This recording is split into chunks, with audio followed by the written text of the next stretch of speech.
A Hopeless Game, Book 4 in the Hope Walker Mystery Series, written by Daniel Carson, narrated by Tavia Gilbert. Chapter 1. As it turned out, the Lucky Charms underwear were an unfortunate choice. My jog through the weird but picturesque town of Hopeless, Idaho, had been eventful in all the worst sorts of ways.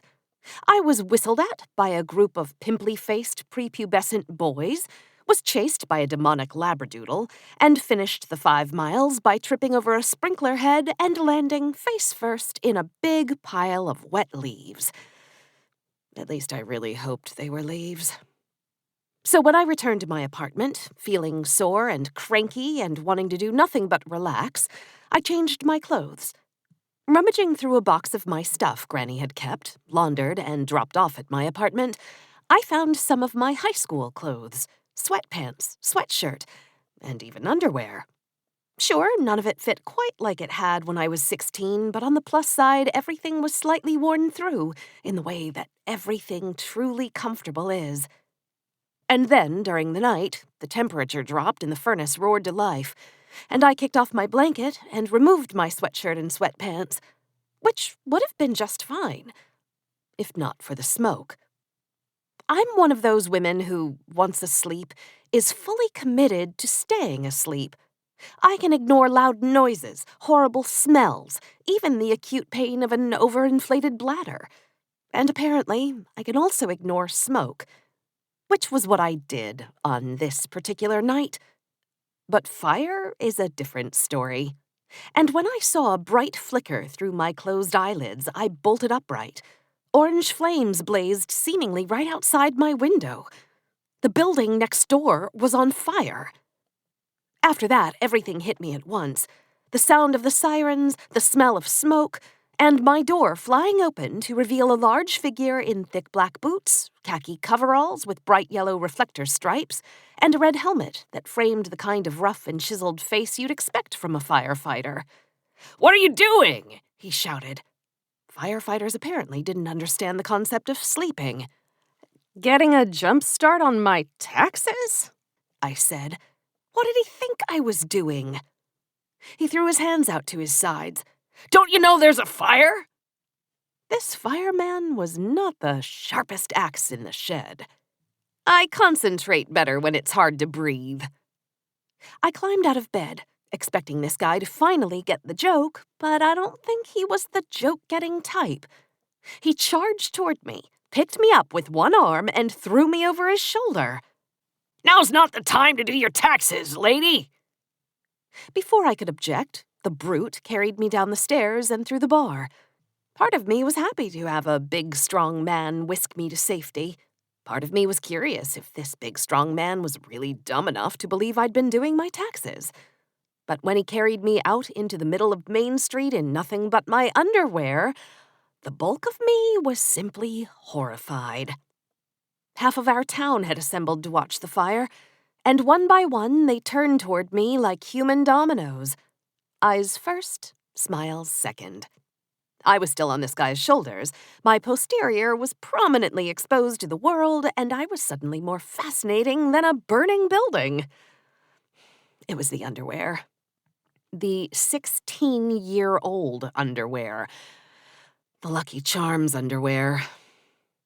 My lunk-headed hero finally set me down facing the crowd, allowing all the world to get a better look at the smiling leprechaun on the front of my underwear, pointing at a marshmallow rainbow that began at a rather unfortunate spot. The rainbow wrapped around my backside, where a pot of gold, a very large and very stretched-out pot of gold, was pictured. It hadn't always been so stretched out. A lot of things hadn't always been so stretched out. I'm sure the 16-year-old version of me had her reasons for buying this underwear, but now, with seemingly every eye in Hopeless fixed on me, I had no idea what those reasons could possibly have been. And then my hero finally took a good look at me, too. And I took a good look at him. It turned out that, in addition to being large and well-muscled, he was also quite good-looking. which made it all the more embarrassing when he laughed, winked, and said, "Nice underwear." But then he did a kind thing. He took off his fireman's jacket and draped it over my shoulders so it wrapped around me and covered me up. "Thanks," I said. "All in a day's work. Listen, I've got to go put out this fire, but I'm thinking the two of us should go on a date tonight." That was unexpected, and inappropriate, and decidedly flattering. If my cheeks weren't already red from embarrassment, they would be reddening now. "You're asking me out on a date in the middle of a fire?" "I don't kid around about dates." "But I don't even know your name." "Fireman Bob." He winked again. "And Lucky Charms is my favorite cereal, which makes you a pretty cool chick in my book. Pick you up around 6. Try to be done with your taxes by then." And without waiting for an answer, he charged back toward the fire. After 3 different people asked me if they really were magically delicious, I decided it was best to make my way to the back of the crowd, where Fireman Bob's coat and I could be alone in our shame. I sat on a bench and looked up at the smoking remains of the watering can, the flower shop that had stood next to the library ever since I could remember. The fire was pretty well controlled now, but I was sure the damage was severe. I just hoped that Mr. Tanaka, the owner, had gotten out okay. He had lived alone in an apartment over the shop ever since his wife died, way back before I was even born. And as far as I knew, his beloved roses, tulips, and tiger lilies were about his only family left. My fears were put to rest when I spotted Alex Kramer, the sheriff of Hopeless, a frustrating man who was also more than a little handsome, escorting Mr. Tanaka toward the back of an ambulance. Though the florist was moving slowly and appeared stunned, he didn't seem injured. A paramedic took his blood pressure, and it looked like Alex was asking Mr. Tanaka a few questions, but the old man said nothing, just staring vacantly at his ruined building. A familiar howling cackle sounded behind me, and I turned to see Granny lumbering my way. Though she was in her early 80s and carried a life's worth of memories on her face, she wore a bright blue Boise State football sweatshirt pretty much everywhere she went. Not that I was in a position to critique anyone's choice of attire at the moment. "Been here no more than 5 minutes, and I hear my granddaughter's some sort of exhibitionist." "I'm not an exhibitionist. I'm wearing underwear." Granny shrugged. "That's not the story that's going around. My mechanic just asked if the bar was turning into a nudist colony. Leave it to my granddaughter to offend a grease monkey." Had I known I was going to be carried out of my apartment in the middle of the night, I would have worn something more tasteful. Cocoa pebbles, perhaps. Probably in a size that actually fits. I pointed past her. "Is the bar okay?" Granny waved a hand. "Fire didn't touch it." "What about the smoke?" "It'll take a while to air out, but we can just pretend it's the 70s again when everyone smoked. You know, the good old days."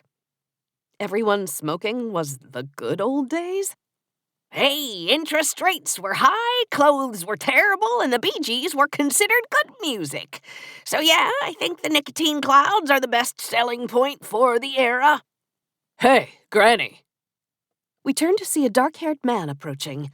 He wore gray sweatpants and a royal blue Hopeless High sweatshirt that stretched over his good-sized belly. I recognized Coach Duncan immediately. He was one of the high school's football coaches, and he occasionally came into Granny's bar. "What brings you down here?" Granny asked. Coach Duncan shrugged.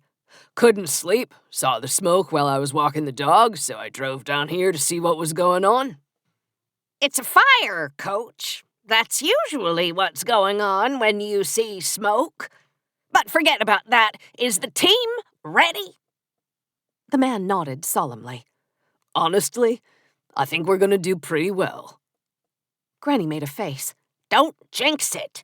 Hopeless High hasn't beaten Prairie View in 25 years. And we have never, ever made it to the state finals. So don't you dare go jinxing it." Coach Duncan put his palms out in a sign of surrender. "A solid point, Granny. But Coach Mossback's plan is brilliant as usual, and the boys are locked in. Plus, we've got Elliot Sunderland. We're ready. Granny slapped Coach Duncan on the back like she was one of the boys. That's what I like to hear. And how about you? Coach Duncan asked. Elliot's dad said you're doing an after-party here. With this fire, will you be ready? You get the victory, and there's no way we're not going to celebrate. We'll have the party right here on Main Street if we have to. While Granny and Coach Duncan talked, I took another look at Mr. Tanaka. He had apparently shaken off his shock, as he was now on his feet and shouting angrily at one of the firefighters. Sheriff Kramer stood next to him, trying to calm him down. I jogged over to see what was going on. Sheriff Kramer raised an eyebrow when he saw my fireman's coat above bare legs. He stepped over to me. Do I want to ask? I'm covering up sugary cereal undergarments. You know, the usual. What's going on with Mr. Tanaka? Alex hesitated, then shook his head and answered the question. It would appear Chief Albrecht here comes from the Hope Walker School of Investigation. I understood. You mean to say he accused Mr. Tanaka of something criminal with little to no actual proof? You guessed it. I frowned. He can't do that. That's my thing. It's cute that you think it's something to be proud of. If you think that's cute, you should see my leprechaun. Before I could make things any more awkward, at that moment Mr. Tanaka stormed off and Chief Albrecht walked over to join us. Alex introduced us. Chief, this is Hope Walker. She's been a great asset to the sheriff's office on a number of investigations. You mind bringing her up to speed? The chief eyed me cautiously, then nodded slightly as some sort of a greeting. It's simple, he said in a nasal voice that I disliked immediately. When we arrive on the scene of a fire, in addition to containing the fire, we start to look for evidence about where the fire started and what might have caused it. We'll do a more thorough assessment later, but in this situation, I was able to figure it out pretty quickly. This here was a fast fire. A fast fire? I said. What does that mean? Suffice it to say, a fast fire ain't normal. Ain't normal at all. And in my experience, it means only one thing. He turned to look toward Mr. Tanaka. Arson. Chapter 2. At 9 o'clock that morning, Granny, Bess, and I went back over to the watering can, where Mr. Tanaka was dragging the charred remains of a table out the front door. Granny walked right up to him and grabbed him by both shoulders. Henry Tanaka, you and I have been neighbors for close to 40 years. You may have terrible taste in beer, but you've been there for me more times than I can count. We'll do whatever we can to get you back on your feet. Mr. Tanaka looked down at the ground for a long moment. Then he looked back up. Thank you, Granny. We worked without saying much for the next hour. Items that were too far gone got thrown in a dumpster that Granny had ordered be dropped off at the curb. Items that could possibly be salvaged were set to one side. Sadly, all the plants fell in the first category. They'd been reduced to little more than charred stalks. Throughout it all, Mr. Tanaka moved like he was in the middle of a very bad dream. I wasn't sure what evidence Chief Albrecht had against Mr. Tanaka, but I knew there was no way the shopkeeper could have done this. The man was devastated. It was late morning when Sheriff Kramer pulled up in his truck. "You here on official business, Sheriff?" I asked. He pulled a pair of gloves from his back pocket and put them on. I'm here to help. Good. I thought that after what Chief Albrecht said last night, that I was here to arrest Mr. Tanaka. I wondered. Thankfully, Chief Albrecht has no authority to make arrests. But you do. The chief will go through the evidence with me later, but unless he's got a video of Mr. Tanaka setting the fire, I probably won't be making any arrests. The insurance company will send in their own arson investigator, and if they think it's suspicious, I'll make a call to the state fire marshal. But I very much doubt it will come to that. Pretty trusting for a sheriff. He looked at me for a moment, his green eyes taking the measure of me. Some people have questioned my level of trust as of late. I ignored the comment. Alex and I walked over to a large timber. He grabbed one end, and I grabbed the other. "So," he said as we lifted it, "word on the street is you and Fireman Bob have a hot date tonight." I almost dropped my end. What? Together, we threw the timber into the dumpster. "Relax. Apparently he asked you in front of half the town last night." I thought it was all part of a bad dream. He cracked a smile. "I also heard about the underwear." I felt my cheeks redden. The underwear part of the story is accurate, but I'm pretty sure I didn't agree to a date with Fireman Bob. "He did save your life. Sounds like the least you can do is give the guy a date." I cocked an eyebrow. Are you saying you want me to go on a date with him? Alex's smile vanished. "I'm not saying that." Oh, so I can't go on a date with him. Now it was his turn to flush. "Hope, you're a grown woman. You can do whatever you want to do." And what about you? I asked. "What about me?" Do you do whatever you want with very special agent Vargas? "Rebecca?" Is there another special agent Vargas I should know about? Alex put his hands on his hips. "Hope, there is no me and Special Agent Vargas." I've met the woman, Alex. She's gorgeous. And in case you forgot, the two of you were serious. And not like 5 years ago, like 6 months ago. More like 9 months. I threw my hands in the air. Well, that changes everything.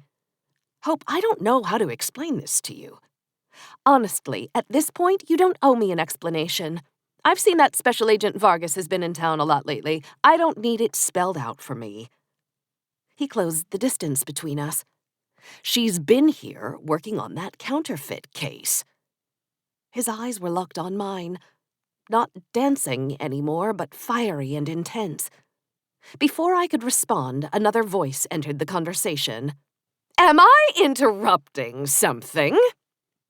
The shrill voice startled me, and I jumped a bit as I turned toward the sound, only to be greeted by the unwelcome face of Wilma Jenkins, mayor of Hopeless, the head of a local real estate empire, and the woman who had somehow become my nemesis in the couple of months since I'd returned home. "You come here to work, Wilma?" I asked. She wiped her hands down the front of her blue pantsuit, as if she were brushing off the very thought of doing manual labor. "As mayor of our fine town, I like to check up on our citizens. This is a terrible tragedy for Henry Tanaka, and I want him to know that the full weight of my office will be here to assist him." I think he'd just prefer some money. She patted me on the shoulder. "Spoken like someone who doesn't have any. Money, that is." She winked at me. "Goodbye, Hope. Goodbye, Sheriff Kramer." As she turned and walked toward Mr. Tanaka, I frowned at Alex. I need some professional advice here, Sheriff. Is it legal to punch the mayor in the back of the head? He frowned as if considering. "Only on Tuesdays. Sorry." What if I just threw my shoe at her? Alex rubbed his chin and smiled. That one's a bit of a gray area." Wilma was now shaking Mr. Tanaka's hand in the double-fisted manner that politicians often do. She spent a whole 2 minutes with him, probably spouting off platitudes the entire time. She shook his hand again, as if to mark the completion of this obligatory conversation, and then she and her pantsuit were gone. In case it wasn't clear, I really do hate her, I said almost dreamily. "It was pretty clear," Alex said. "But understand why.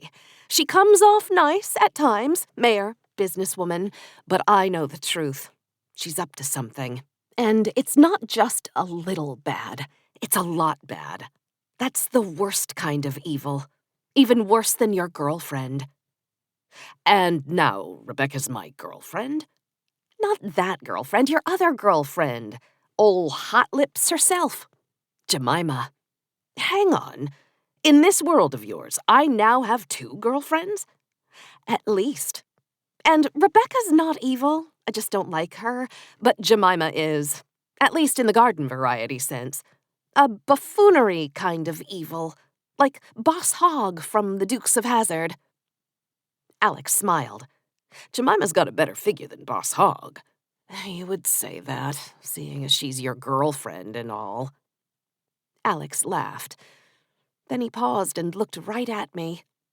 He was tall, good-looking, wide shoulders, lean frame, piercing green eyes, a nauseatingly almost perfect package. "Can we be serious for a moment?" he asked. That made me nervous, and I didn't like being nervous. Honestly, Alex, this whole not being serious with you has been the best time I've spent with you since old Boss Hogg herself decided to give you a tonsillectomy. I've said I'm sorry about that. And I believe you, I really do. I took a breath. He leaned in. Just what? I just want to go back. Back to how things were before. Where we joke with each other and you get annoyed with how I solve all the murders in town and you don't because you're so terrible at it. I wouldn't say terrible. What would you say then? That I'm the Harlem Globetrotters of murder solving and you're the Washington Generals? He laughed. Is this your way of telling me you want to be just friends? There were those words. Just friends. The truth was, I was a 32-year-old woman, and it had been a lifetime since I'd been more than friends with anyone. And though he was proud and frustrating, Alex Kramer was also decent, and more than a little handsome.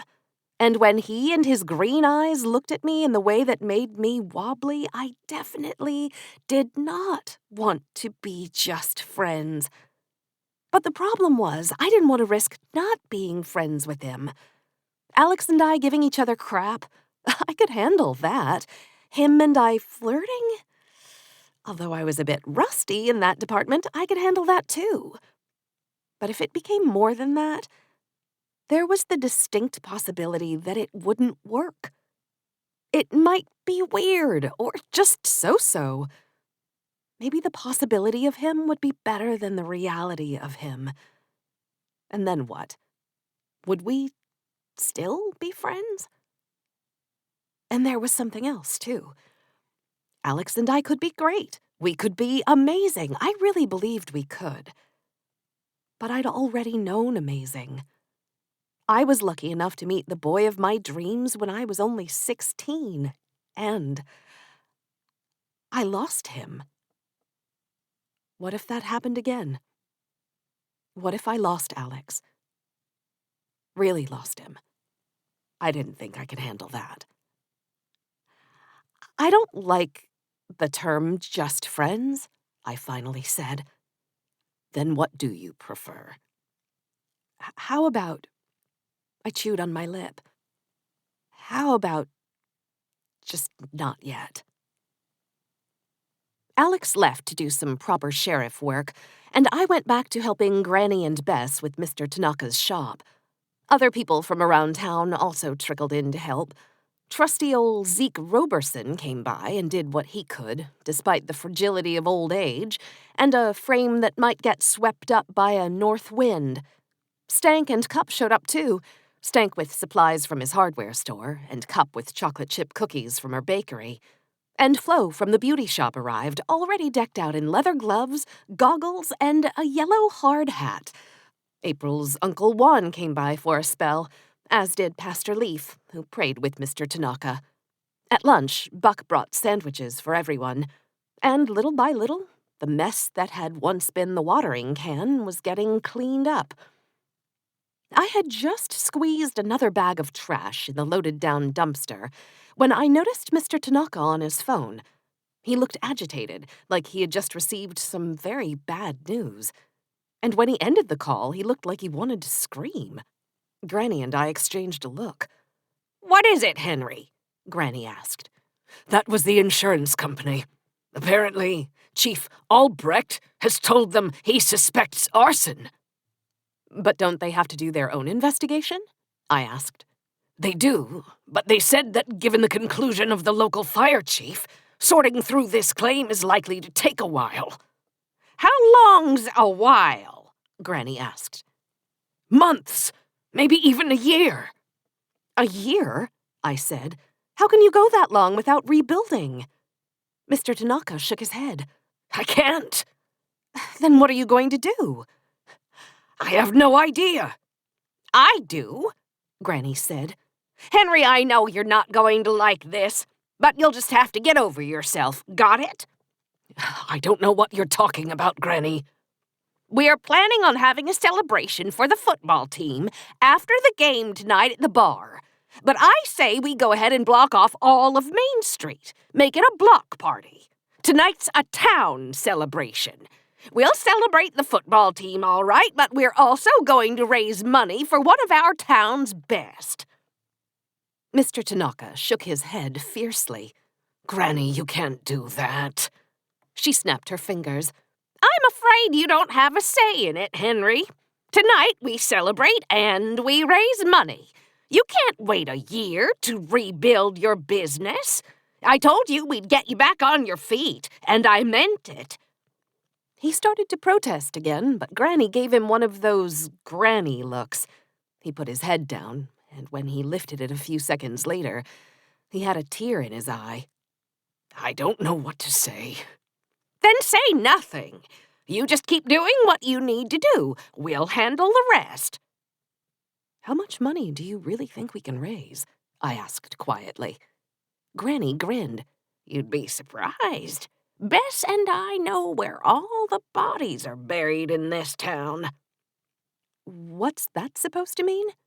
Just that plenty of people owe us. I figured I'd call in those favors when I had to escape from prison, but this is even better. Bess, I need your phone. How can I help? I asked. Spread the word, Hope. Block party tonight after the football game. Tell people to bring their appetites and their wallets. Henry Tanaka needs our help, and we're not going to let him down. Chapter 3. First, I called Sheriff Kramer. You want both of my girlfriends to come? He asked. If they've got money, I want all of your girlfriends to come, I said. Then I called Earl Denton. He knew people with money. I told him to call all of them. I hate asking people for money, he grumbled. Then I suggest you get your friend Jim Beam to give you an assist. I called Juan, my friend who worked as a gardener at the Thorndale estate, and I texted Nick, the idiot barista at a Hopeless Cup. And then I called my best friend Katie. Do I have to come? She said, in an incredibly whiny voice. Yes, you have to come. But it's been a long week, and I've been looking forward to taking a bath and watching tasteless shows on Netflix. And instead, you get to come and support Mr. Tanaka and hopefully celebrate the football team's victory. Lucky you. You know what? You should just come to the game with me tonight. I can't. Chris has a meeting of the local craft beer guild. There's a craft beer guild? There is now. My idiot husband, who you love with all your heart, right, my idiot husband who I blah blah blah, started a craft beer guild and made himself the president. So yippee, now he's gone one Friday out of the month so he can support other local home brewers. Are there lots of other home brewers in Hopeless? Ernie from work and 3 kids from the local college. That's sad. That's what I said. But Chris claims he's a craft beer pioneer. And then he decided that might be a good name for a YouTube show about beer. Craft beer pioneer. Hope he's thinking of starting a vlog. No joke. I thought childbirth would kill me. I often think motherhood will kill me, but I had no idea that the actual end of me would be due to Chris's ridiculous hobby. I swear if I have to talk about craft beer one more time, I'm going to lose my mind. All the more reason to bring the kids to the football game tonight. I'll even help. I haven't seen the kids this week. You'd help me with my kids at a football game? Do you realize what you're getting into? If I knew what I was getting into, I probably wouldn't offer, but yes, I'll help. And you'll buy me a hot dog and popcorn? Of course. And you'll change Celia if she has a blowout? I hesitated. I'd experienced Celia's blowouts before. They were impressive in a hide the women and children sort of way. I decided this was a bridge too far. How about you change the blowouts, but I buy you an extra hot dog? I countered. And all the little styrofoam cups of hot cocoa you can handle. You, my friend, have a deal. But wait a second. Wait just a second. I heard a rumor that you've got a big date tonight. What? Does the whole town know? Hey, when the great Hope Walker agrees to a date with Fireman Bob, that news travels fast. For the record, I never agreed to a date. People are saying he liked your underwear. I groaned, then laughed in spite of myself. Well, they are magically delicious. That's exactly what I heard. So what's the deal? The deal is, Fireman Bob told me we were going on a date, then left before I said anything in response. Then you, my darling, are going on a date. How can you be sure? I asked. Because unlike you, I actually know Fireman Bob. What's that supposed to mean? She laughed. Nothing. I just think you're going to have a really great time tonight. And since you won't be there to buy me hot dogs and hot cocoa, I don't need to go to the game. That's rotten, even for you. It's called self-preservation, sweetie. But I will call some people and tell them to go to the party tonight, and you can count on me for $20 for Mr. Tanaka. Just then, a truck honked as it came down Main Street. A fire truck. And who should be hanging off the side but Fireman Bob? He waved at me as he passed and yelled out, "See you at 6, Lucky Charms!" What was that, Hope? Katie Rogers, you were right. About what? I'm so rarely right about anything these days. About Fireman Bob. It appears I've got myself a date. I'd come to some sort of temporary understanding with Alex, and now I was preparing for a date with an entirely different man, and it had all happened on the same day. Weird. But it was also okay, at least for now. I didn't know if I was truly ready for a serious date with Alex Kramer, whereas I had little fear that a date with a man who called himself Fireman Bob threatened to be remotely serious. And for now, not remotely serious was a little more my speed. I wore perfectly plain underwear that actually fit.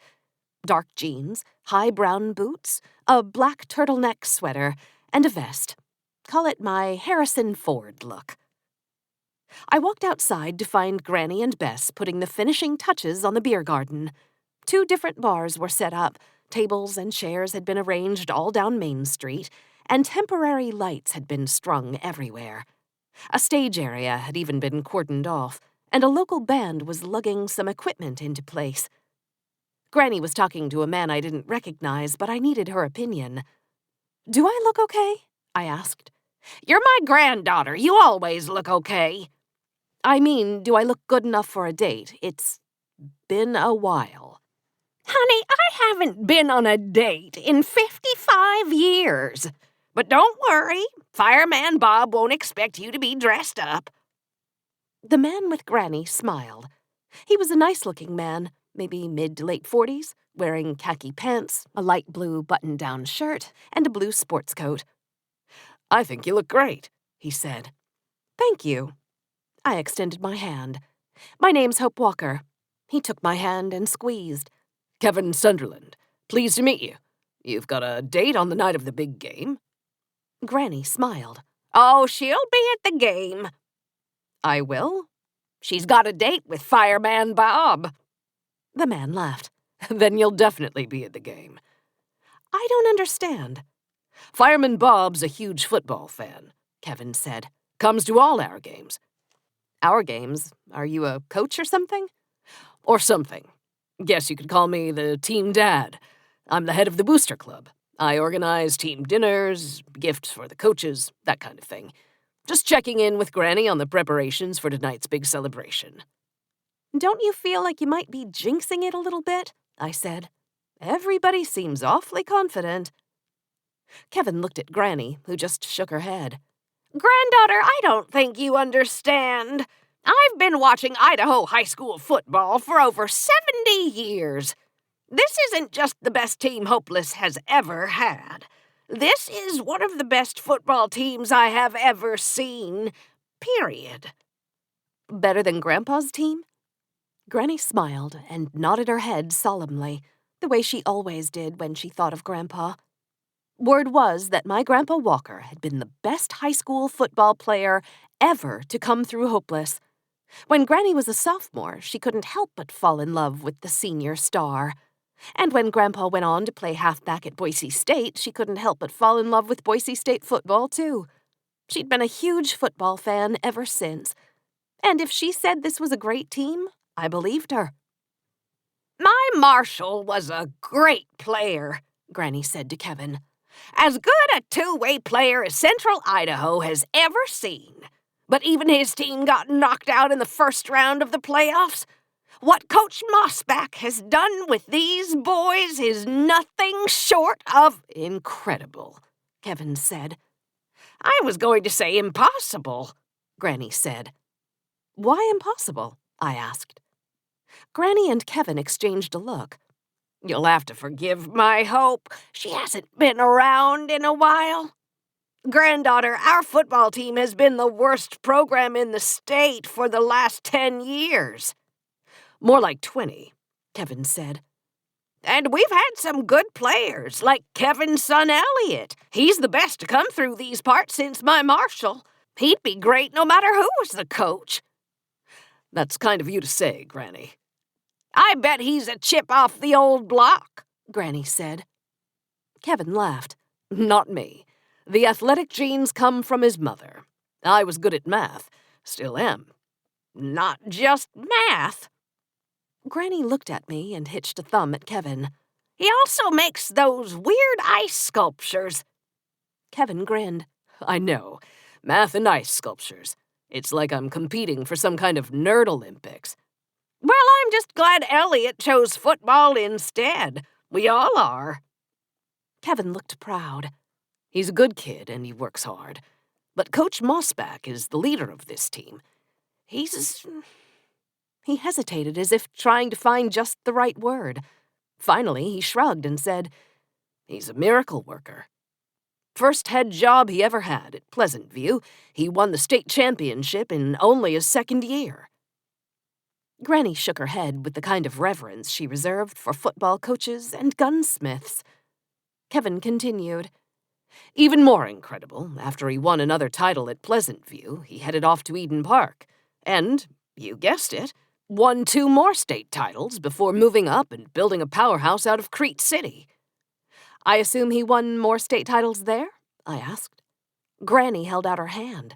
5 state championships at Crete City. And then he came here, Kevin said, for what everyone agrees is his single greatest challenge to date. And what has he done?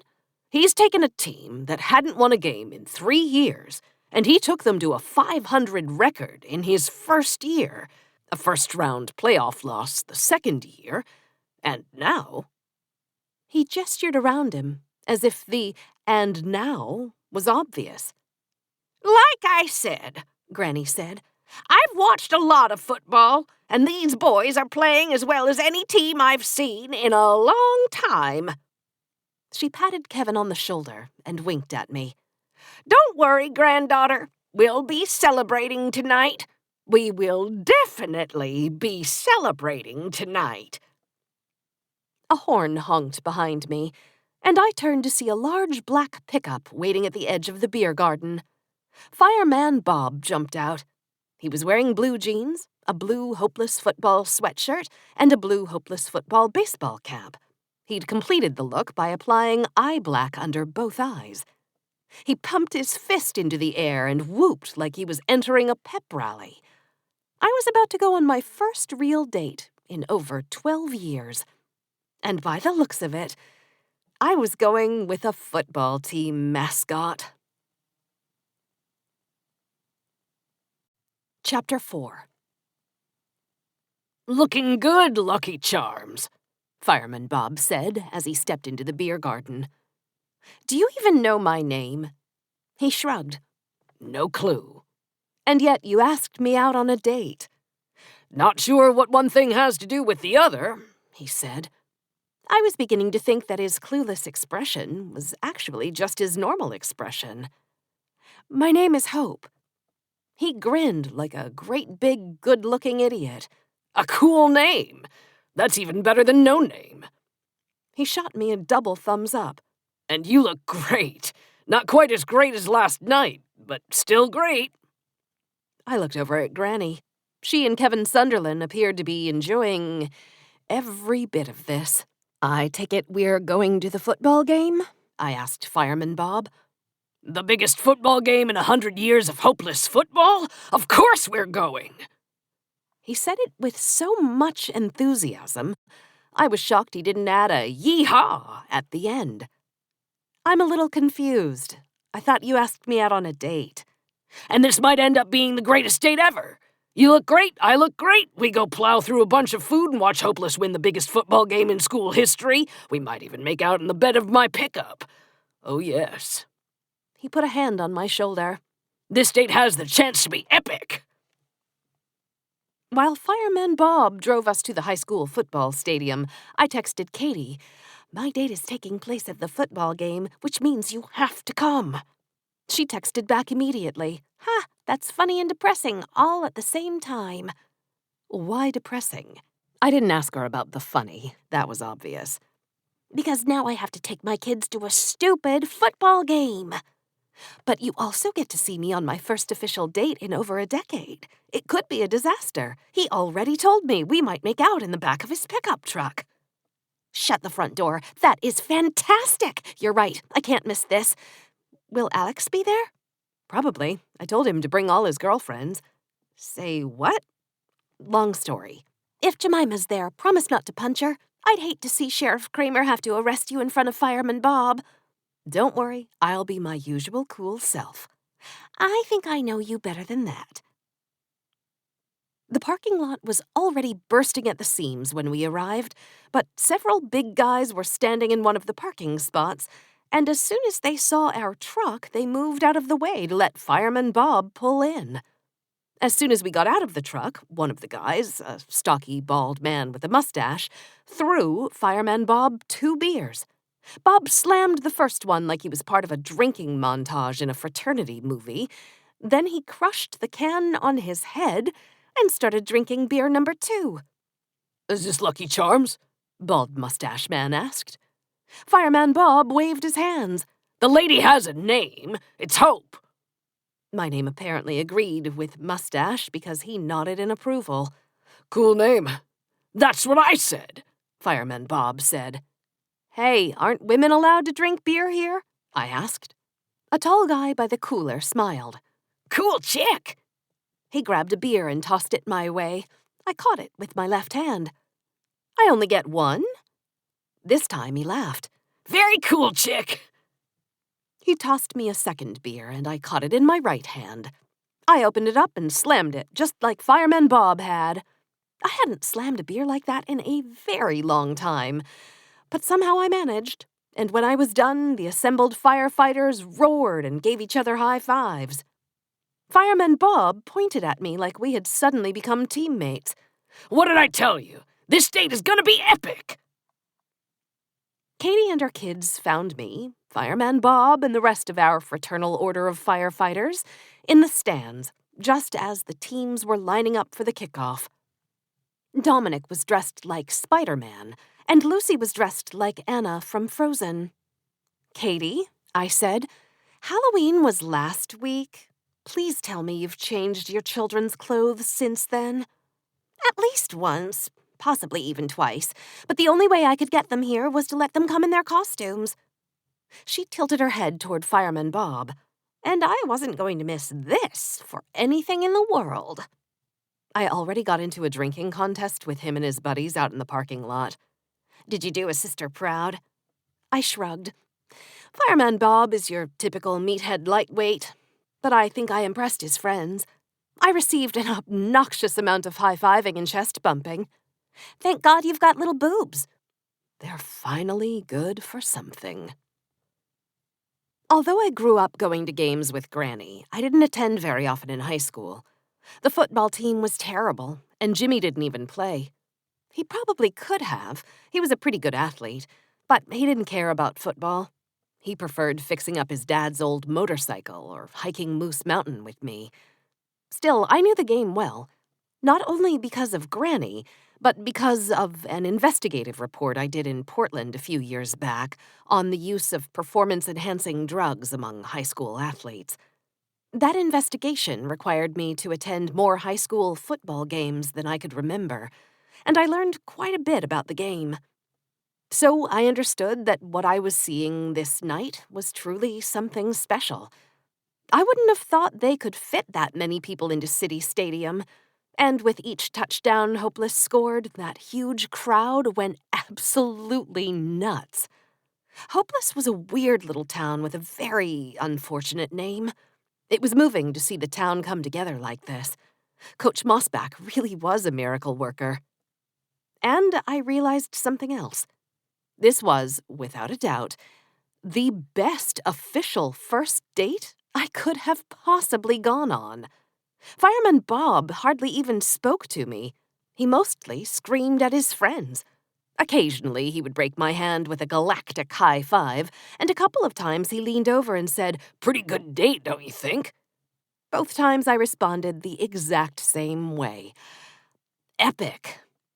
And he gave me a big, goofy smile. He actually was a good-looking guy, but dressed up in hopeless blue and wearing the eye black under his eyes, it was hard to take him seriously, which was exactly what I wanted. Though I did wonder from time to time if Fireman Bob really thought we were going to make out in his truck later that night. I was contemplating all of this as I came back from the snack shack, where I'd been refilling Katie's hot dog and hot cocoa order. A woman coming from the other direction stopped when she saw me. "Excuse me, are you Hope Walker?" She was in her mid to late 30s, short, dirty blonde hair, glasses, long, angular nose, just a bit taller than me. "I am, and if I weren't holding so much food, I'd shake your hand."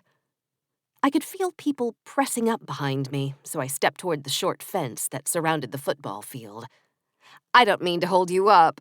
My name is Mandy Broderick. I teach physics at the high school, and I also moderate the journalism club. I just wanted to say that I've been using your stories for my kids to study." I wasn't expecting that. "Wow," I said. "That's really cool. That's got to be one of the nicest things anyone has ever told me." "Well, you're a great writer, and you're one of our own, which means you're a real inspiration to these kids." "Sure, if by inspiration you mean working for practically nothing at the Hopeless News." Mandy laughed.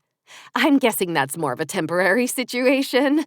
We've been studying your stuff from when you were in Portland, and rumor on the street is that you might be on TV in the future." That rumor was true. At least I thought it was. I hadn't made up my mind yet. "I'm talking to a producer. He wants me to go out to New York and do a screen test." "You should," Mandy said. "You think so?" "Definitely. These kids need something to shoot for, to know it's possible, especially being from a small town. Well, you know all about that."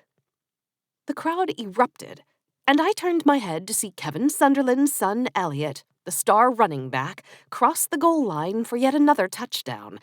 Hopeless was now up by 21. "Talk about inspirational," I said. Mandy shrugged. I raised an eyebrow. "You don't seem impressed." "It's kind of a dumb game, if you ask me. Not what I'd call inspirational." "You don't think sports can be inspirational?" Sorry, I guess I'm just tired of everyone putting so much emphasis on them. I help kids learn about the physical world and how to communicate with the written word. These are real skills the kids are going to use the rest of their lives. What good is football ever going to do anybody? What if they play professionally? Mandy raised a finger. Funny thing, I actually checked that one time just to see. Since the 1920s, 72 kids from Idaho have played professional football. That's less than one per year. Think about it. Each year you have to be the very best. Not one of the best, but the very best football player in the entire state to even think about having a chance to someday make money playing a sport that will one day leave you a cripple. Wow, I said. I bet Coach Mossback had you give the pep talk before the game. She smiled and rolled her eyes. Don't even get me started on him. I get the feeling most people around here think he's a god. Not you? She narrowed her eyes. Definitely not me. Do you know he only has to teach 2 classes per day, and those are just weightlifting classes? And yet he makes more than any other teacher at our school. Can they even do that? I said. The school board can do whatever they want. And what they wanted was for their precious football team to finally win, so they brought in a mercenary. She visibly shivered. The guy makes my skin crawl. So what are you doing here tonight? She shrugged. I'm a teacher. I support my students. I support my school. I support my town, even when it's just a dumb game. She shook her head. I'm sorry to go off like that. That wasn't my intention. I just wanted you to know that although I may not worship at the feet of football, I do think quite highly of good writers. She pointed at me. And you are a very good writer. Thank you, Mandy. That means more than you probably know. And for what it's worth, with that kind of passion, I bet you're an amazing teacher. I don't know about that. I know I care a lot, probably too much. There's no such thing as too much. Hey, not sure if you've heard, but there's a big celebration on Main Street outside my granny's bar after the game. I nodded at the scoreboard. And it looks like there'll be something to celebrate. Mandy shook her head and let out a sigh. Thanks, Hope, really. But honestly, I've got something better to do. Chapter 5. At exactly 9:25 that evening, when the final whistle blew, Coach Mossback and the hopeless football team had done something no hopeless football team had ever done before. For the first time in school history, Hopeless was going to the state finals. I saw Granny down in the front row jumping up and down like she was in college again. She was freaking out so much I thought she might just lose her blue sweatshirt in the process. And there weren't enough emergency personnel in the entire state of Idaho to deal with the trauma that would have caused. Everyone was whooping and screaming. One guy next to us was screaming so loudly that Celia started to cry, so her big brother Dominic promptly punched the guy where you shall not punch a grown man. "Dominic Rogers!" Katie yelled. "You can't punch a stranger in the privates!" "What if I just punch him in the nuts, Mama?" "The privates are the nuts, Dominic!" Fireman Bob picked me up and hugged me so hard I thought I might poop myself. And I didn't mind, because this was the most joy I'd seen in the town of Hopeless since that summer day when I was 8 and a truck carrying whiskey barrels overturned on Main Street. As the frenzy finally began to subside, the PA announcer made one last announcement for the night. Remember to drive carefully and drink responsibly. And one last thing, party at Granny's! The scene on Main Street that night was one I'll never forget. People from every walk of life. Families, elderly, players, coaches, teachers. Mayor Jenkins was there, and for once I didn't want to punch her. Jemima waltzed in with a new man on her arm, and I didn't even care. Okay, I still hated her, but not enough to punch her either. Okay, probably enough to punch her, but not enough to bother pushing my way through the crowd in order to punch her. Sheriff Kramer was there too, alone, with no girlfriends to speak of. He raised his eyebrows when he saw me with Fireman Bob, but it wasn't a jealous look. I just hoped he and I were on the same page. The just not yet page. Stank helped Cop hand out football-shaped sugar cookies. Buck handed out free ham and Swiss sliders. Pastor Leaf handed out blessings. And all the while, Granny and Bess slung beer and soda like it was going out of style. My job, aided by Katie and her kids, was to use some buckets Stank had brought down to collect donations for Mr. Tanaka. Tonight we celebrate a great victory for Hopeless, Granny said over a megaphone. But we don't just come together when things are good. Nope. The people of Hopeless help each other out when things are hard. Now, at one point or another, just about everyone in this town has been touched by Henry Tanaka and his flowers. I guess you could say that Henry's flowers have been keeping Hopeless beautiful for a long, long time. And right now, Henry and his beautiful flowers have been dealt a tough blow. Tonight, Henry Tanaka needs you. He needs all of us.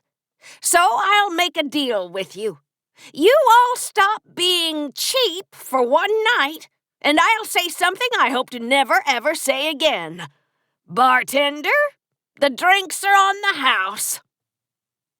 I'm a little embarrassed to admit that the cheers after Granny's announcement were louder than when the football team had won the game just a half hour earlier.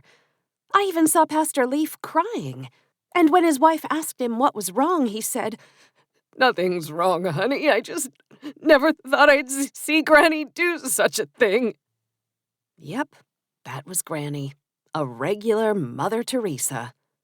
And if free beer was your idea of great sacrifice, Granny was practically a saint that night. True to her word, the taps flowed all night long. And the people responded generously. As glasses got poured, wallets were opened. Over the next 30 minutes, Katie and the kids and I collected a surprising amount of money. When we handed it over to Mr. Tanaka, he simply put his face into his hands and cried. "This is a good thing Granny's done," Alex said as he came up alongside me. Like she says, this is what neighbors do. "How'd the big date go?" All I did was laugh. "You and Fireman Bob getting engaged anytime soon?" He said if I'm lucky, I'll get to make out with him in the back of his truck at the end of the night. Alex gave me a sideways glance. "And are you feeling lucky?" I winked. Wouldn't you like to know? Earl Denton came over and threw his arm around me. It was clear from his general aroma that he and Jim Beam had been working overtime most of the day. Hope! Do you realize that no team from Hopeless has ever done what those boys did tonight?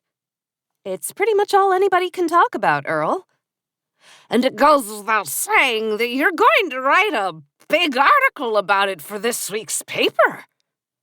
Unless another goat winds up dead. Goat murder always gets top billing around here. Earl waved his arm across the night sky like he was painting some kind of picture. And not just one article, Hope. I'm talking special edition here. Folks are going to eat this up.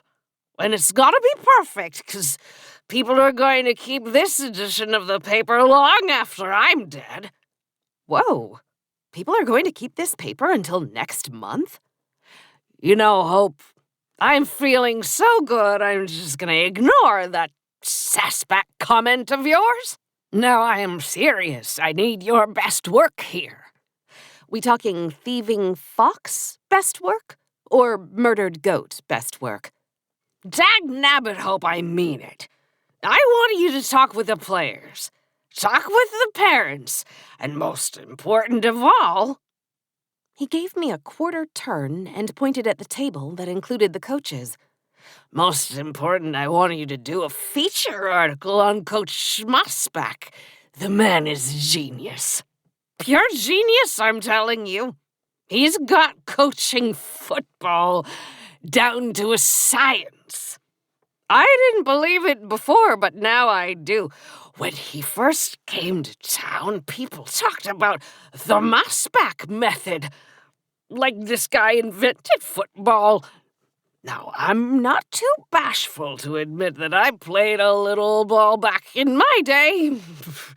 Wasn't as good as your grandfather, but I wasn't too shabby neither. Played and both ways, so I know a thing or two about football. And never in a million years did I think Randall Mossback would come in here and turn these boys into winners. And he did it. Hope the centerpiece of this edition has gotta be an article about our coach and the Mossback method. Come on, I'll introduce you to him. Earl dragged me through the crowd until he was leaning over the coach's table. Excuse me, Coach Mossback? When Coach Mossback looked up from his beer, I got a good look at him for the first time. Early to mid-50s, chiseled jaw, intense eyes, the build of a former linebacker, I was guessing. Probably pretty good-looking in his younger days. But mostly he was intense. Definitely intense. Then he looked over at me and his face relaxed. He smiled. The intensity faded away and I realized that Randall Mossback was still pretty good-looking. He held out his hand. Randall Mossback. And you are? Hope Walker. I work for Earl here at the Hopeless News. He looked at Earl and sneered. That's right. You're the newspaper guy. Then quickly back to me and his smile reappeared. What'd you think of the game, Hope Walker? Heck of a game. I especially liked your adjustment when they brought that extra guy up into the box in the second half. Coach Mossback shook his head and slapped his hand on the table.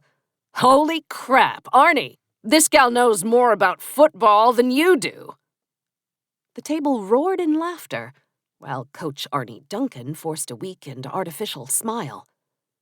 How'd you learn about football? Coach Mossback asked. I shrugged. An occupational hazard. Listen, Earl wants me to do a big story on the football team for the paper, and he'd like me to ask you a few questions while I'm at it. I could do that. After the season. We've got a paper coming out this week. It wouldn't take that long. Half hour, max. Coach Mossback stood up. Sorry, but I'm a creature of habit. In fact, I was just about to go home and prepare. I do the same thing after every game. Earl was telling me you call it the Mossback method. That's what other people started calling it. I call it routine. He turned to the table.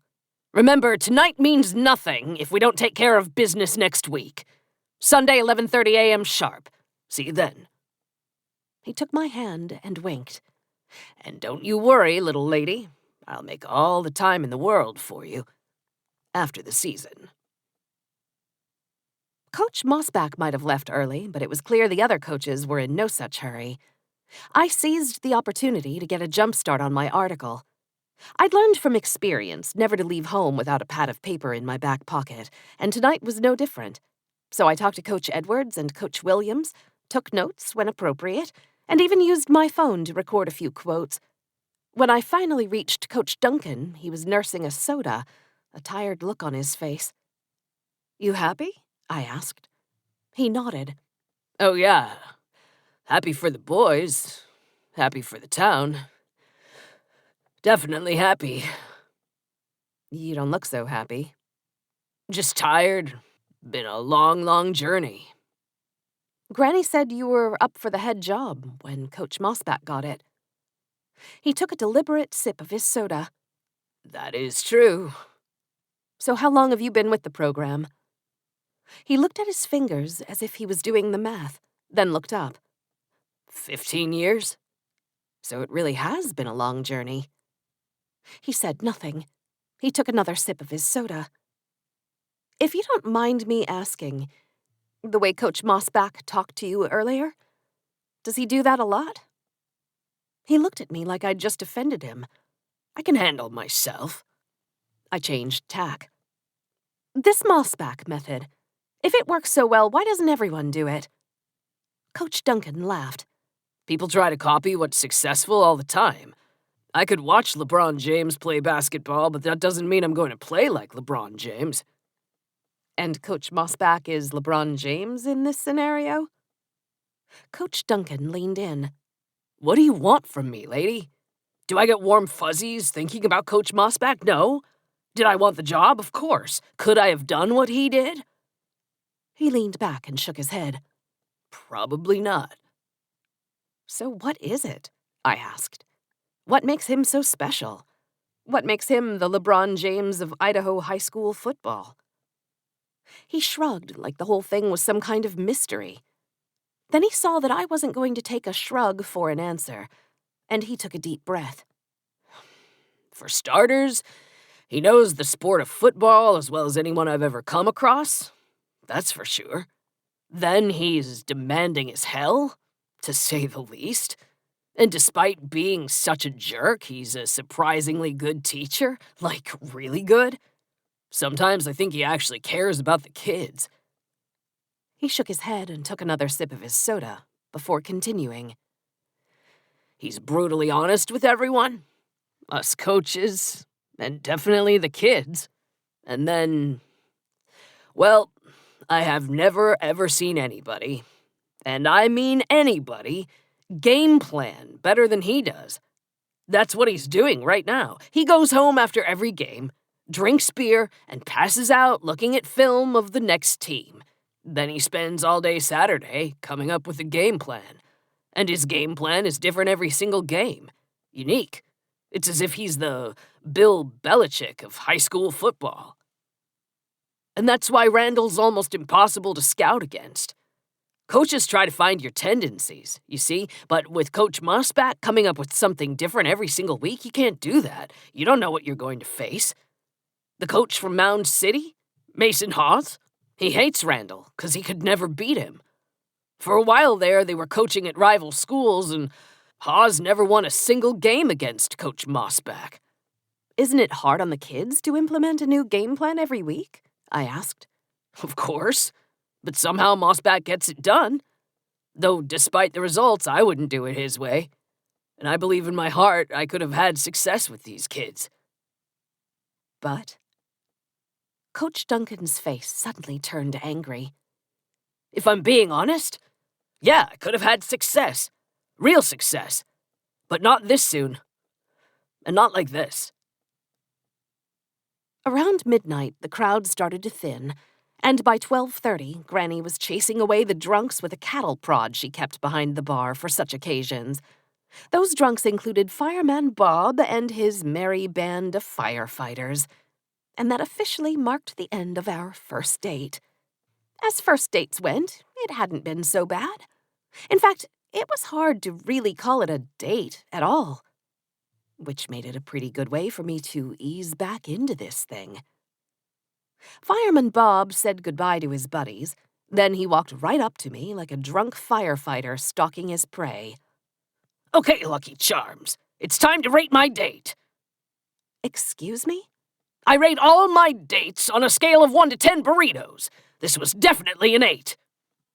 I'd never heard of rating dates, nor had I ever heard of the burrito scale. But nevertheless, I felt oddly competitive about the whole thing. Only 8 burritos? What would have made it a 9? He held up his hand. Hold on a second. I meant it's been an 8 burrito date so far. I didn't say we were done yet. The way I see it, any date that's a 6 burrito or more is already a solid date, and since this is an 8, well, you get the picture. I'm pretty sure I don't.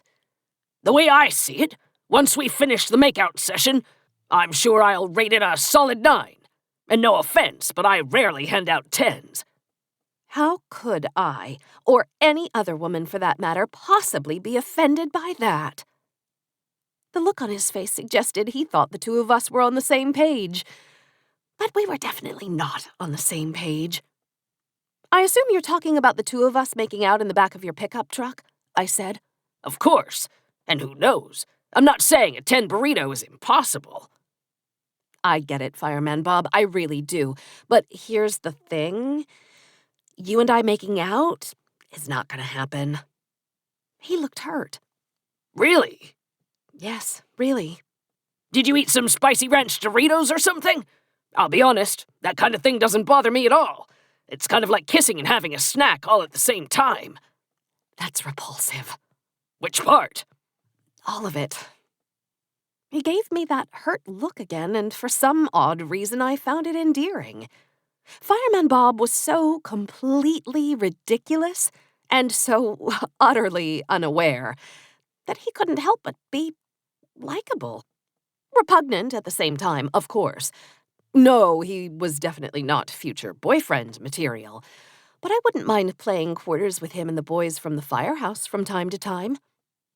Fireman Bob, I had a really good time tonight, and although we're not going to make out in your pickup truck, I appreciate you liking my underwear and asking me out on a date. And then, for some reason I really don't understand, I leaned in and gave him a hug. Fireman Bob smiled and raised both arms in the air. And as he walked away, he shouted, 9 burritos, baby! Definitely 9 burritos! Chapter 6. I spent Saturday doing as little as humanly possible. I slept in late, I went to a hopeless cup for my favorite cup of coffee in the world.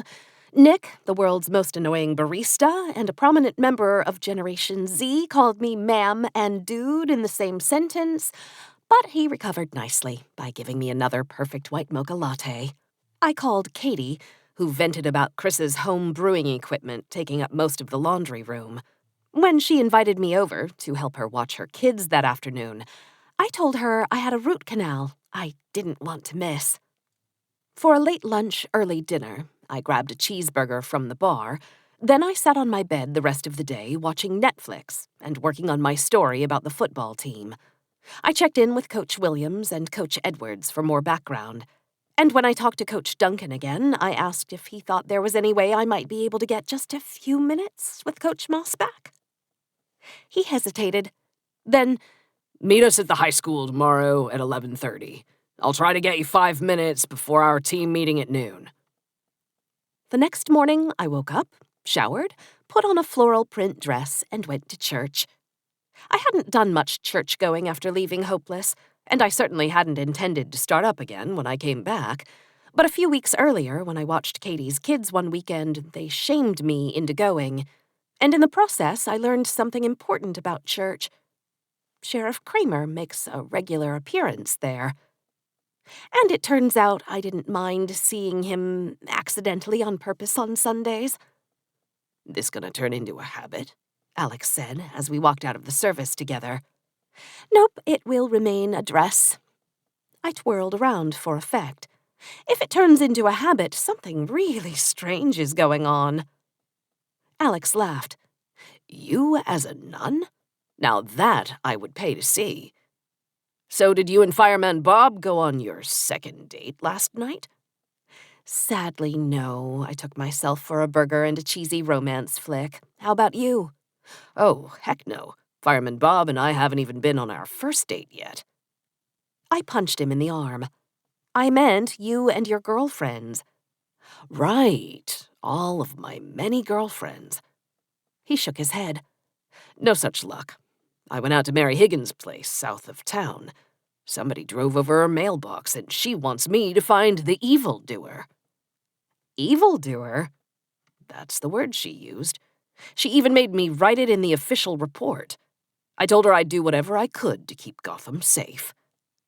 The exciting life of a small-town sheriff. Don't I know it? I finished my night with a peanut butter and jelly sandwich and a spy novel. Granny inserted herself between us. How about the two of you join us at Buck's for breakfast? Flo had a hot date last night with a vacuum repairman from Fairfield, and she's gonna tell us all about it. Rumor has it, he still has all his original teeth. I threw up in my mouth a little, then regrouped and checked the time on my phone. Sorry, Granny can't make it for this week's episode of The Young and the Toothless. I'm working on a story. On a Sunday? Alex asked. What can I say? The exciting life of a small-town reporter. I arrived at the school at 11:25 and drove around the building until I spotted the coaches. Several pickups were parked outside the gym, and the assistant coaches were leaning against them, just waiting. It was funny. From a distance, the coaches were basically interchangeable. Overly large cargo shorts, oversized team sweatshirt, ball cap, beard or goatee, a little heavy around the middle. It was like all football coaches were cut from the same cloth. Coach Duncan waved me over. "You really think you'll give me 5 minutes?" I asked as I walked up. Maybe 3. Then I'd better ask the right questions. So the final week of the season. Excited or nervous? Right now, a little more on the nervous side. Coach Mossback's late. I looked at my phone. 11:28. He's still got 2 minutes. Not according to Coach Mossback, he doesn't. He always says that 10 minutes early is 5 minutes late. So when he says 11:30 sharp, he means 11:15. Think he's just putting in a few extra minutes to get the game plan just right? Coach Duncan stared into space. I suppose. He's never been late before, though. Ever. We waited awkwardly for 1 more minute before Coach Duncan grabbed his phone and sent a text to Coach Mossback. Then he folded his arms and leaned back against his truck. "So I hear Mound City's got a pretty good program," I said. They were our opponent in the upcoming finals. Not just pretty good, the best. Mossback might be the state's best coach, but Mound City's currently got the best team. They say to be the best, you've got to beat the best, so we'll see. "Hey, Arnie," Coach Edwards said, "you get a response from Randall yet?" Coach Duncan looked down at his phone. "Not yet." We waited another 5 minutes, during which the coaches all appeared to be unusually uncomfortable. Clearly, it was very unlike Coach Mossback to be late. Finally, Coach Duncan opened the door to his green Ford pickup and jumped in. "I'm going to check on him," he said. "Maybe he's having trouble with his truck." "Mind if I follow you over?" I asked. The request seemed to stress Coach Duncan out. He pressed his fingers onto his forehead. "Whatever you want to do." I followed him through town to one of the newer subdivisions. He pulled into the driveway of a modern home with a slight McMansion feel to it. Modern architecture, I would guess. The roof with weird angles. 3-car garage, blue pickup in the driveway. I waited outside my car while Coach Duncan walked up to the front door and rang the doorbell. He put his hands in his pockets and waited. After a minute, he stepped back off the front steps, looked around, then rang the doorbell again. Finally, after another minute, he shouted over to me. "He's not answering." I pointed to the pickup. "That's his truck?" Coach Duncan nodded. "Think he's sick?" He shrugged. "Think maybe you should check on him?" Coach Duncan shrugged again. "I guess you're right." He twisted the doorknob and pushed the door open. "Does Coach always leave his door unlocked?" I asked. He gave me that "where have you been for the last 12 years" look. "This is hopeless. Nobody locks their doors in Hopeless." He poked his head into the house and called out, "Coach?" When there was no response, he went on in. "Randall, where you at?" As I waited patiently on the front stoop, I found myself looking at Coach Mossback's yard. Even for November, when most other yards looked dead and ready for winter, this yard somehow looked perfect. Apparently, the coach was as demanding when it came to his lawn as he was with his players. And that's when I heard the scream. I rushed into the house. "Coach Duncan?" "Down here! Down here!" I found the stairs to the basement and ran down them into what can best be described as a modern man cave. Large comfy couch, plush carpet, coffee table with a laptop and some papers spread out, big TV, bookshelves on the walls, empty beer cans on the floor. "In here!" Coach yelled. "In here!"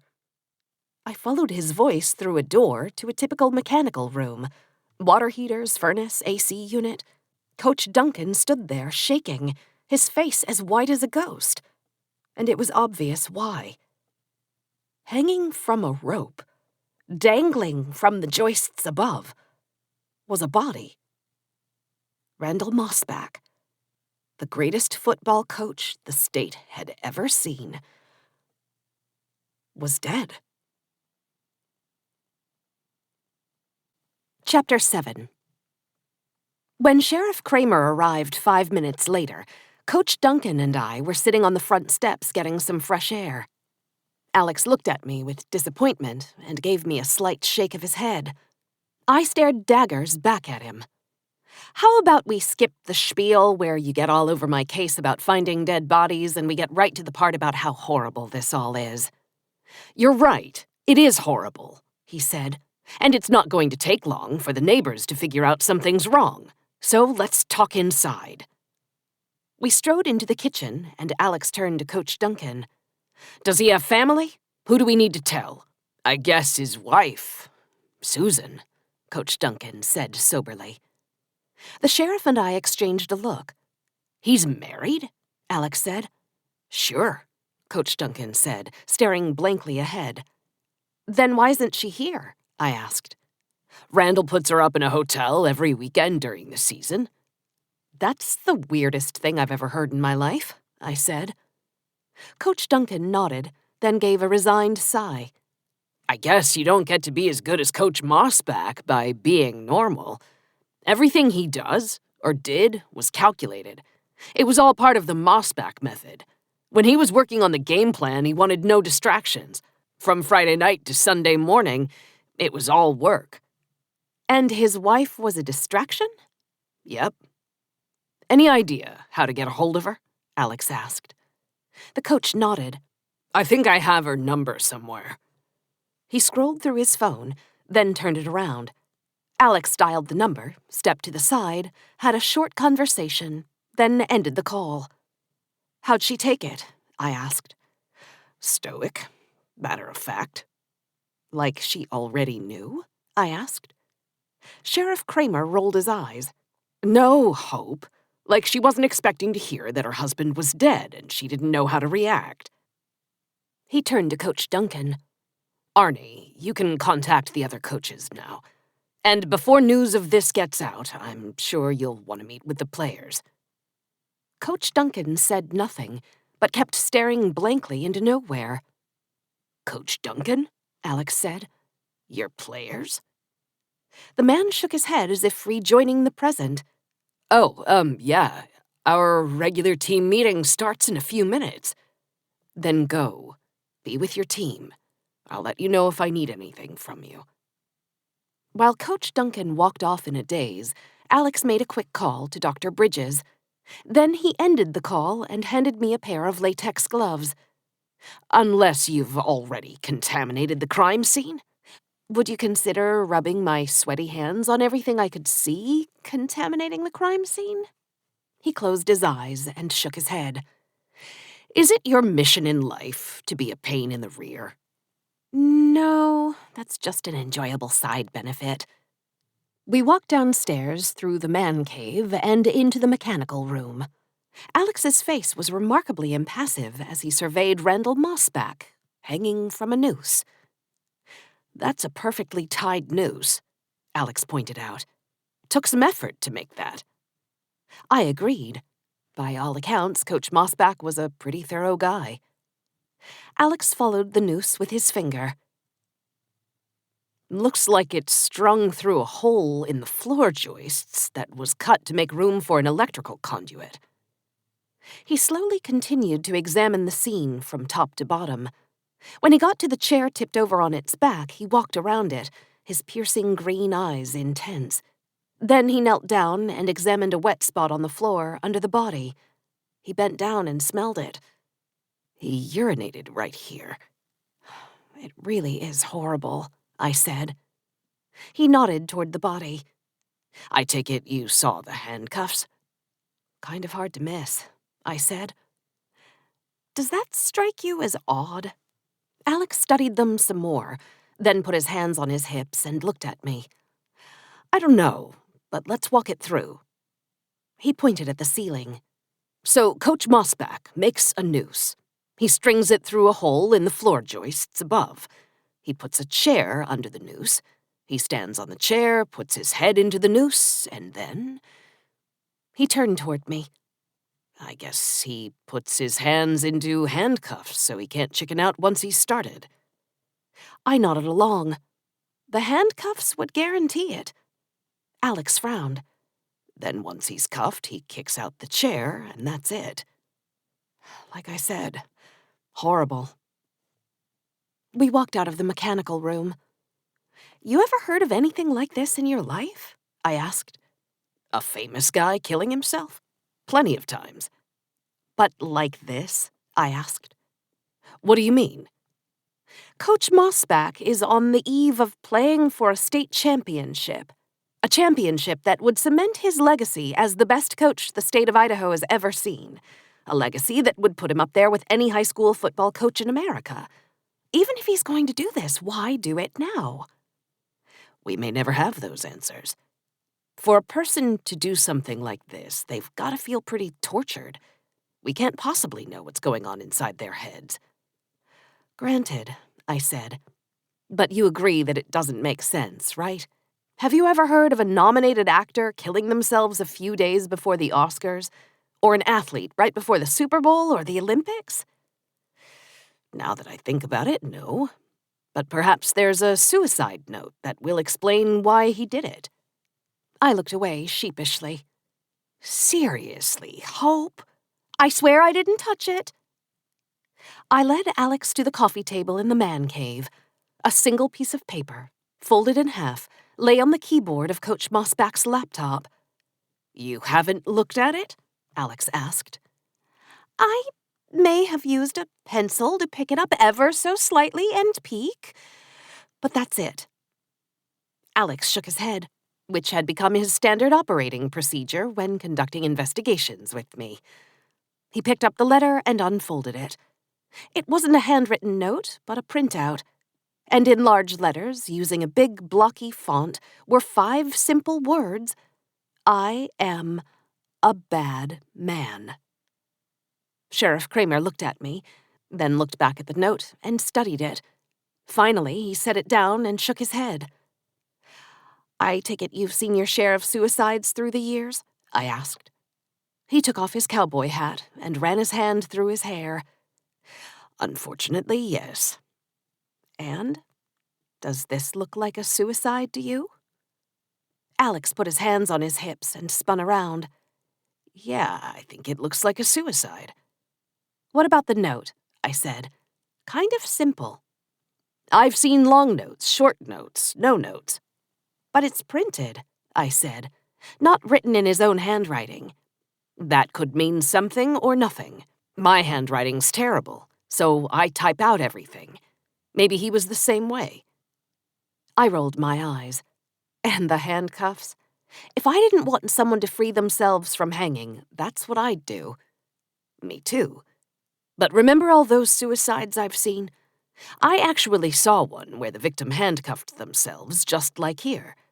Like you said, once you do that, there's no way to back out. Okay, then, how about this? I talked to Coach Mossback Friday night after the game. He was happy, charming, and frankly, he was hitting on me. He was eager to get home so he could start preparations for the state championship game, one of the biggest games of his career. And you're telling me that's when he decides to kill himself? I'm not telling you anything, Hope, Alex said. The evidence is. If you think a suicide under those circumstances is unlikely, consider the alternative. You're telling me someone comes into his house while he's busy preparing for the biggest game of his life. Somehow they put his head in a noose and hoist him up in the air and make it look like it was suicide? Coach Mossback is a big guy, a tough guy. I'm not buying that. Remember Occam's razor? You know, the thing you like to remind me of? The simplest explanation is usually the correct one. I know not everything about this makes sense, Alex said, but suicide so often doesn't make sense. It's horrible, it's tragic, and it's often unexplainable. And whether we like it or not, this time, I think that's exactly what we have. While Alex and Dr. Bridges were in the mechanical room examining the body, I was left alone to do what I do best: snoop. And just so Sheriff Kramer wouldn't get his knickers in a bunch, I kept my gloves on. I started by getting a general impression of the basement. It was fully finished, and except for the area where Coach Mossback had been working, everything was clean and tidy. There were footprints in the carpet from the mechanical room to the coffee table, but otherwise, the carpet had nice vacuum lines. The furniture was in good shape, and it seemed that everything was in its place. It looked exactly how you'd expect a finished basement to look in a modern American suburb, except cleaner. Next, I examined the area near the coffee table more closely. This was the only part of the room that wasn't straightened up. Coach Mossback's laptop was open and the cord was plugged in, but the screen was dark.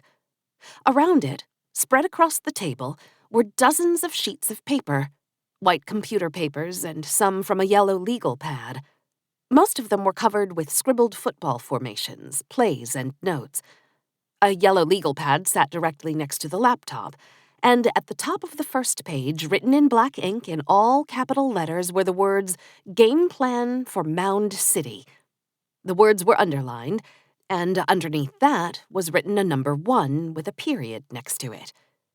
But there was nothing more after that. The rest of the legal pad was blank. Coach Mossback had not gotten very far with his game plan. On the floor beside the coffee table were 4 empty beer cans. The hopeless ball cap I'd seen him wearing Friday night was lying next to them. I'd noticed the big screen TV before, but I hadn't looked at it. Now I did. It was turned on, paused on a shot of what looked like game film. I found the remote between 2 couch cushions and pressed play. The teams were Mound City and Crete Falls. After running it for a minute, I figured out it was a recent game, Mound City's quarterfinal win. I rewound it to the spot where it had been initially, paused it again, then returned the remote control to the couch. I took more time going through the papers on the coffee table, looking for anything there other than football. Something that might explain what had happened. Something that might explain what "I am a bad man" meant. But I found nothing. I turned next to the bookshelves that lined the walls. Most of them were filled with binders, each one labeled on the spine. Choosing at random, I pulled out the one labeled October 14th, 2009, Game Plan vs. Murdoch, and thumbed through. Page after typed-out page of plays and instructions, and stuff that I'd probably need a PhD in football to understand. I put it back and picked up another. Same thing. I stepped back. There were hundreds of binders just like this. The Mossback method. Incredible. The discipline to do something like this. No wonder he was so successful. The only books he had that weren't binders were yearbooks. 1 shelf of them. They went all the way back to the early 90s and covered 4 different schools: Pleasant View, Eden Park, Crete City, and Hopeless. The final bookcase held his trophies and plaques from his state championships, 9 in total. There was an empty space where I was sure he was hoping to put his 10th. The only other piece of furniture was a wooden bar typical of basement man caves. Beneath it was a mini-fridge stocked with beer. Beside that were a few bottles of whiskey and a single bottle of vodka. A side door led to a tiny bedroom. The bed was made, pillows arranged just so. A guest room by the looks of it, but the kind of guest room that never had guests. Feeling like I'd seen everything there was to see on the basement level, I moved upstairs to the main floor. The kitchen and living room were merged together into an open-concept great room featuring a large gray sectional, an upright piano, and a large flat-screen TV. One wall was adorned with framed black-and-white nature pictures, plus 1 photo, an old wedding photo of Coach Mossback and his wife.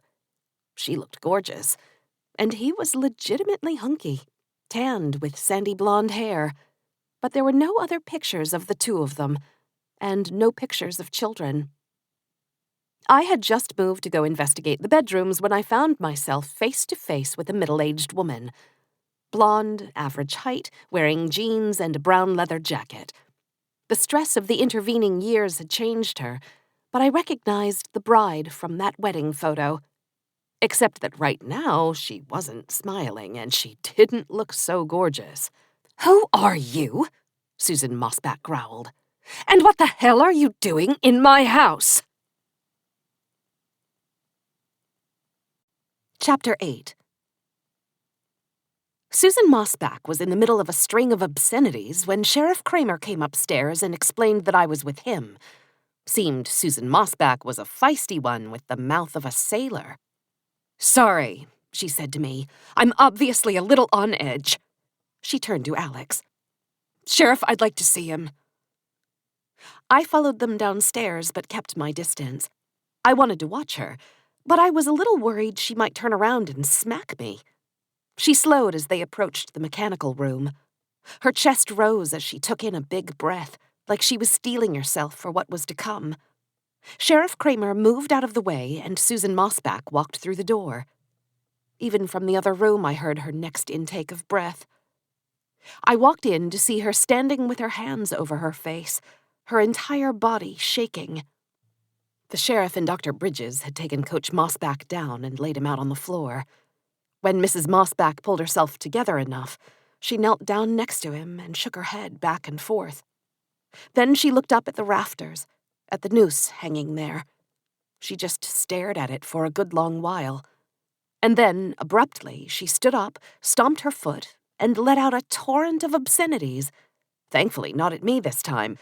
These were directed at Coach Mossback himself. Finally, she wiped a tear from her cheek and turned to Alex. "He really hanged himself?"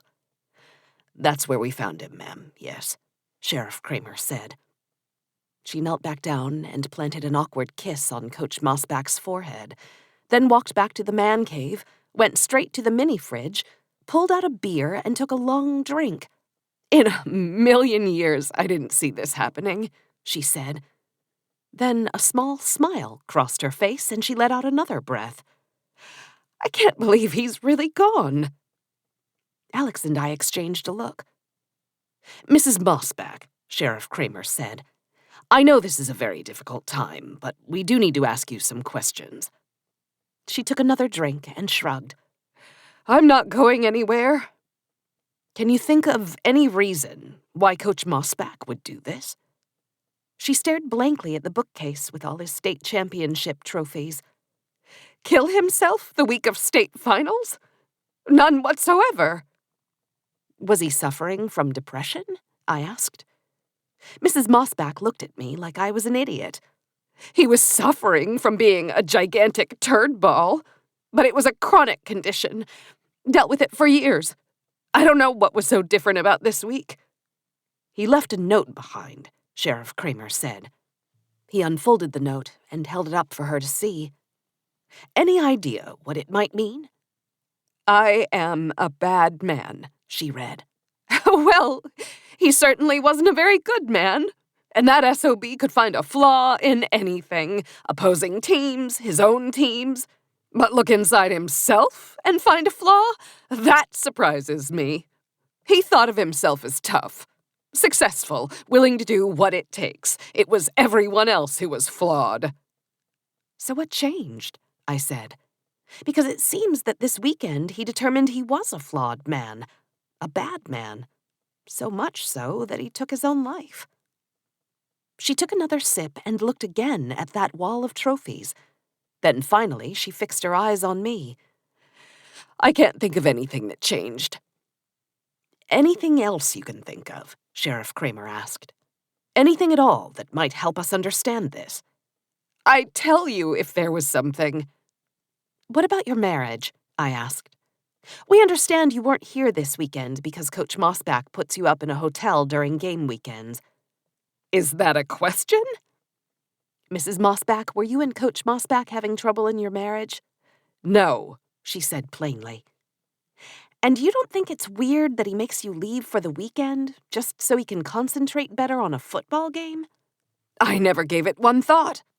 "I find that hard to believe," I said. "Well, believe it. Listen, you've got that young and not married look about you. I bet you think marriage is all about love and lollipops and rainbows. Truth is, marriage is about compromise and hard work. Randy and I, We had an arrangement. I did the cooking and the cleaning, I paid the bills and kept the lawn mowed, I took care of our home, and what did he do? He worked. He worked his tail off. He made us look good. He provided for us, so yes, we had an understanding. Maybe you find that hard to believe. She walked past me, looked at a vacuum sitting at the bottom of the stairs, and shook her head. She grabbed the cord and started wrapping it around the handle. But it works for us. She paused. Or rather, it did. Dr. Bridges took the body back to the hospital so he could perform an autopsy, just to make sure the findings were consistent with suicide. That means the funeral will have to wait, Alex explained. That's okay, Susan Mossback said. Randy would have hated anything that distracted the boys from their precious game. This week they practice. This weekend they play. Next week we can say goodbye. Back at the library, I told Granny and Bess the news.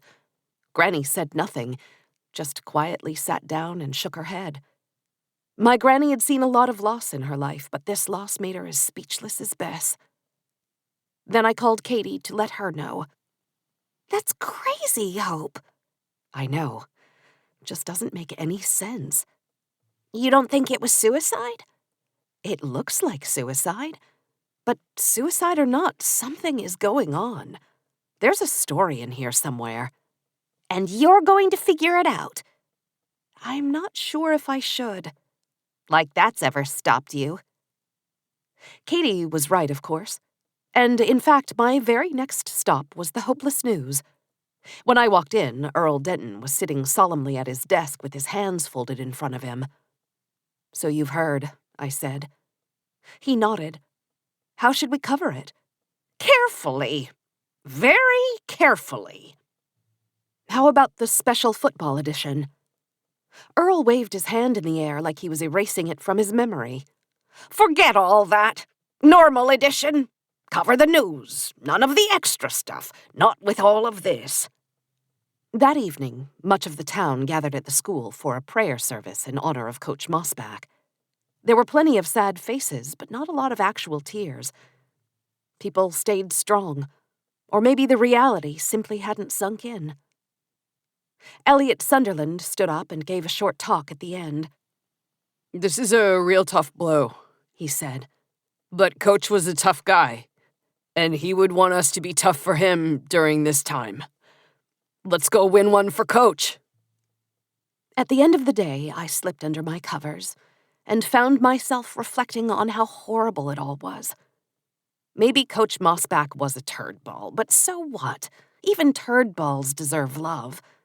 They deserve not to feel so alone. I opened my wallet and dug out the photo I'd kept behind my license for years. An old photo of my mom and me. She was 23. I was 6 months old. She looked so pretty and so happy. But she obviously wasn't, because 4 months later she left, and I hadn't seen her since. I didn't know where she was. I didn't even know if she was dead or alive. Perhaps she had started over. Perhaps she had another family now.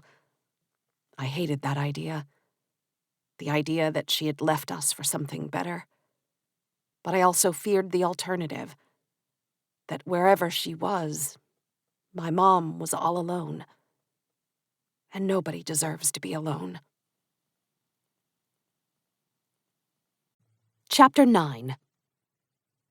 I started my Monday at a hopeless cup, where Nick and I decided the best way to kick off the week was to ignore each other. He didn't call me ma'am or old, and I didn't yell at him, or even roll my eyes.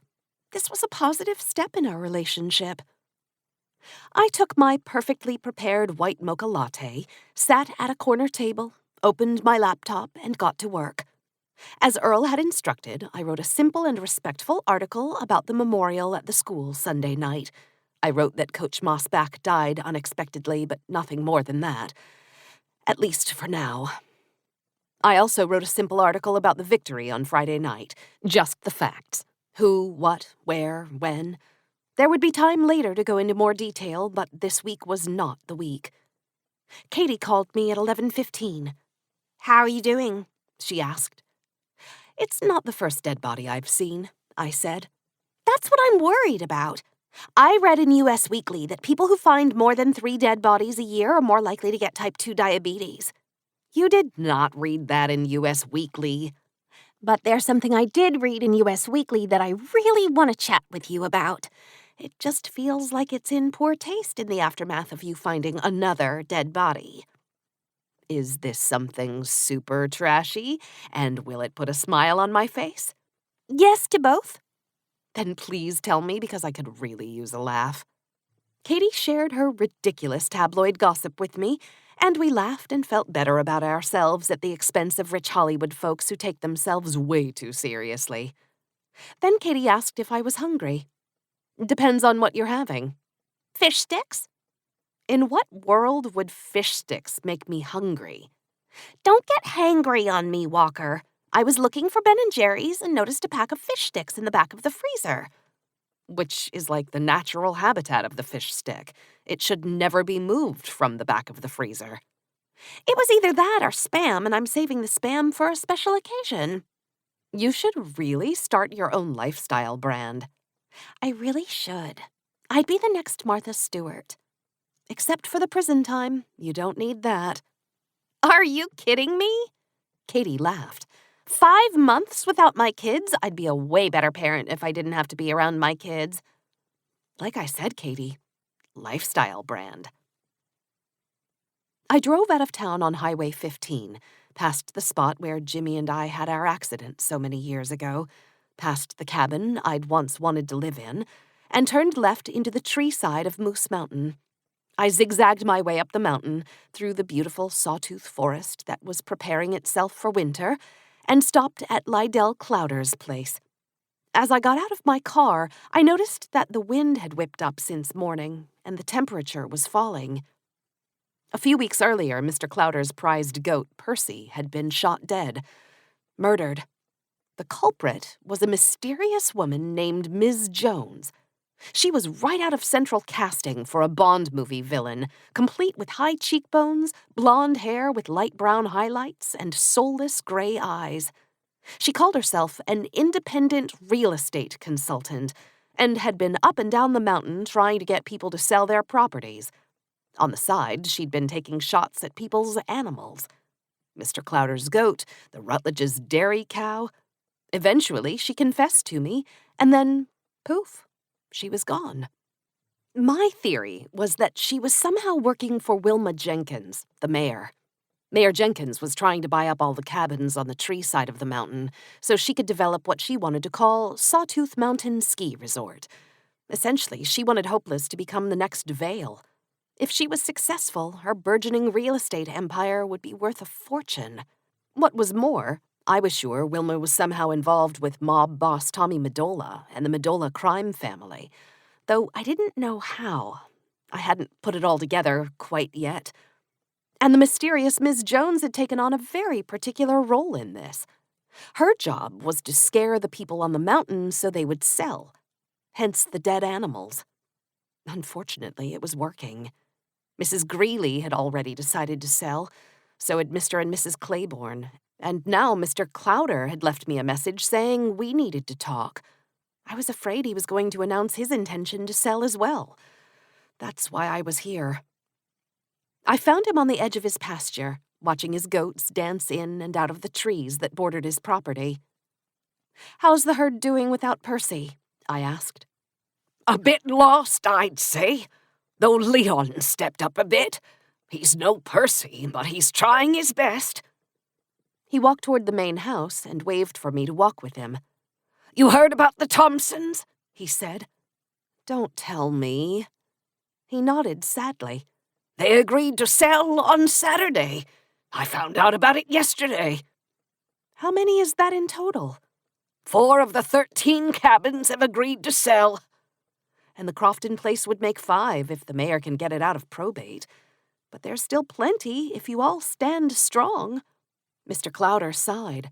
"That's what worries me. Pretty soon the dominoes are going to fall. Mayor Jenkins is making the rounds again, each time increasing her offer a bit. I'm worried people will just give up." Not you, I said. No, Hope, not me. And not the Rutledges either. Mr. Clowder laughed. No, not Cal and Debbie. Then relax. I can't. This is my home and my livelihood. What happens if she clears all the trees from the properties she buys? What then? Didn't you say you think Mayor Jenkins is mixed up in something bad? I did. Well then, I think the only way this stops is if you figure out exactly what that something is. I spent the afternoon driving from cabin to cabin, talking to everyone who was home. No, Ms. Jones had not been back. Yes, Mayor Jenkins had. And as to whether or not they were considering selling, people's lips were saying one thing, but their eyes were saying something else. Except for Cal and Debbie Rutledge. I'd actually been at their property the day their dairy cow was shot. I'd even foolishly gone through the woods after the shooter.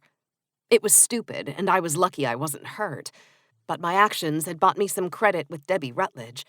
She was sturdy and tough, and if I found myself in a dark alley and had to get help from either a grizzly bear or Debbie Rutledge, I'd choose Debbie Rutledge every time.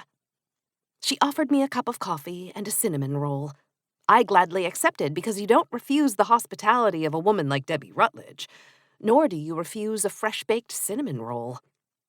So Mayor Jenkins came out again? I said. She had the nerve. Cal had to hold me back. She said we were lucky that someone like her valued this land so much. The audacity! I told her she was lucky my husband was standing between us. Mr. Clowder was right. This was not going to end unless I put a stop to it. And that meant finding out what bad things Mayor Jenkins was mixed up in, and how she was connected to the Medola crime family. When I returned to my apartment over the library, I went through all my notes on the Medolas. I was deep into my old files from Portland when someone knocked on my door. Granny was pretty much the only one who ever came to my door, and she wasn't much for knocking.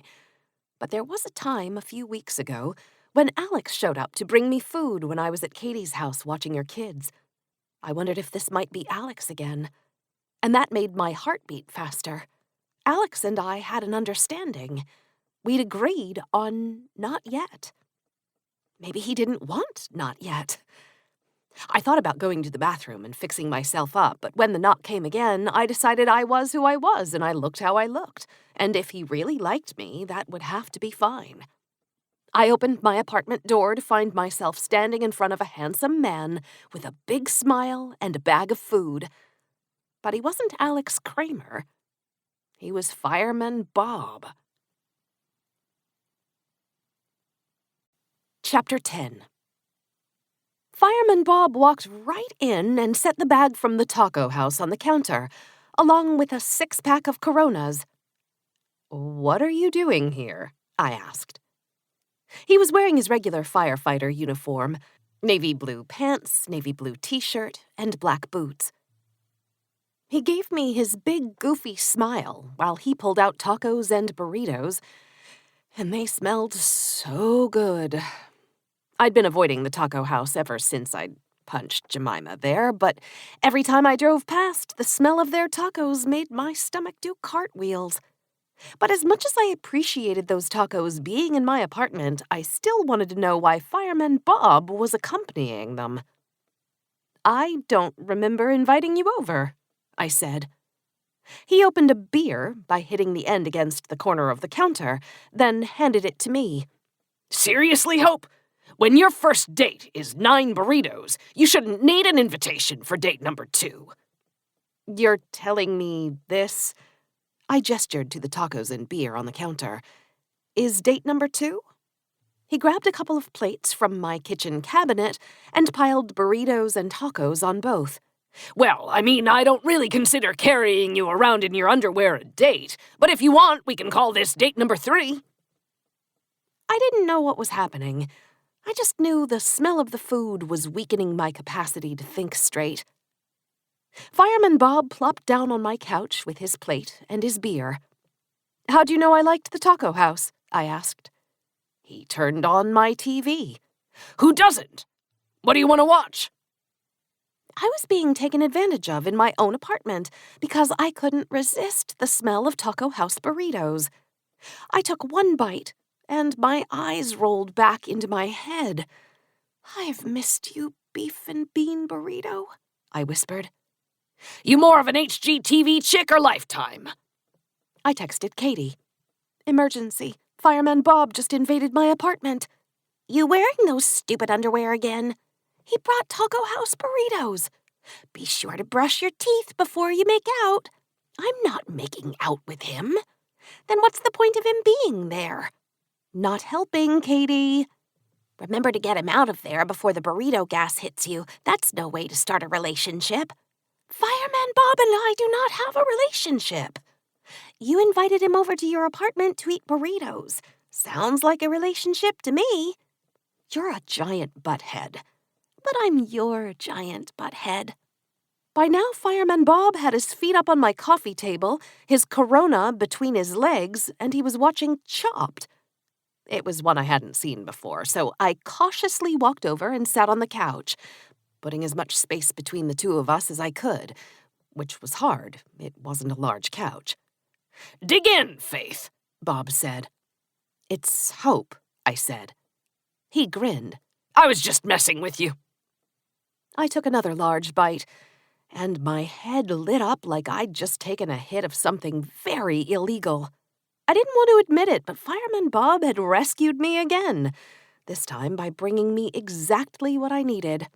I took a big sip of my Corona, then I dove in for another bite of my burrito. "I didn't peg you for a Chopped kind of a guy," I said after a minute.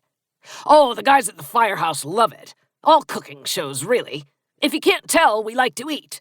If there was a network full of eating shows, I'd watch that, but cooking shows are the next best thing. I figured you guys would sit around and watch Deadliest Catch, or maybe Ice Road Truckers. Those are okay. We also like watching Fixer Upper. That Joanna's pretty hot. You're one classy guy, you know that, Fireman Bob? He took a swig from his Corona. So I've been told. I continued to enjoy my burrito as they introduced the mystery basket ingredients for the dessert round. They were brown sugar, starfruit, stinky tofu, and beef tongue. That's the hardest basket I've ever seen, Fireman Bob yelled enthusiastically. How do you make a dessert out of beef tongue? I asked. If anyone can figure it out, I'm betting on this chick from New Orleans. That girl can cook. And before I knew it, I was lost in the drama of a cooking show next to a dopey, in a cute way, firefighter who just happened to drop by. And you know what? I didn't hate it. The mail company was nice. And in contrast to sitting on a couch next to Alex, I felt absolutely zero pressure. The woman chef from New Orleans did in fact win, and as we finished our burritos and grabbed more beers, we kept on watching the next episode. Fireman Bob did a lot of hooting and hollering. To him, the female chefs were chicks and girls, and though that was mildly irritating, it was quite consistent with his whole meathead shtick. And occasionally, after a particularly satisfying moment, he'd extend his hand across the couch for a fist bump. When we got to the commercial break before the next dessert round, I thought it appropriate to learn more about my male suitor. "So, Fireman Bob, why's everyone call you Fireman Bob and not just Bob?" Well, he said, I'm a fireman, and my name is Bob. He shrugged as if this much was obvious. For Fireman Bob, it probably was as simple as that. Okay. And do you have a last name? O'Malley. You don't look like an O'Malley. My mom's a Scarpano and a Droppa, half Italian, half Pole. So an Irishman, an Italian, and a Pole walk into a bar, and Fireman Bob pops out. He tilted his beer at me. Pretty good for a third date, don't you think? I laughed. Second date. Lucky Charms doesn't count. How many burritos you gonna give this one? Well, this is a little unfair, because burritos are actually part of this date. But the way I see it, if the makeout session's as good as I think it will be, this will be a 10-burrito date. We're still not gonna be making out. He sighed. Then it's more like an 8-burrito date, which is still pretty good. The commercials ended, and they unveiled the mystery basket for the dessert round. The last ingredient was lamb placenta. Fireman Bob and I screamed our disbelief in unison, and let me say the actual visual of the lamb placenta was even worse than it sounds. One of the judges talked about how it had a sweet and slightly chewy texture, but it would need to be cooked longer than you'd think. That description apparently so creeped out Fireman Bob that he had to kick his feet in the air in an attempt to ward off the grossness of it all. Unfortunately, his feet hit his plate, which flew into the air, throwing burrito bits all over my carpet. Fireman Bob just took another sip of his beer and laughed. If my dog was here, he would eat it all up. I didn't know what I was expecting exactly, but usually when you spill crap on someone's floor, you make an attempt to clean it up. I stood. But your dog's not here, so do you mind? Not at all. Have at it. Seriously? Have you heard of a vacuum? I said. Sure, but I try as hard as I can not to use them. Again, that's what the dog's for. Oh, wait a second. Are you telling me you never use a vacuum? Of course I do. I just try to use them as little as humanly possible. So, as Fireman Bob returned to the mystery of turning lamb placenta into a 5-star dessert, I went to my closet, grabbed my vacuum, plugged it in, and started cleaning up the mess. Whoa! Fireman Bob yelled. Can you keep it down a little? I shook my head as I vacuumed under his feet. All he did was lift his legs in the air and crane his head like a rooster so he could still see the television. Men. Then I stopped myself. Some men were neat.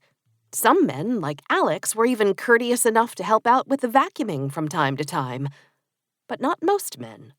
Most men didn't clean. Most men didn't vacuum. And then I remembered something Susan Mossback said. They had an agreement. She and Randall had strict roles in their marriage. He won football games and she kept up the home. He was too obsessed with being a football coach to have time for cleaning. Excited, I turned off the vacuum. Fireman Bob, time for you to go.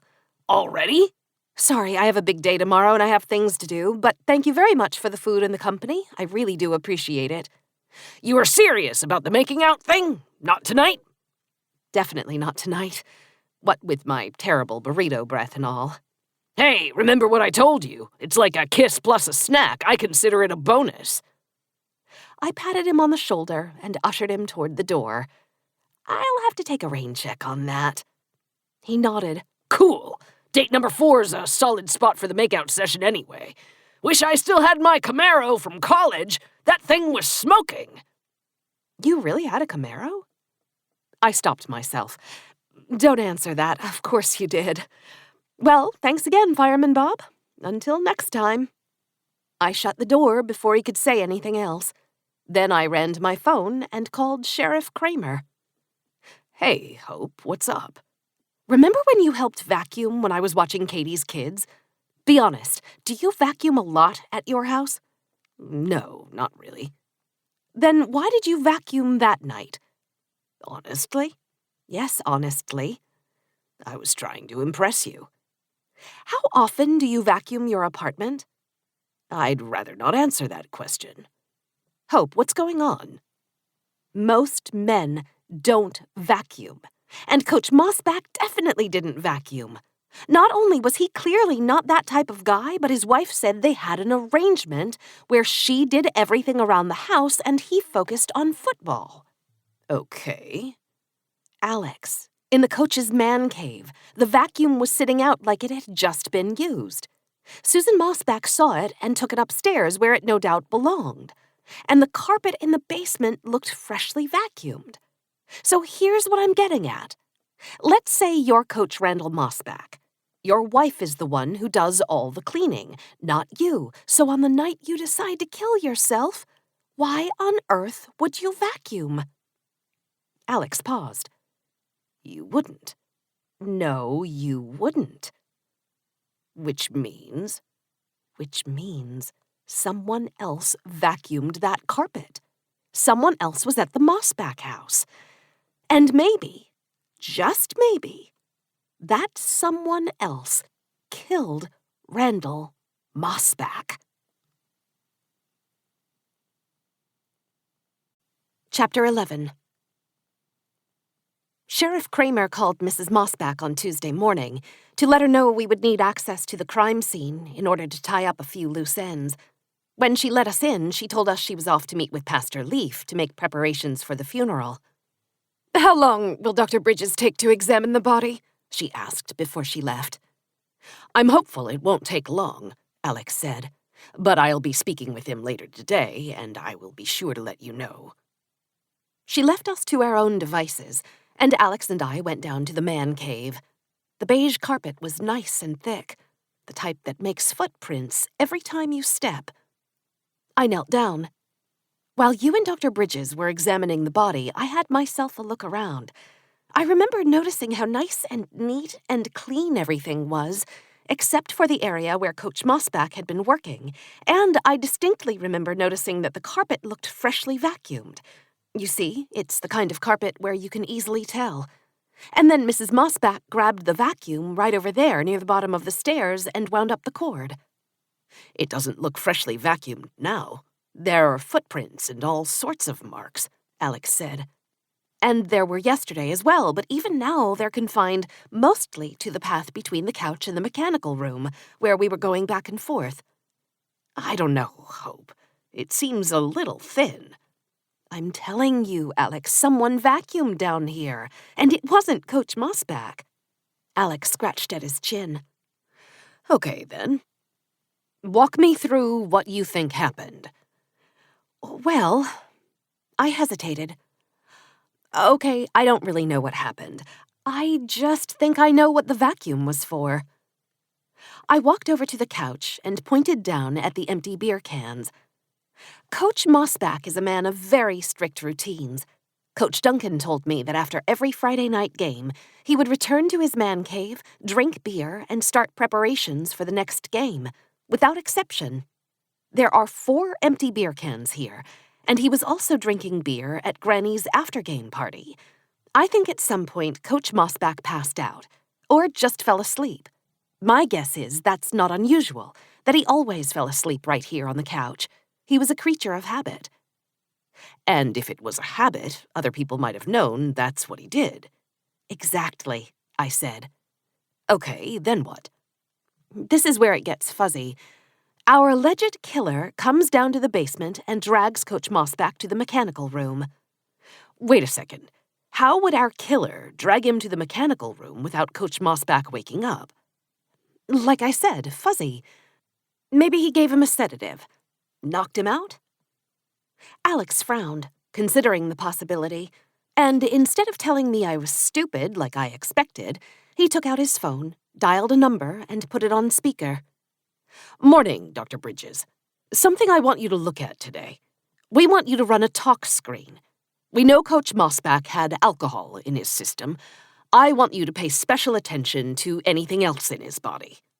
"Anything in particular?" Dr. Bridges asked. "Anything that might cause him to fall asleep, stay asleep, go unconscious." "Okay, anything else?" "Ultimately, I know you will decide for yourself whether or not the physical evidence points to suicide, and I don't want to influence that conclusion, but I would like to ask you to look carefully for, well, anything that strikes you as different from a typical suicide." "Got it." "Oh, and Dr. Bridges, when will you have something for me? Mrs. Mossback wants to plan the funeral." "I'm afraid it's still hard to say at this point." "Okay, well, tell me when you know." Alex ended the call and pointed to me. "Keep going, Hope."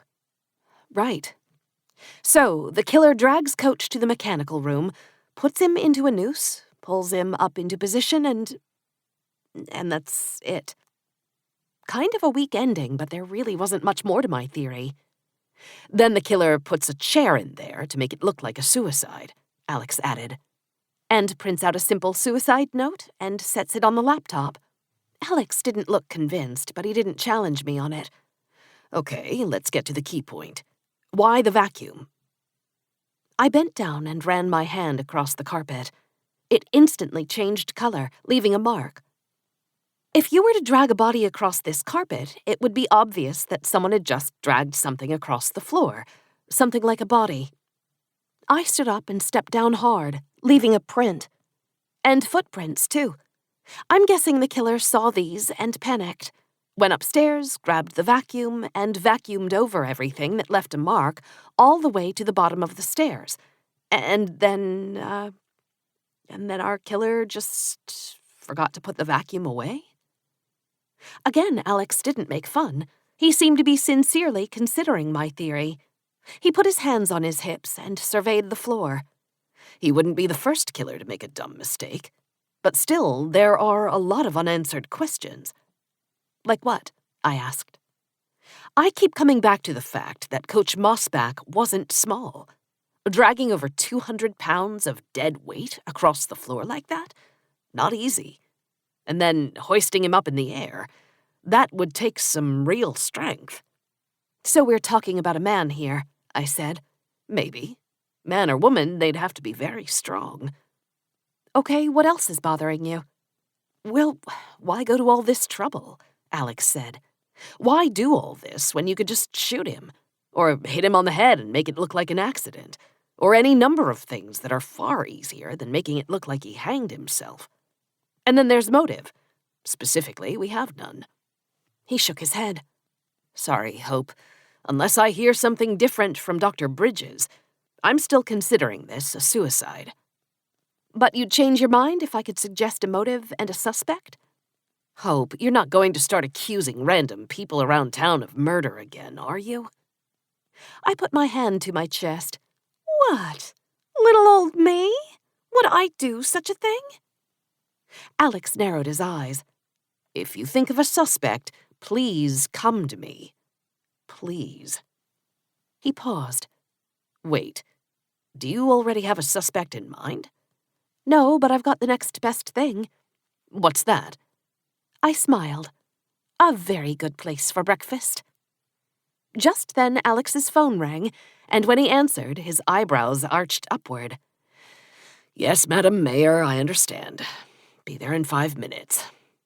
He ended the call and looked at me. Not the way I wanted to start my morning. What happened? A fight downtown? It seems your friend Debbie Rutledge just punched Mayor Jenkins. We found Debbie Rutledge and her husband, Cal, standing outside Stank's Hardware. Mayor Jenkins was a safe 20 feet away, talking angrily into her phone. I spotted the big red mark on her cheek even before I got out of my car. As Sheriff Kramer got out of his truck, I decided to hang back and watch the festivities. Given my history with Wilma Jenkins, it was probably for the best that I let the sheriff handle this one. The mayor ended her call and pointed to the Rutledges. Arrest that animal, Sheriff Kramer! Arrest her now! Sheriff Kramer held his palms up. Wait just a minute, Mayor Jenkins. How about you start with what happened? I'll tell you what happened, Debbie yelled. Sheriff Kramer turned and cut her off. I asked Mayor Jenkins. It's simple, really, said the mayor. I was in Stank's, picking up some plastic ties for my yard signs, and all I did was politely ask Mrs. Rutledge if she'd thought any more about my offer to buy her cabin. Then the filthy animal attacked me. Thank you, Mayor. Alex turned to Debbie. Okay, Mrs. Rutledge, would you like to present your side of the story? Debbie folded her arms. Nope, that's pretty much what happened. Sheriff Kramer hesitated. Seriously? So you're admitting to this?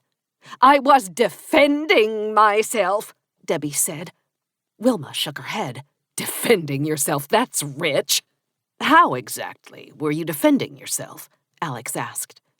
Listen, Mayor Jenkins can deny it all she wants, but we all know what's going on around here. What are you talking about? Alex asked. Debbie pointed at Wilma. She's working with that psycho Miss Jones, who murdered Clowder's goat, then murdered our dairy cow. She did it to make people afraid, so they'll sell their places to her. And let me tell you something, Sheriff, if you murder someone's cow, you had better be prepared to get punched. Law of the jungle. Sheriff Kramer was in a tricky spot, and I could see the stress of it all over his face. He turned back to the mayor. Mayor Jenkins, is any of what Mrs. Rutledge says true? Wilma rolled her eyes. I'm not even going to dignify those accusations with a remark. Now arrest this woman already.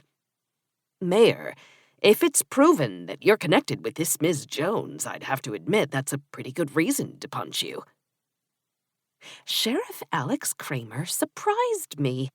There was a time not so long ago when he didn't care what pretty good reason a person had to punch another person, like if a certain intrepid local reporter punched a certain man-stealing vixen who kissed said local reporter's not-yet-boyfriend during their not-quite-a-date date.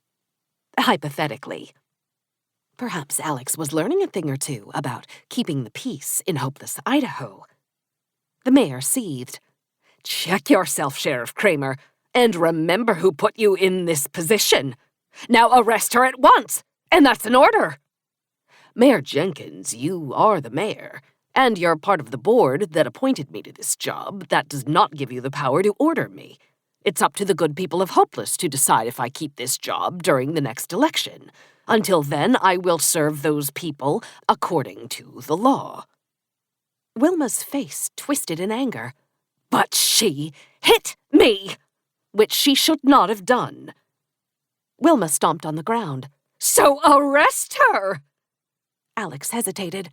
He looked at Mayor Jenkins. He looked at Debbie. Then he looked, just for a moment, at me. Was he thinking about what happened with Jemima? When he arrested me? I'm not going to do that, Mayor Jenkins. And why not? Wilma shrieked. Because think about what will happen. The moment I arrest Mrs. Rutledge, she will call every news station in Boise to tell them a story. The story of a small-town mayor who was so power-hungry that she colluded with some bad people. People willing to resort to violence to scare good, tax-paying folks off their land, just so she could buy it up and turn it into her own development. Of course, he said quickly, forestalling the mayor's objections, none of that is true. But here's the thing about stories, Mayor. They don't have to be true, they just have to be well told.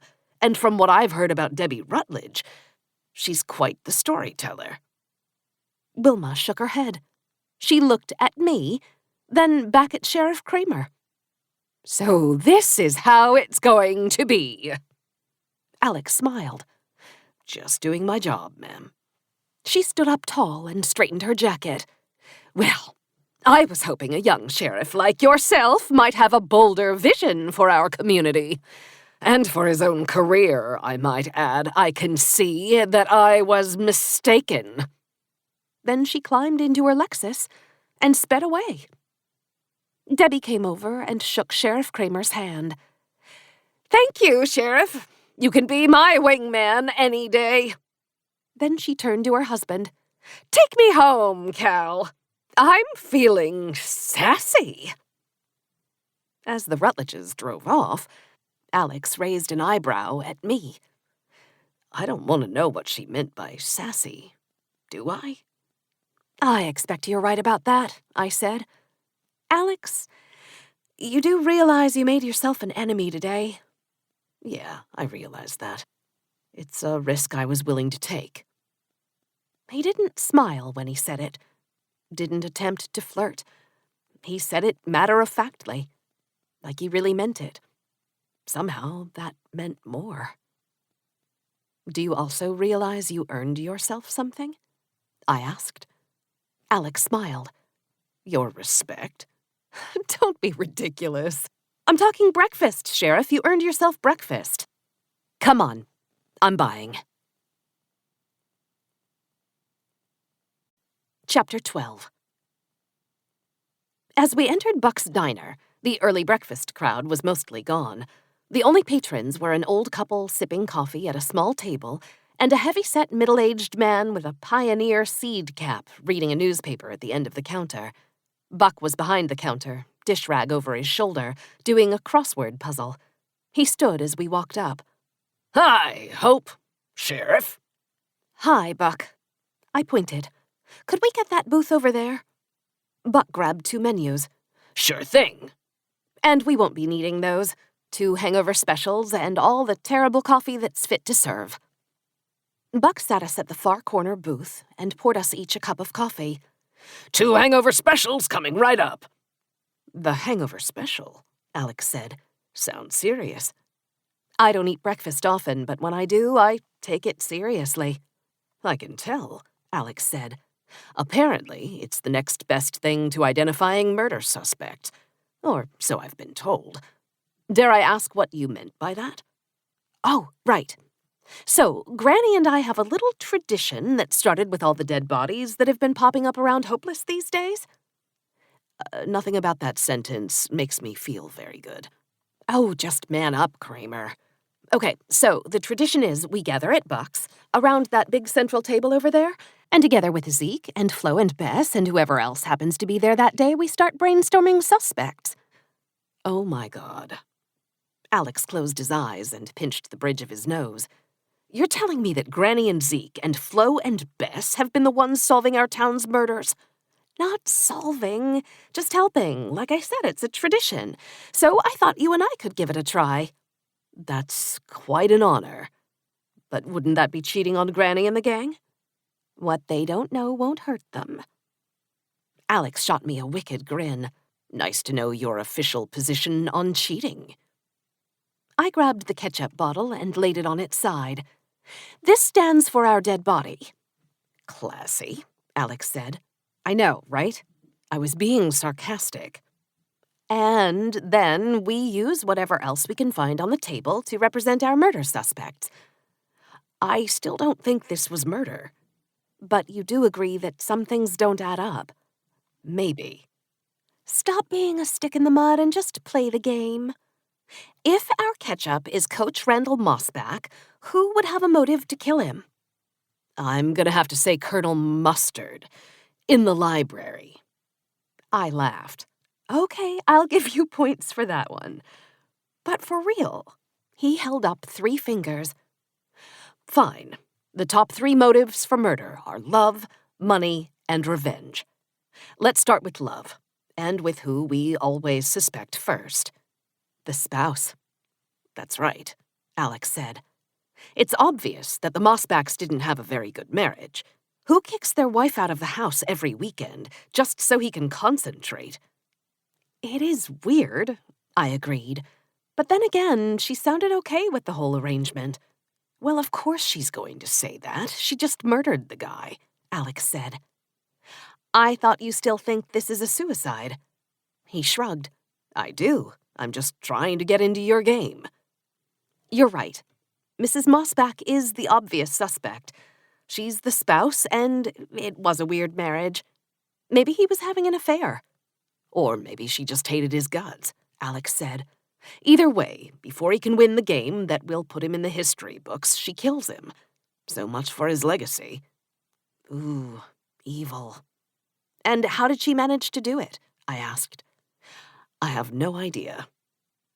I moved the salt into position. This is Susan Mossback. Alex gave me a questioning look. Admit it, I said. Susan Mossback's a little salty. See how this game works? Now, anybody else fall under your love motive? If he was having an affair, then whoever his mistress was. He smiled. I could ask my girlfriends if they have any ideas. You do that, big guy. Buck hustled over and slid 2 hangover specials in front of us, along with a container of hot maple syrup. Enjoy! I grabbed a sausage while Alex bit into his pancakes. He closed his eyes and smiled, then took another sip of coffee. Okay, he said. Second motive, money. Thoughts? How about Coach Duncan? I said. He was in line to become the head coach, then Coach Mossback swooped in, took that job right out of his hands. With Mossback gone, he's the natural choice to take over. I agree. What are we going to use for Coach Duncan?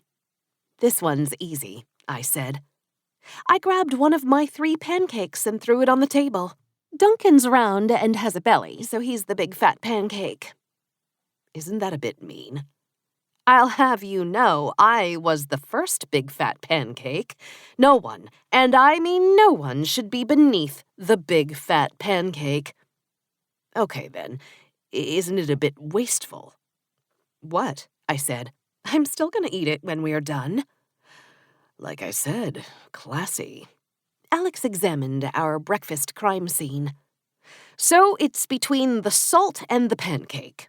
The big fat pancake, I corrected him. Which brings us to our third motive, revenge. I think lots of people could have killed Coach Mossback for revenge. Like all the coaches he's ever beaten. Think about all the guys who could have won a state championship if it weren't for Coach Mossback. Alex pointed his fork at me. You're right. I heard the other day that the coach from Mound City has a history with Coach Mossback. Hawes. Mason Hawes. What kind of history? Apparently, Hawes and Mossback coached against each other back in the day when Mossback was at Pleasant View.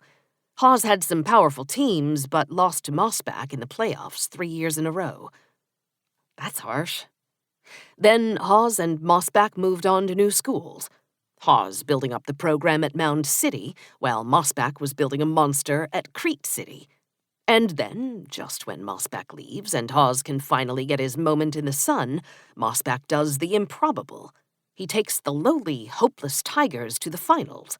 Where who are they about to face? Mound City. To Mason Hawes, I bet it feels like Mossback is torturing him. Good one. Mason Hawes, by day a football coach, by night a cold-blooded killer. What should we use for Hawes? Alex pointed a fork at himself. I get to choose? You may not have earned my respect today, but you have earned the right to choose a condiment.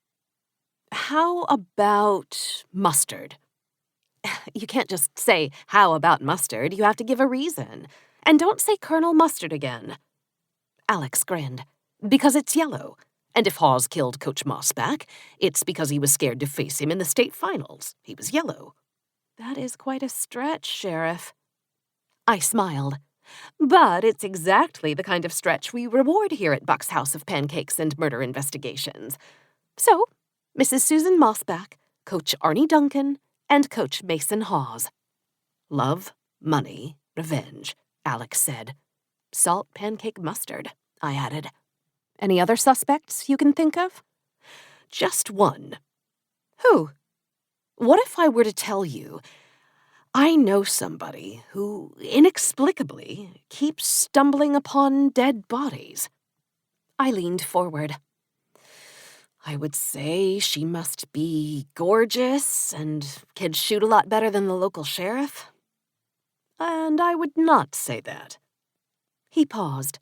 I wouldn't say the second part. I raised my eyebrows. He blushed. Or the first part. I raised my eyebrows higher. Yes, I would. I might say. He stopped himself. You know what? On the advice of counsel, I'm invoking my Fifth Amendment right to keep my mouth shut. I swallowed a bite of pancake. Smooth, Sheriff. Real smooth.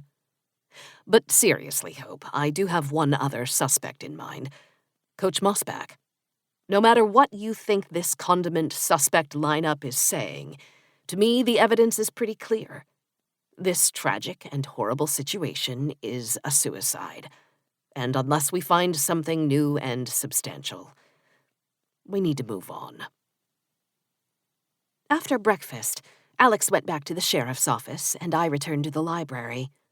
As I approached, I saw a cherry-red pickup parked in front of the watering can, with a fire department decal on the side. Chief Albrecht stood on the sidewalk, talking with a man in suit pants and a light blue shirt. And a short distance away, Granny was talking to Mr. Tanaka. "What's going on?" I asked Granny. Mr. Tanaka answered. "The insurance adjuster came to look at my building today. And that idiot Captain Albrecht decided to mosey on down here and butt in," Granny added. "Can he do that?" I asked. "I have no idea," Granny said. But now that you're here, why don't you do something? Me? What am I supposed to do? I don't know. Throw your weight around a little? I live in an apartment over a bar, Granny. What kind of weight do I have to throw around? Granny waved her hands in the air because I was annoying her. Just stay behind me and follow my lead, okay? I followed Granny over to the fire captain and the insurance adjuster. The two men looked up. Do you ladies need something? Captain Albrecht said. This is my granddaughter, Hope Walker, Granny said. We've met, the chief replied. Then you probably know she's an investigative journalist. I want you to keep her in the loop. Keep her in the loop? The chief asked. What are you talking about? I'm talking about you sticking your nose in where it doesn't belong, Chief Albrecht. If you're going to be talking to the insurance adjuster, I want you to share this information with my granddaughter. The two men exchanged a look. Then Chief Albrecht shook his head. I'll do no such thing. Now please leave us alone. Uh-oh. Granny stepped right up to Chief Albrecht and stuck her finger in his chest. I don't think you understand, Chief. Mr. Tanaka is my friend. Right now, you are messing with my friend, and when you mess with my friend, you mess with me. You will tell my granddaughter what's going on, or else. The chief sneered. Or else what? You're a major dipstick, aren't you? My Hope has solved 4 murders in the last couple of months. 4! And she's able to do that because she spent the last decade of her life as a professional investigative reporter. If you want answers, she's the best chance you've got. On the other hand, if you think Henry Tanaka started this fire, you might be the biggest idiot I have ever met, which makes me wonder, what other stupid things have you been doing as a fire captain? If only I knew someone who is skilled and dogged enough to take a nice, long, deep look at you, like a professional investigative reporter. You're bluffing. If you played poker with me, Chief, you would know I never, ever bluff. Chief Albrecht looked at Granny, then at me, then back at Granny. Finally, he appeared to make a decision. Fine, but only her, and she'd better stay out of my way. He and the insurance adjuster entered the building, and I went with them. Granny, with a wicked grin, followed, gesturing for Mr. Tanaka to join us. She had never been good at following orders. The chief beckoned me over and pointed to a window. See the glass? Classic modeling. And see the scorch patterns leading up to the window? Do you know what those are signs of? No, you wouldn't, because you don't investigate fires. These are both signs of a fast fire. A fast fire is a fire that is caused by an accelerant. An accelerant is what arsonists use to start fires. Ergo, this fire was arson. Chief Albrecht was right about one thing. I didn't know the first thing about fires. But when I looked back at Granny, it was clear from the expression on her face that she expected me to do something. What was the accelerant used? I asked. We don't know. Well, how did the fire start? We don't know that either. You don't know how the fire started, and you don't know what accelerant was used, but you know that it was arson. That's right, Chief Albrecht said. Okay, and have you drawn any other conclusions? Chief Albrecht shrugged. Like I said, my official conclusion is that Henry Tanaka started the fire. And what leads you to conclude that? Chief Albrecht and the insurance man exchanged a nervous look. That's part of an ongoing inquiry, the adjuster said. I paused. So that's it?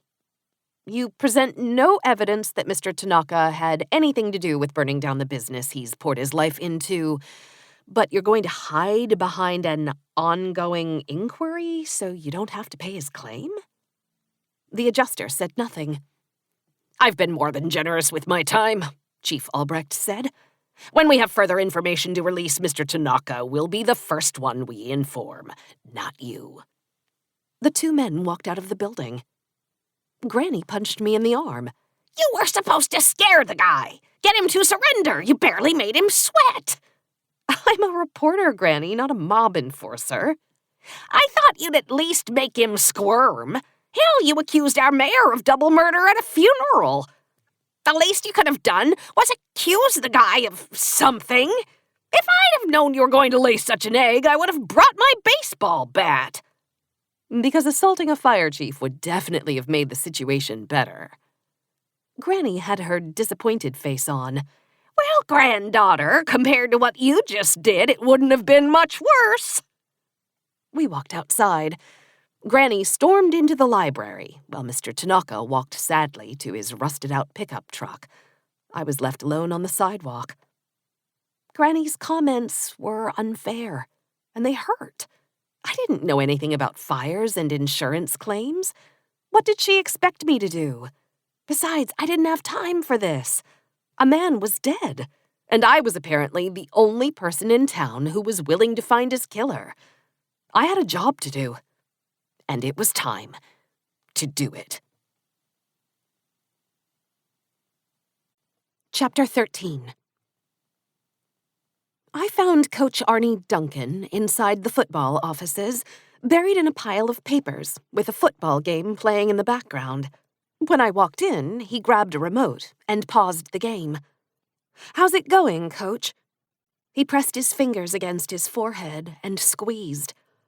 "About as well as you can imagine." "How was practice yesterday?"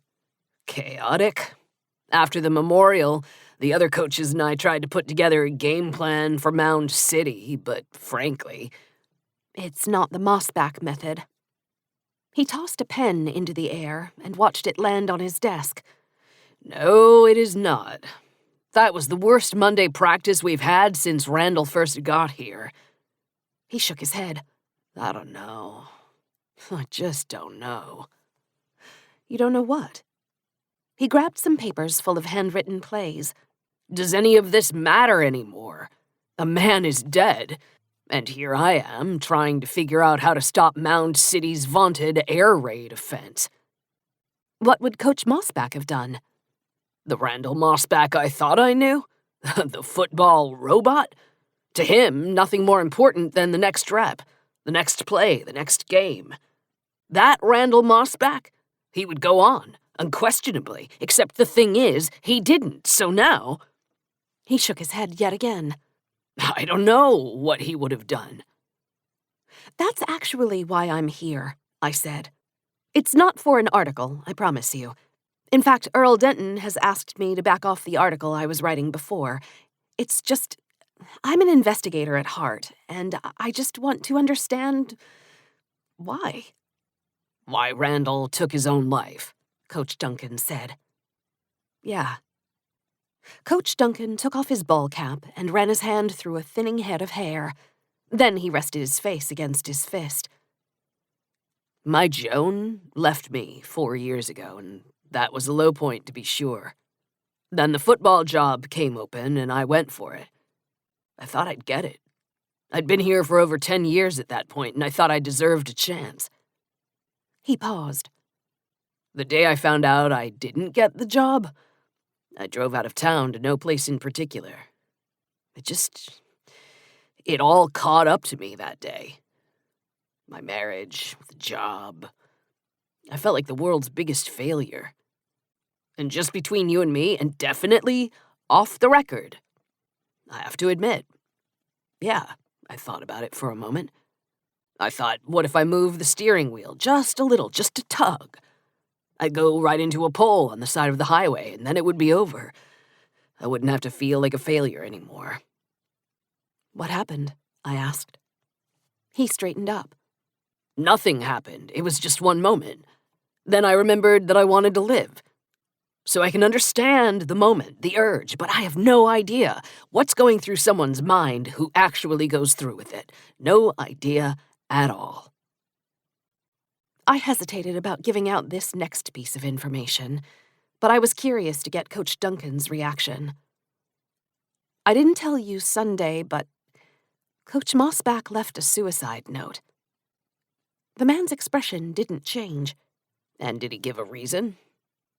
I'm not sure. It just said, "I am a bad man." Coach Duncan squinted like he couldn't see something clearly. I am a bad man. Does it mean anything to you? Should it? Probably not. I'm just looking for answers.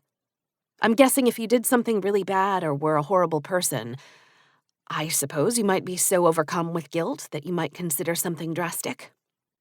Was Coach Mossback a bad person? Coach Duncan shrugged. He wasn't a good person. That's exactly what his wife said. Well, she would know. What do you mean when you say he wasn't a good person? Listen, Coach Mossback himself wouldn't have called himself a good person. That's not how he thought of things. At least, that's not how I thought he thought about things. He was the best football coach I've ever seen, for a variety of reasons. But more than anything, it was because of his focus. The man I knew didn't think in terms of good or bad. It was all about football. That's it. So you don't know of anything bad he did? Something he regretted? Anything like that? Anything that might have come back to haunt him? Something that when he finally remembered, he was so racked with guilt, Coach Duncan shook his head. No, I'm not aware of anything like that. But if there was something in his past, I'm the last person you would have talked to about it. Principal Booth made sure Randall kept me on his staff, but the two of us never got close. To be honest, he gave me quite a bit of crap. I don't think he liked me any more than I liked him. How about the other coaches on the staff? Who was he close to? I'm not sure anyone was particularly close with Randall. Coach Williams had never met any of us before he came here from Utah. Coach Edwards was with Randall at his last stop, too. That's Crete City, but I don't think even he knew Randall well. Truth is, we all pretty much left him alone. He came up with the plan, and we helped him execute the plan, and when the game was finished, it was always on to the next game. He looked down at his papers. It still is, I guess. What are you going to do? I asked. The man who got us to this point is dead. But somehow, some way, we've got to get these boys ready to play one more time. It's the next game philosophy in all its brutal reality. The kids, and that's what they are, kids, we gotta remember that, they're reeling. They might not have loved the man, but he was a giant to them, and for this to happen right before the biggest game of their lives, it's hard. I offered my hand. Coach Duncan took it. Good luck, Coach. Thanks, Hope. We'll need it. I turned to go, but Coach Duncan stopped me at the door. You know, if you're looking for someone who might have known Randall, I'd talk to Principal Booth. He's the one who hired him. He and Randall had a pretty good relationship. Maybe he could answer your questions. I found Principal Booth in the cafeteria, visiting with a group of students at one of the tables. As I walked through the large room with concrete block walls and tiled floors, the students looked at me like I was from outer space. They whispered to each other, trying to learn who this outsider might be.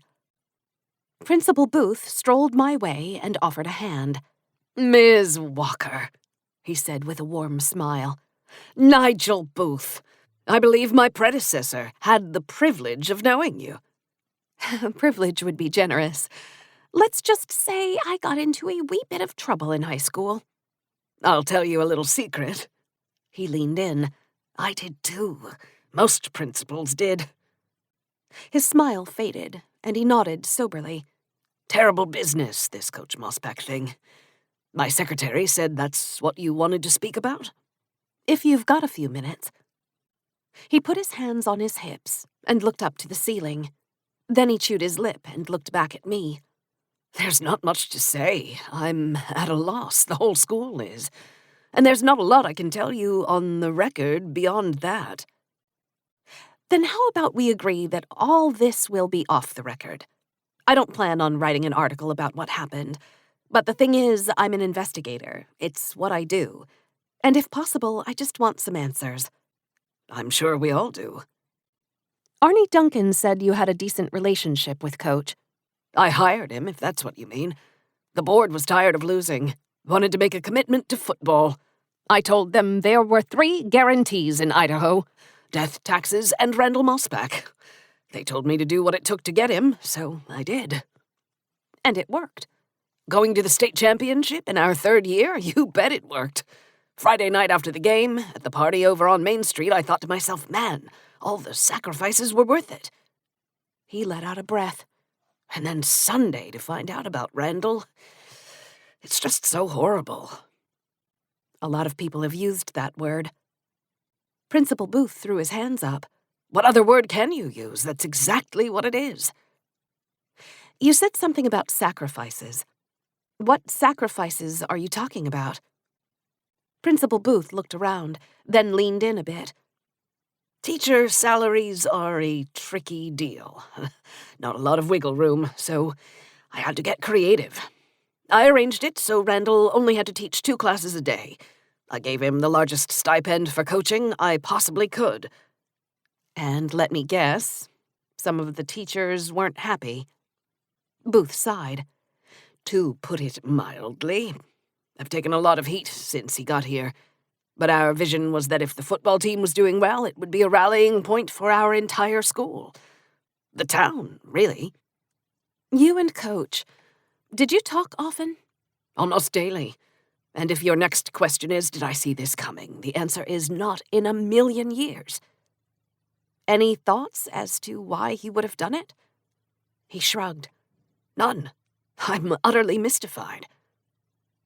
Now it was my turn to lean in.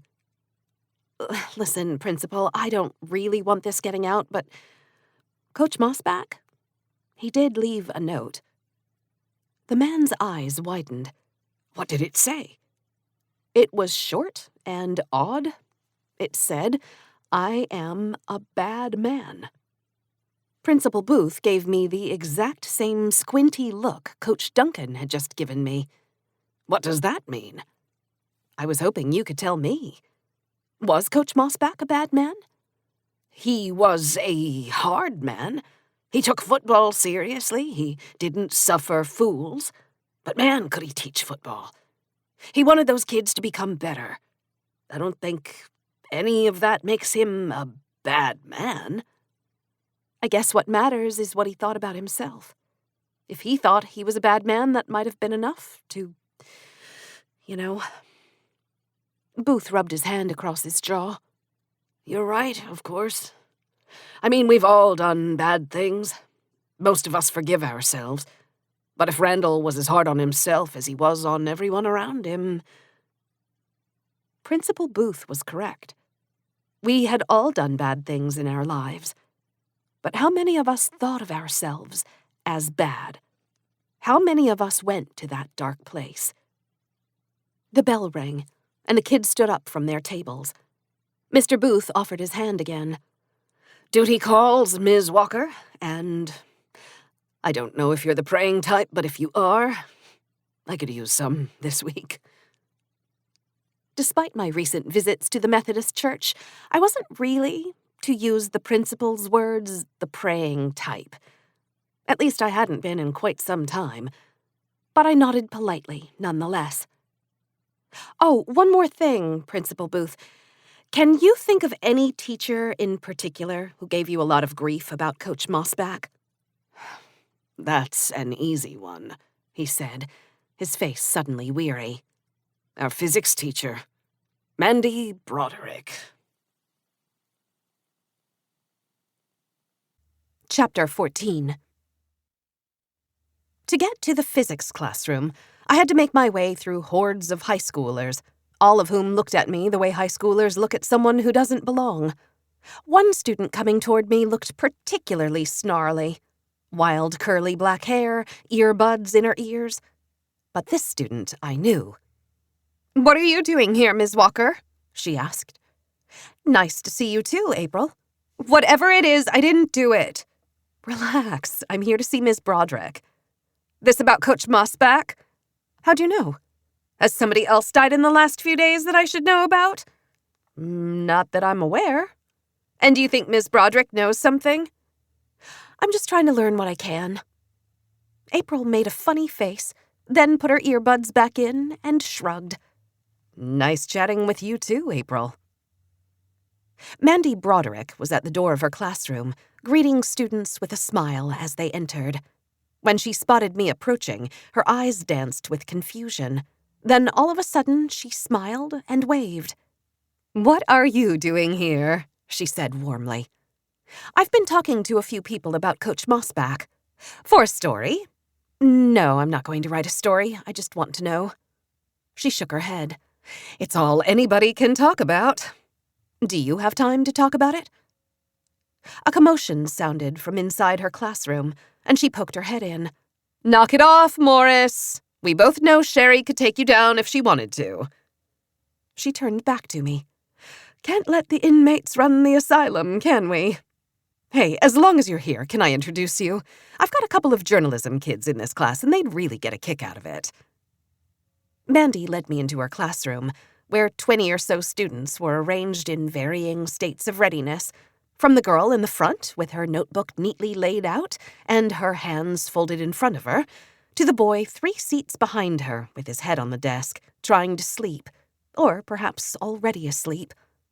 On the far side of the room, lab tables were set up with equipment, and beyond that was a counter loaded up with a variety of boards and stones. "What are those for?" I asked, pointing. Mandy's eyes lit up. "Ah, those are for a demonstration we've been working on. Have you ever wondered how the pyramids were built? Or how anything in the olden days was built? I mean, before cranes and bulldozers and all this machinery. How did us puny human beings lift and move such fantastic weights? The answer," she pointed to her brain, "is physics. Physical demonstrations are great. They're the only time I really get the full class's attention." She turned to her students. "Okay, class, settle down. I'd like to introduce a former student of Hopeless High School and someone my journalism club should know pretty well. This is Hope Walker. She's an investigative reporter, and if I may say, she's a terrific writer." This was met with a smattering of applause. One boy whistled at me. "Morris, you show women more respect than that," Mandy snapped. "And if you do that again, I'll let Sherry kick you where the sun don't shine." "You can't say that kind of stuff, Miss Broderick. I got rights," Morris complained. "And one of those is the right to remain silent. A right the rest of us are anxious for you to exercise." The class erupted in laughter, and one of Morris's buddies punched him in the shoulder. "Okay, find your lab partner and get to your stations. Today, I want you to review your data from your Mpemba effect experiments and start writing up your reports. If you've got questions, feel free to use your brain to wrestle with it before you ask me a dumb question. Now go." The kids scattered to the lab tables and got to work. "You're good with these kids," I said. "I can tell." Mandy shrugged. "I like kids, mostly because I was one. I never understand those teachers who act like they were never 16 before. Take a kid like Morris. Is he an idiot? Of course, but he's a lovable idiot. He needs to be challenged. He needs to be corrected. Most of all, he needs to be loved. They all do." "And what's the lab about? You said a word I'd never heard before." "The Mpemba effect. It's simple, but illuminating. You take a cup of cold water and a cup of hot water, and you put both cups in the freezer. Which one freezes the fastest?" "The cold one?" You would think, right? It seems so reasonable. But sometimes what seems reasonable falls apart upon closer scrutiny. The kind of scrutiny provided by science. When we actually run a controlled experiment, we find out something very different. The hot water freezes faster? Even more interesting than that. Sometimes it does, and sometimes It doesn't. It all depends on the particular temperature of the hot water. Under certain temperatures, the hot water freezes faster. Under others, it doesn't. It's called the Mpemba effect. That's fascinating. I know, right? Now, make a kid read all about this in a textbook, and the majority of kids are bored to tears. But let them do the experiment themselves? Game changer. I wish you were my physics teacher. Mandy laughed. A voice called out from one of the labs. Miss Broderick? A girl was raising her hand. Mandy frowned. Elizabeth, are you sure you've wrestled with your question long enough? As long as I can, Miss Broderick, but I can't hold it any longer. I really have to pee. The kids all laughed, and Mandy shook her head. Go take care of your business, but next time pee during the passing period. So? Mandy turned back to me. How can I help you? I'm just trying to get a fuller picture of Coach Moss back, so you can figure out why he did this. I nodded. I realize we'll probably never know, but it's just so shocking. To do this the week of the state championship game? You think it's odd, Mandy said. You don't? I think I made my position on Randy clear the other night. The guy made me sick.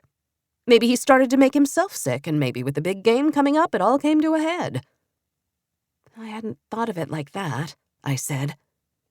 Pressure can turn coal into diamonds, but usually it messes things up. Randy handled pressure well for a long time. He was the diamond. Maybe he finally cracked. You don't seem torn up that he's dead. I didn't want to see the man dead. Just out of a job, Mandy said. But, well, I'd be lying if I said I was particularly sad about it. Though I suppose I'm sad for any boys who liked him. Did some of the boys not like him? Mandy gave me the "are you effing kidding me" look. My guess is most didn't like him. The most charitable word I can use is that Randy was demanding. Less charitable? He was mean. And the word I would use is abusive. Abusive? In what way? Morris stood on his lab chair and started clucking like a chicken. Mandy strode right over to him, pulled him down, and took him to the side for a little chat. After a minute, she came back to me, rolling her eyes. Sorry, I should go. The natives are getting restless. Maybe you and I could go out for a little girls' night sometime. I'd like that. I gave her my cell number and turned to go, but then I turned back. What temperature? Excuse me? What temperature does hot water have to be in order to freeze faster than cold water? She laughed. Turns out the answer is even more complicated than that. I had a feeling Mandy Broderick was right. As I walked to my car, my phone buzzed with a text from Katie. Emergency, my house, not kidding around. Of course, I went straight there. And when I pulled up, I found Katie all alone on the front steps, her head in her hands. I ran across the yard. Katie, what's the emergency?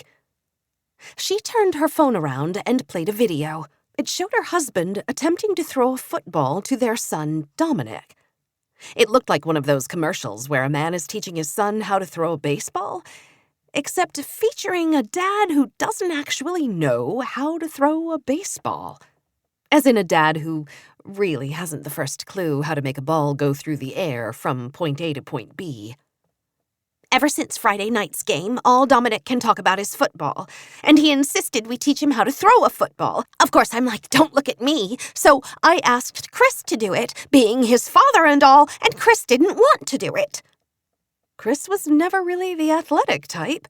And I knew that, but still I figured it's football. Every boy must know how to throw a football. So I made him do it.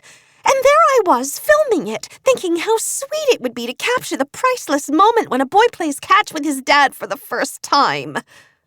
She shook her head. And this is what I captured. She played the video again.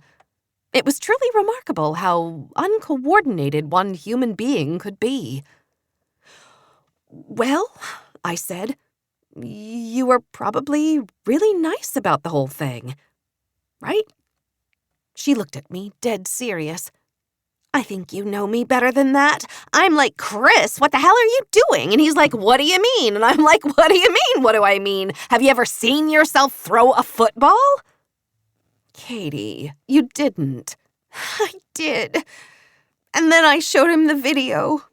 And I've never seen him so hurt in all my life. I feel terrible. Because you are terrible. I know. Like I said, I've always known he wasn't an athlete, but I just had no idea that any man, even Chris, could be that much of not an athlete. And then I couldn't keep my big fat mouth shut. You assaulted his manhood, Katie. She raised her hands in the air. I know. He probably got teased about stuff like this when he was little, too, and then he goes off and makes something of himself. You know, he gets himself a hot wife, that's me, in case you're wondering, and builds a good life, and then I just had to go and bring him down a notch. Or 3. Or all of them. What's the maximum number of notches, anyway? I don't know, 11? Let's say 11. Hope, how do I make it up to him? Well, he's a guy, so... Other than that, Hope, other than that. Katie, you're a good person. With a big fat mouth. Stop saying that. You've got a brilliant mouth, a very funny mouth. And yes, sometimes it gets you in trouble, but you also took me back after I abandoned you for 12 years. What's that have to do with my brilliant mouth? Nothing. It has to do with you being good and kind and decent. So, Chris isn't good at football. Who cares? What is he good at? What is he interested in? Where could you lift him up? Make him feel better about himself? Where could you honor what he already does well? Katie eyed me wearily. Have you been reading relationship books or something? I shrugged. I've taken half a dozen Cosmo quizzes in my day, which sort of makes me an expert, despite having not dated anyone for over a decade. Except the serious relationship you're currently in with Fireman Bob. Except for that. And how is that hunk of burnin' love? I laughed. A little hunky, a little dopey. And he likes to eat. I might be in love. Katie punched me, and I giggled. So, I said, have we taken care of the emergency? She made a funny face. Not exactly. You see, Chris is only part of the problem, and I need your help with the other part of the problem. I don't like the sound of that. It's not bad, it's just that, well, Dominic still doesn't know how to throw a football. I understood. You want me, Hope Walker, to teach your son how to throw a football. Katie nodded. But we can't let Chris know about this. Fine. On one condition. You're going to find a way to start supporting the stuff Chris is interested in. Katie groaned. You don't seriously want me to take an interest in... Say it, Katie. You can say it. Her voice was a whisper. Craft beer. I smiled. Good girl. Hope, I can't wait to give you advice when you're in an actual relationship with an actual man. Me? In an actual relationship? I punched Katie back. I think you know me better than that. Chapter 15. I was sitting in a hopeless cup, putting the finishing touches on my articles for that week's edition of the paper, when Sheriff Kramer walked right up to my table. Thought I'd find you here. Whatever it is, I didn't do it. Unless we are talking about Jemima, I'm totally the one who let the air out of her tires. You've never really done that to her, have you? I think this is the part where it's best for me not to say anything without a lawyer present. Alex smiled. Listen, something came up that I forgot about. I've got to take Mary Riley to Boise to meet with the Secret Service. She's finalizing a few things for her deal in that counterfeiting case. And when you say Secret Service, you mean Special Agent Awesome Vargas? Alex ignored the jab. I honestly forgot about it until this morning, and I'm waiting to hear from Dr. Bridges today. So if you happen to hear from him first... I'll be sure to interrupt your visit with your girlfriend. Good, because it's never too early to be a gigantic pain in my rear. I winked. Exactly. Alex turned, grabbed his coffee from the counter, and gave me a front tilt of his cowboy hat. Good day, Miss Walker. Good day, Sheriff. Flirting. I could handle flirting. I sent my articles to Earl for his review, then stepped out of a hopeless cup and right into one of those perfect November days. Though winter would be here soon, fall was still hanging on for dear life. The temperature was cool, yet comfortable, the air crisp, with that clean and smoky smell that fall delivers so well. The colors on the trees around town were brilliant oranges, reds, and yellows, and the snowcaps of Moose Mountain looked like something on a postcard. I walked down Main Street into Old Town, past the shops and buildings I'd passed 1,000 times in my youth, and I felt refreshed, renewed. In Tourist Town, trends changed and businesses came and went, but here in Old Town, this version of hopeless was somehow immune to both change and decay, which was the way the longtime residents, people like Granny, preferred it. But not Wilma Jenkins. To her, and people like her, Tourist Town wasn't enough. She wanted all of Hopeless to change, for the old version to disappear. And though I liked things how they were, I did at least understand. All across America, small towns had been dying for the last 40 years, often because their people had refused to adapt, had refused to keep up with the times, so I understood where Wilma was coming from. I just didn't like the way she went about it. I heard a honk and looked up to see a middle-aged woman stop in the middle of crossing the street. 2 shiny black SUVs were barreling toward her, and they didn't seem to care about pedestrians having the right of way. The woman retreated to the sidewalk, and the 2 SUVs sped on past. It appeared that somebody very important or very rich was in town. The kind of rich, important people who think that their rich importance means they don't have to be kind or polite or have manners. My phone buzzed and I looked at the screen. It was Mark Pendergast, the TV executive from New York who had talked to me about the possibility of doing a television news magazine. It was a huge opportunity. In fact, it was exactly the kind of thing I had dreamed about when I first left Hopeless years ago. "Hey, Mark," I said as I answered. Hello, Hope Walker. I need something from you.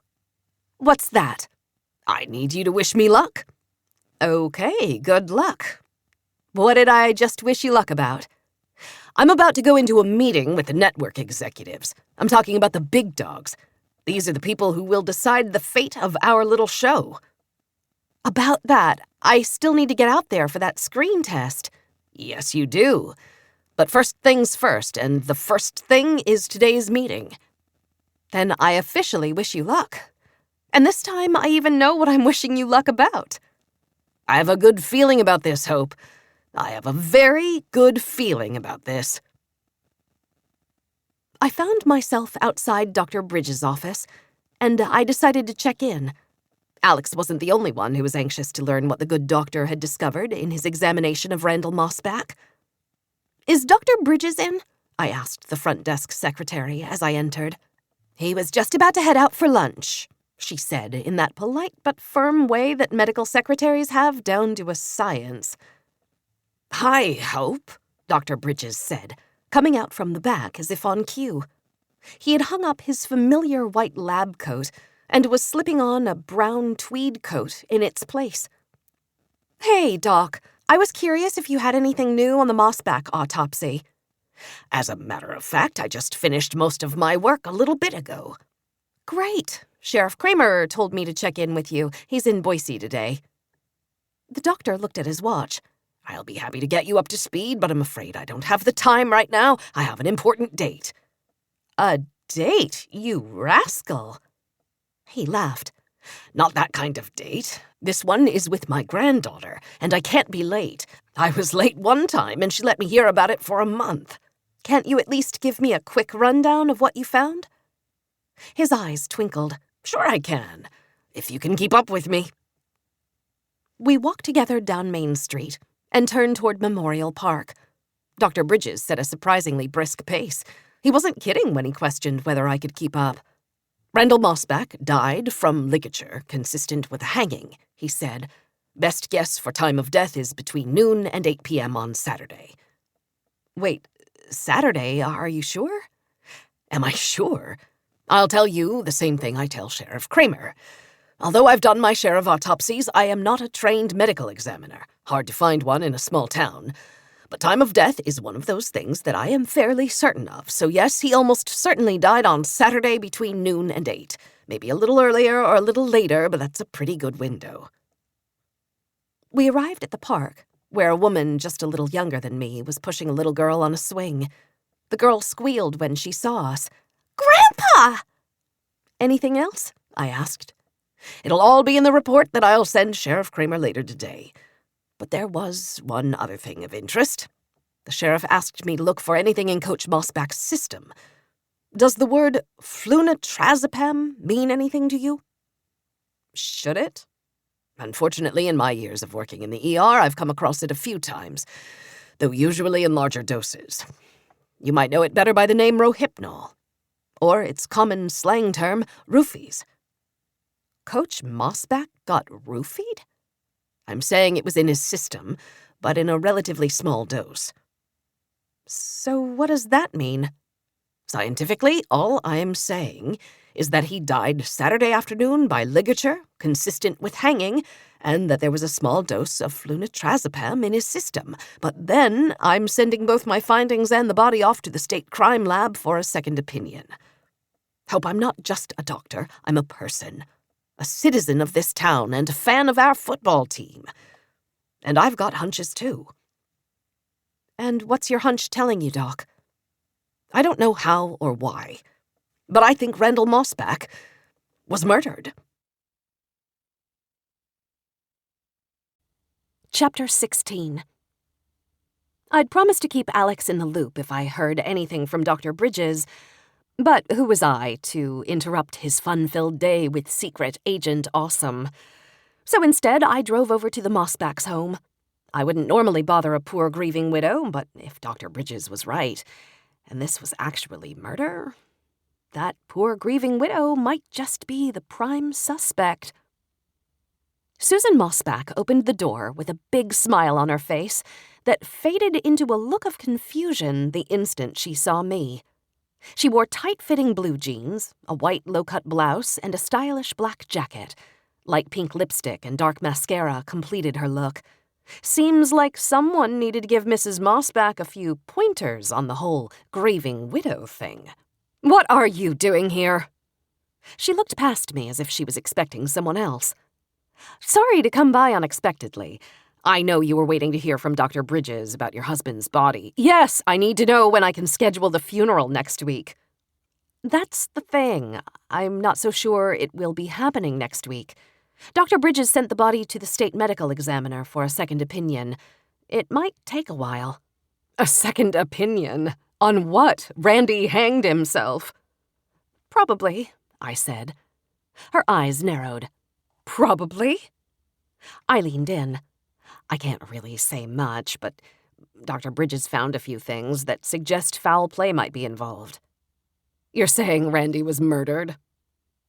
There was no shock on her face. Nothing particularly emotional about the response, more like curiosity. "Well, no, Dr. Bridges isn't willing to say that just yet. That's why he needs the second opinion." Mrs. Mossback stood straight, looked past me again, then nodded solemnly and chewed nervously on her lip. "So, a delay in getting the body." "I'd assume so. Listen, if it turns out there was foul play, that Coach Mossback was murdered, can you think of anybody who would want to hurt your husband? Are you kidding me? How much time do you have? You're saying people didn't like him. I believe I already told you he was a giant turd ball. There was no middle ground with my husband. Either you worshipped him because he got your kid or your town a state championship, or you hated him because of his very existence. There's 1,000 people who wanted him dead. Probably more.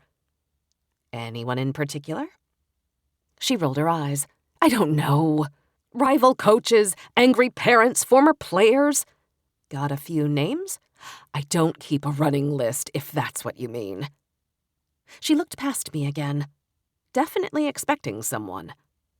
Forgive me, Mrs. Mossback, but were you one of those people? That snapped her back to attention.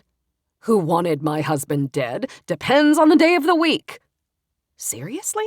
I said. No, not seriously. So the two of you weren't struggling? Not really.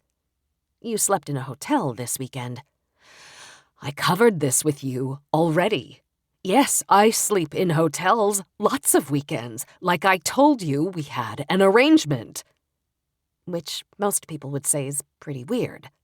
Really, she said, her face darkening. Then try this on for size, cupcake. Let's say that I tell a group of people that I spend 14 weekends out of the year sleeping in a hotel so my husband can concentrate on work. They might think we're insane, or they might assume our marriage is in trouble. But when I explain I do this so that my husband can concentrate on football, and that he's probably the best football coach you've ever seen, that insane behavior suddenly becomes eccentric. People in this country worship football. Just so I'm clear, Mrs. Mossback, you're saying you had no reason to want your husband harmed? Because, forgive me for saying this, but you don't seem too upset that he's gone. She shook her head like she was very tired of having to go over this with me. Randy may have been a turd ball, but he could be charming too, and things weren't terrible in the bedroom. Was our marriage perfect? No. But I haven't worked in 15 years. Financially, Randy always managed to do pretty well for himself, and for me, and he's a rock star, which makes me the rock star's wife. People treat me like a queen. I don't pay for meals, I don't wait in lines, I get special treatment. So you really think I'm gonna throw all that away and make my life harder just because some chick like you, who's never been married, thinks my marriage is weird? I'm sorry. I'm just doing your job? Well, do it better.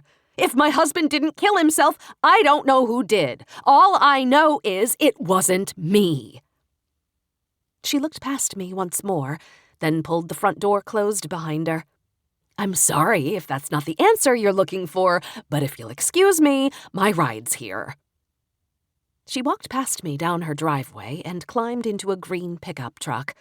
It sped off before I could see the driver, but I didn't need to, because I knew that truck. I'd followed that truck before. Wherever Susan Mossback was going, she was going there with Coach Arnie Duncan. It was early afternoon, and Coach Duncan wasn't getting ready for the biggest game in school history. Instead, he'd picked up a grieving widow who didn't seem particularly sad and was dressed more for a night on the town than a midday drive.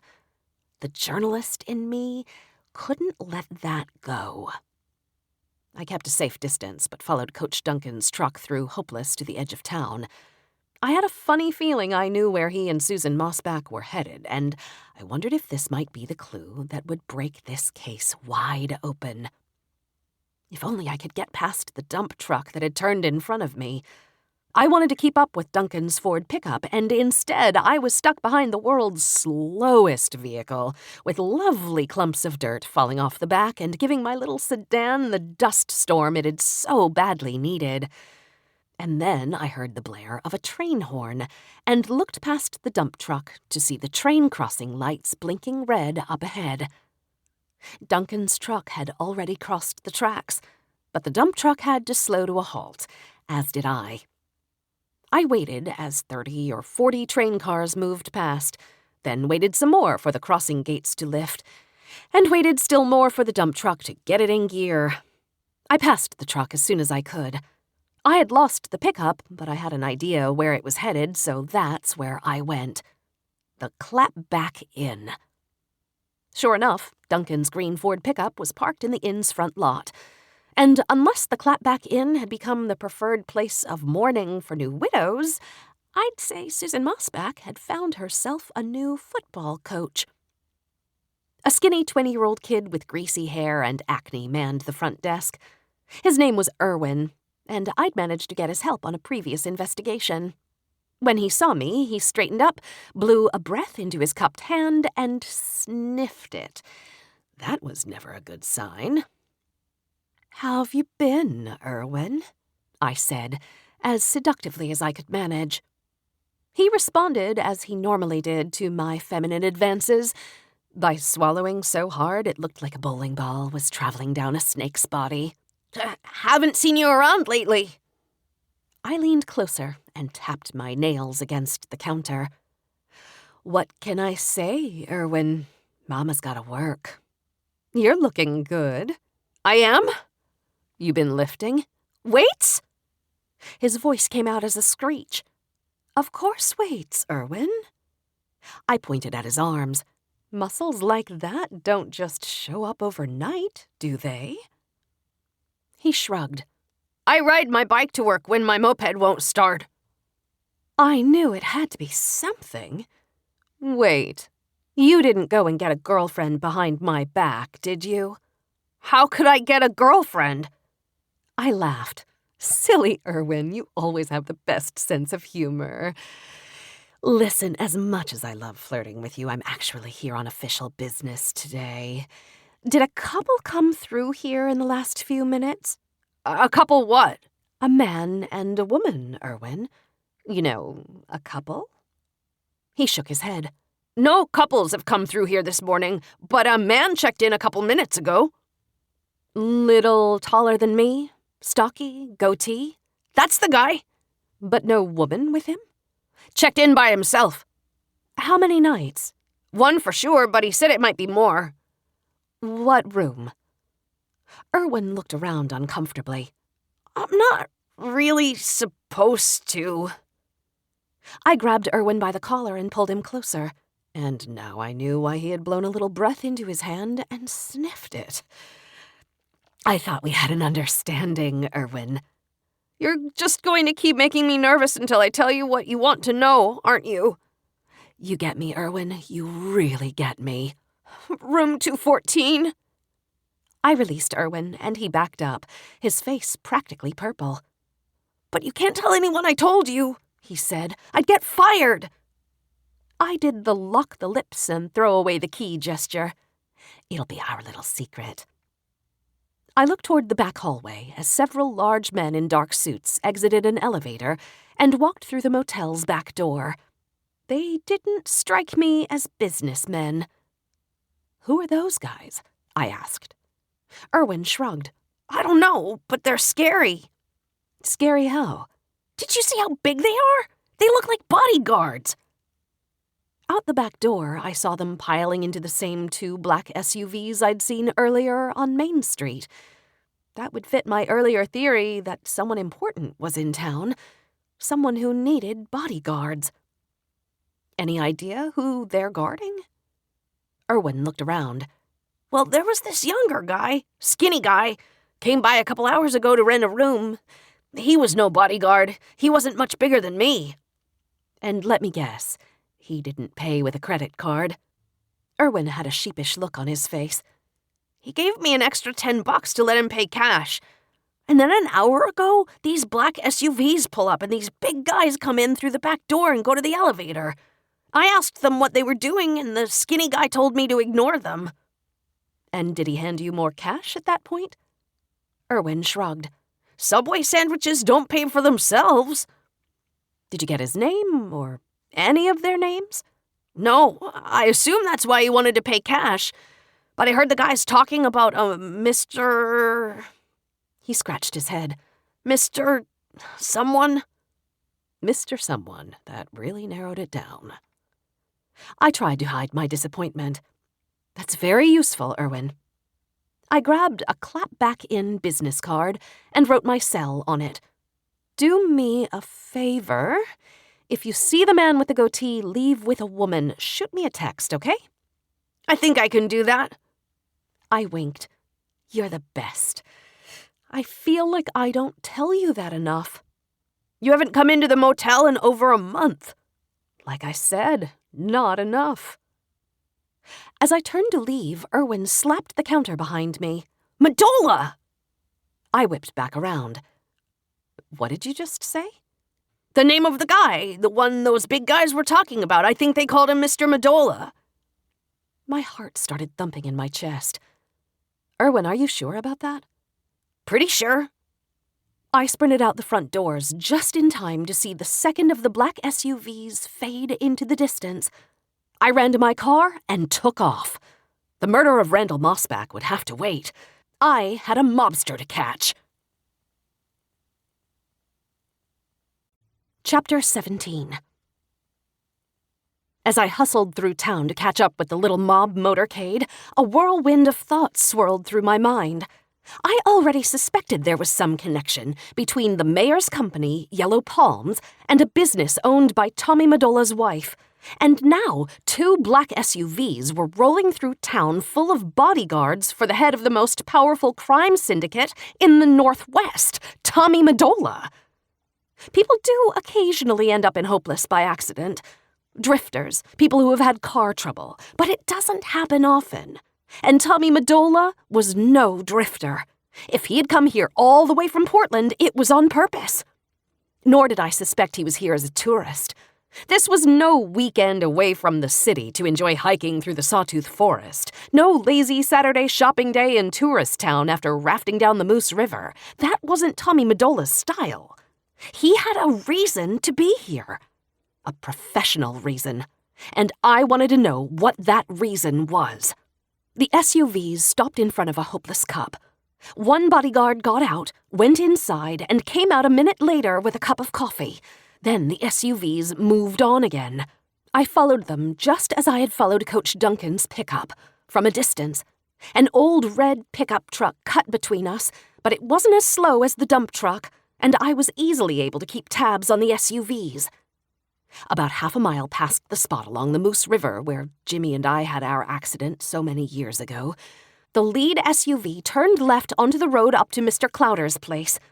But the second SUV, along with the red pickup, continued on Highway 15. I slowed and hesitated, then took the turn toward Mr. Clowder's. The road zigzagged up the mountain, and I lost sight of the SUV, but there weren't many places it could go. I just had to keep an eye out for it.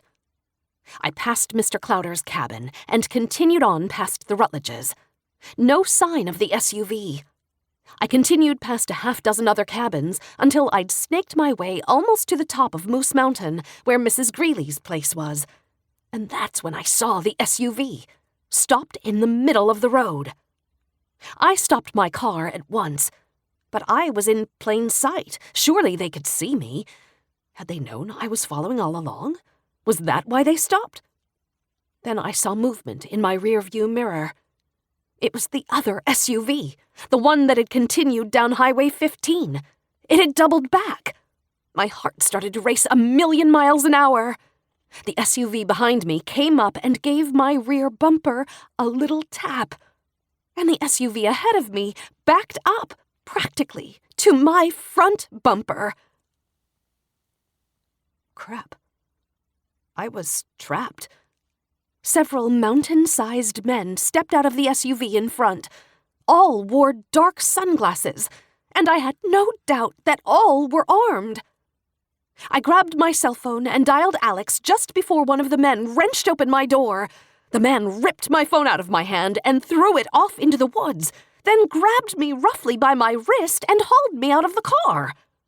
I tried to shake him off, but his grip was like a vice. So I did the next best thing. I kicked him in the shin. He hopped away on one foot and let go of me, his eyes filled with rage. "Why, you little Andre!" yelled a man from behind me. Andre stopped immediately. I turned to see who had shouted. The man climbing out of the rear SUV wore a gray Italian suit and a crisp white shirt with no tie. His hair was darker than it had been the last time I'd seen him, 6 months ago through a zoom lens. He walked up to me and held out his hand. I didn't take it. Tommy Medola. But you already knew that. I said nothing. And that makes you Hope Walker, the famous fiction writer. Fiction writer? On account of all those lies you like to spread about me and my family. I'm a reporter. I report the facts. He laughed. You don't seem shocked to see me, I said. Andre noticed your car tailing us back in town. My men are very good at what they do, Miss Walker. So he called in the license plate, and it came back with your name. I'll admit I was a little surprised. But not that surprised, I'm guessing. You knew I live here in Hopeless. I'm sure you talk with your business partner all the time. He feigned astonishment. My business partner? Wilma Jenkins. Mayor Wilma Jenkins. The two of you are in business together. It has something to do with the land we're standing on right now. The land she wants to turn into the country's newest and best ski resort. Huh, is that right? This chunk of dirt, a ski resort? This mayor you speak of, she must have some kind of imagination. You expect me to believe you don't even know the woman your wife is in business with? Medola shrugged. I'm a businessman. My wife's a businesswoman. We do lots of business. Too much to keep track of, really. Funny. I just thought you'd remember a woman you had a romantic dinner with in Aruba. There it was. Gut shot. Now to see how he'd react. He rubbed his hand on his chin. Then he smiled. My Nona on my father's side. She lived in a little house on Long Island. There were tons of stray cats in her neighborhood, and my Nona's cooking was so good those cats would always show up at her doorstep.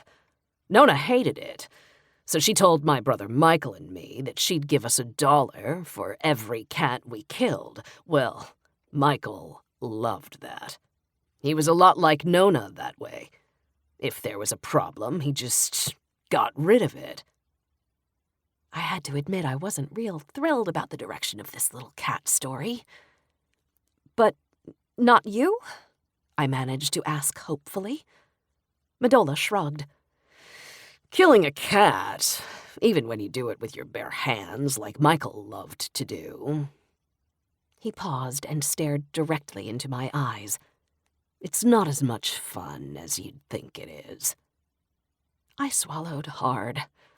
No, I prefer more creative solutions.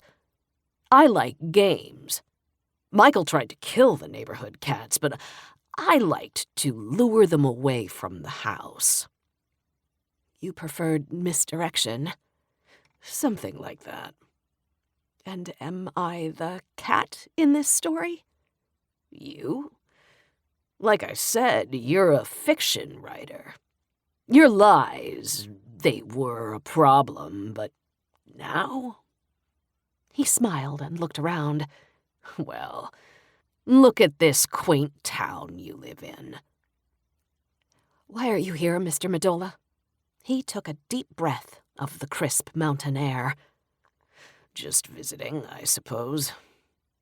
Never know when I might want a vacation in a sleepy little village like Hopeless. I'm supposed to believe that? I don't know what fiction writers believe, but it's the truth.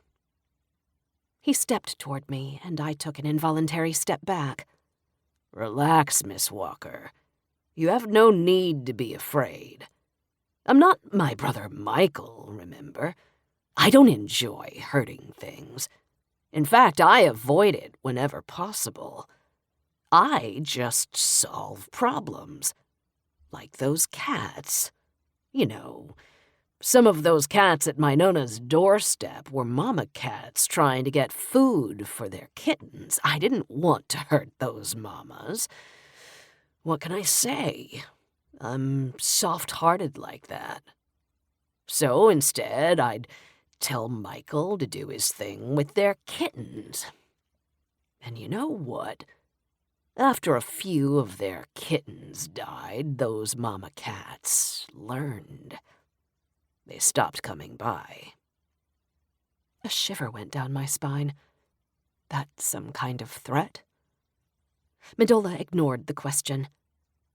You know, as I passed through your quaint little town, I noticed a delightful bar called the Library. I hear an old woman runs it.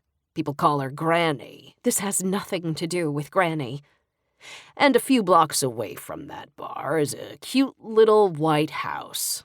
The very picture of Americana. A little family that lives there, the Rogers. Do you know them? I said nothing. They've got 3 adorable little kids. Ring a bell? Don't you even think about it. Miss Walker, like I said, you have nothing to fear from me. I'm a businessman. If something's not a problem, there's nothing I have to do about it. He shrugged. But if something becomes a problem... He licked his lips. Did you know my brother Michael really never outgrew those urges? He really enjoys what he does. He stared at me for a long time, making certain I got the picture, which I most certainly did. I've enjoyed our little visit, Miss Walker. I really have. Then he buttoned his jacket, walked back to his SUV, and got in. His bodyguards did the same. Andre was the last to get in, and he gave me a cold smile before he did. And then both cars left, and I was alone on Moose Mountain. I just stood there for a couple of minutes, fear and adrenaline coursing through my body. Then I jumped in my car and drove as fast as I could to Katie's house. I ran up the steps, flung open her front door, and practically sprinted into her kitchen. Katie was cleaning, and Dominic and Lucy were coloring pictures at the counter. Katie jumped. "What on earth, Hope?" I wrapped my arms around her neck and hugged her as tightly as I could. And then, overwhelmed, I collapsed. And I began to cry. Chapter 18. I'm not really sure why I cried so much. I guess it was everything. Coming home again after so many years, being with Granny and Katie again, getting to know Katie's kids, getting to love Katie's kids, and then to have that monster stand in front of me and threaten all those I loved and held dear. It was too much. So I cried, and Katie let me. She held me for a really long time. Dominic and Lucy whispered to each other as if seeing an adult cry was like seeing an alien from outer space. But I didn't care.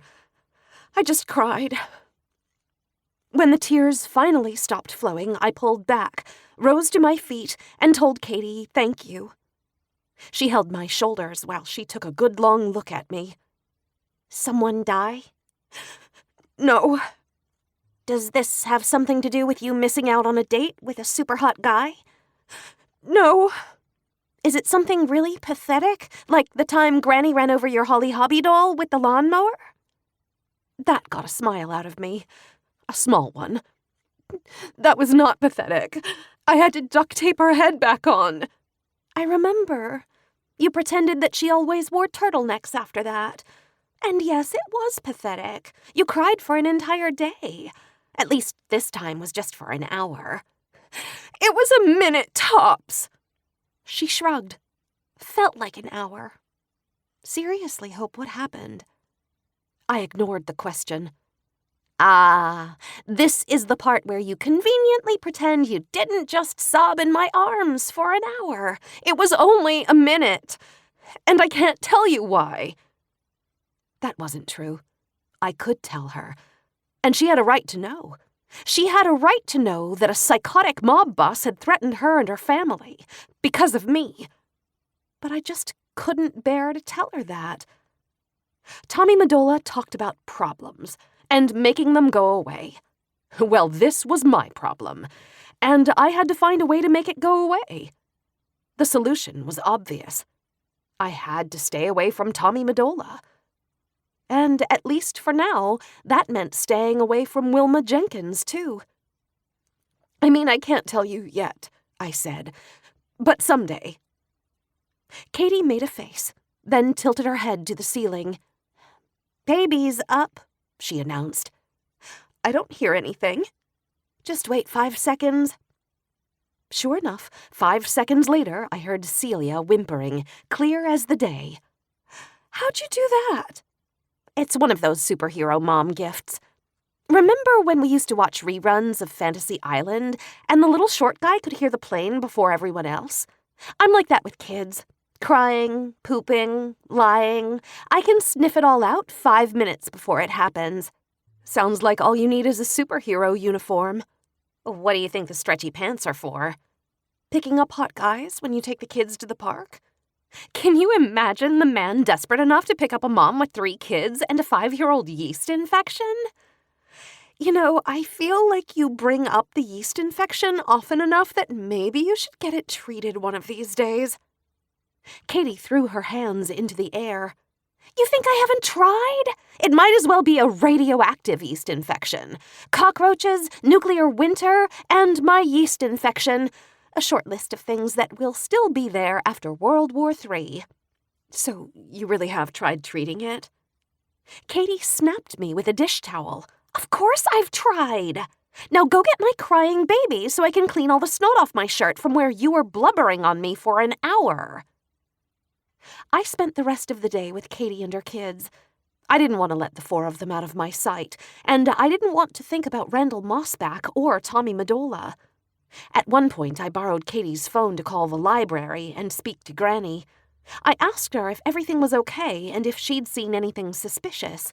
She asked me what was going on. I said nothing. She called me a liar. I told her I loved her. She asked me if I'd been drinking, so pretty much the usual conversation for Granny and me. Katie and I then took the kids to the park. The days were getting pretty short, and by the time we got there, the sun was setting over Moose Mountain. The oranges and violets that spread over the horizon were beautiful. It was a perfect frame for the children in front of me, laughing and giggling as they played. Katie's phone buzzed, and she looked down at it. "It's a text from Sheriff Kramer. He wants to know if I know where you are." "Well, do you?" Katie made a face, then typed out a response, speaking it aloud as she typed. "Hope said goodbye to me and the kids a few hours ago. Said she was going to join the circus." Her phone buzzed immediately, and she read his response aloud. "Seriously?" She shook her head and typed again. "No, Sheriff, not seriously. She's sitting here next to me." She rolled her eyes. After a moment, her phone buzzed again. "He wants to know why you haven't answered any of his texts and calls." "I lost my phone." "Where'd you lose your phone?" "Somewhere on Moose Mountain." Katie gave me a look. "Long story." She typed again. "Hope is sorry she missed your calls. She lost her phone." Another pause. Another buzz. "Now he wants to know if you lost your phone for real, or if you're just saying that to avoid admitting that Dr. Bridges talked to you about the case and you never gave Alex an update." "Tell him that I did lose my phone for real and that I am also trying to avoid him." "And should I tell him that you like him or that you like him?" I punched Katie in the shoulder. "He also wants to know if you want to go with him to speak with Susan Mossback in the morning." Is this the part where I should tell him that I've already spoken to her today? "Nope. Guys prefer when you lie as much as possible. Makes it more fun for them." Then I should be pretty good at this. "No doubt." Katie typed in a long response, then put the phone back in her pocket. "What'd you say?" I asked. "I told him Fireman Bob was having you over to the firehouse for a candlelit dinner and you're expecting him to pop the question." "You didn't really say that." Katie smiled. "I think you know me better than that." While Katie fired up some frozen party pizzas for dinner, Dominic and Lucy and I played a game called Cops and Cryptocurrency Billionaires. Dominic was, of course, the cryptocurrency billionaire who had not only made a fortune mining Bitcoin, but who was now using said fortune to buy all the world's depleted uranium cores. It was up to me and Lucy to stop him before it was too late. All of this was Dominic's idea, of course. Dominic knows just about every supervillain known to man, I remarked to Katie when she reappeared from the kitchen. Katie smiled proudly. Pretty impressive kid, don't you think? Yeah, until I asked him what 4 + 4 is. Katie's face fell. Unfortunately, they don't do a lot of math in the Mission Impossible movies. He also mentioned Fast and Furious. What can I say? We're going through a Vin Diesel phase. Right on cue, Dominic rode his big wheel right past us. Ride or die, Mom! Ride or die! I was on my 3rd piece of terrible frozen pizza when Granny called Katie's phone. Katie quickly handed it to me. Where the hell's your phone? Granny said by way of greeting. I lost it. Have you checked your bed? I'm not 10 years old anymore, Granny. And when you were 10, you would tell me you're not 8 anymore. I'm telling you, always check your bed first. I lost it somewhere on Moose Mountain. How the hell do you manage that? Long story. What's up? A teacher from the high school is here looking for you. Said she tried to call you, but thought she'd swing by and see you instead. Is it Mandy? That's it. Should I tell her you're on your way, or you want me to act like you've come down with polio or something? Tell her I'm temporarily indisposed because I'll be in my iron lung for the next 2 years. Will do. No, Granny, tell her I'll be there in a few minutes. I hung up and handed Katie's phone back to her. Off to fight crime? Katie asked. Something like that.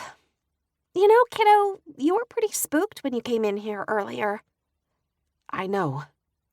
Would it help if you let me help you? Thanks, Katie. But it's my problem, and I've got to figure it out by myself. Then what's the big deal? What do you mean?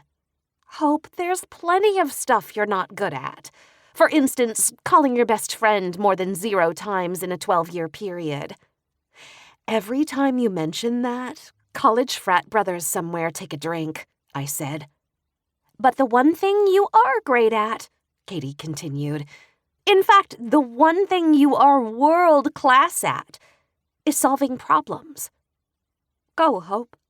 And remember, you've got this. As I entered the bar, Bess waved and handed me an already opened Stella. Mandy Broderick was nursing a beer at a pub table beneath a metal sign that said, "I'm with Stupid," with an arrow pointing down. She reached her glass out to clink my bottle. "Glad you could meet me," she said warmly. I sat across from her. "Sorry I missed your calls. I lost my phone earlier today." She made a face. "That's terrible." It actually was kind of terrible. "Need to talk about it?" "Not really. Granny said you wanted to chat." Mandy rubbed her hands together nervously. "Yeah. I heard something a couple of hours ago. Susan Mossback let it slip to someone that Randall might have been murdered. Is that true?" "Who'd you hear it from?" "I'd rather not say. I can't control what Susan Mossback tells people. Susan said she heard it from you." I took a long sip of my beer. Mandy was peering at me. She was one of those women who wore glasses so seamlessly you forgot they were part of her face. And at the moment, she looked particularly intense. "Nothing's official yet," I said, "and I'm not the sheriff.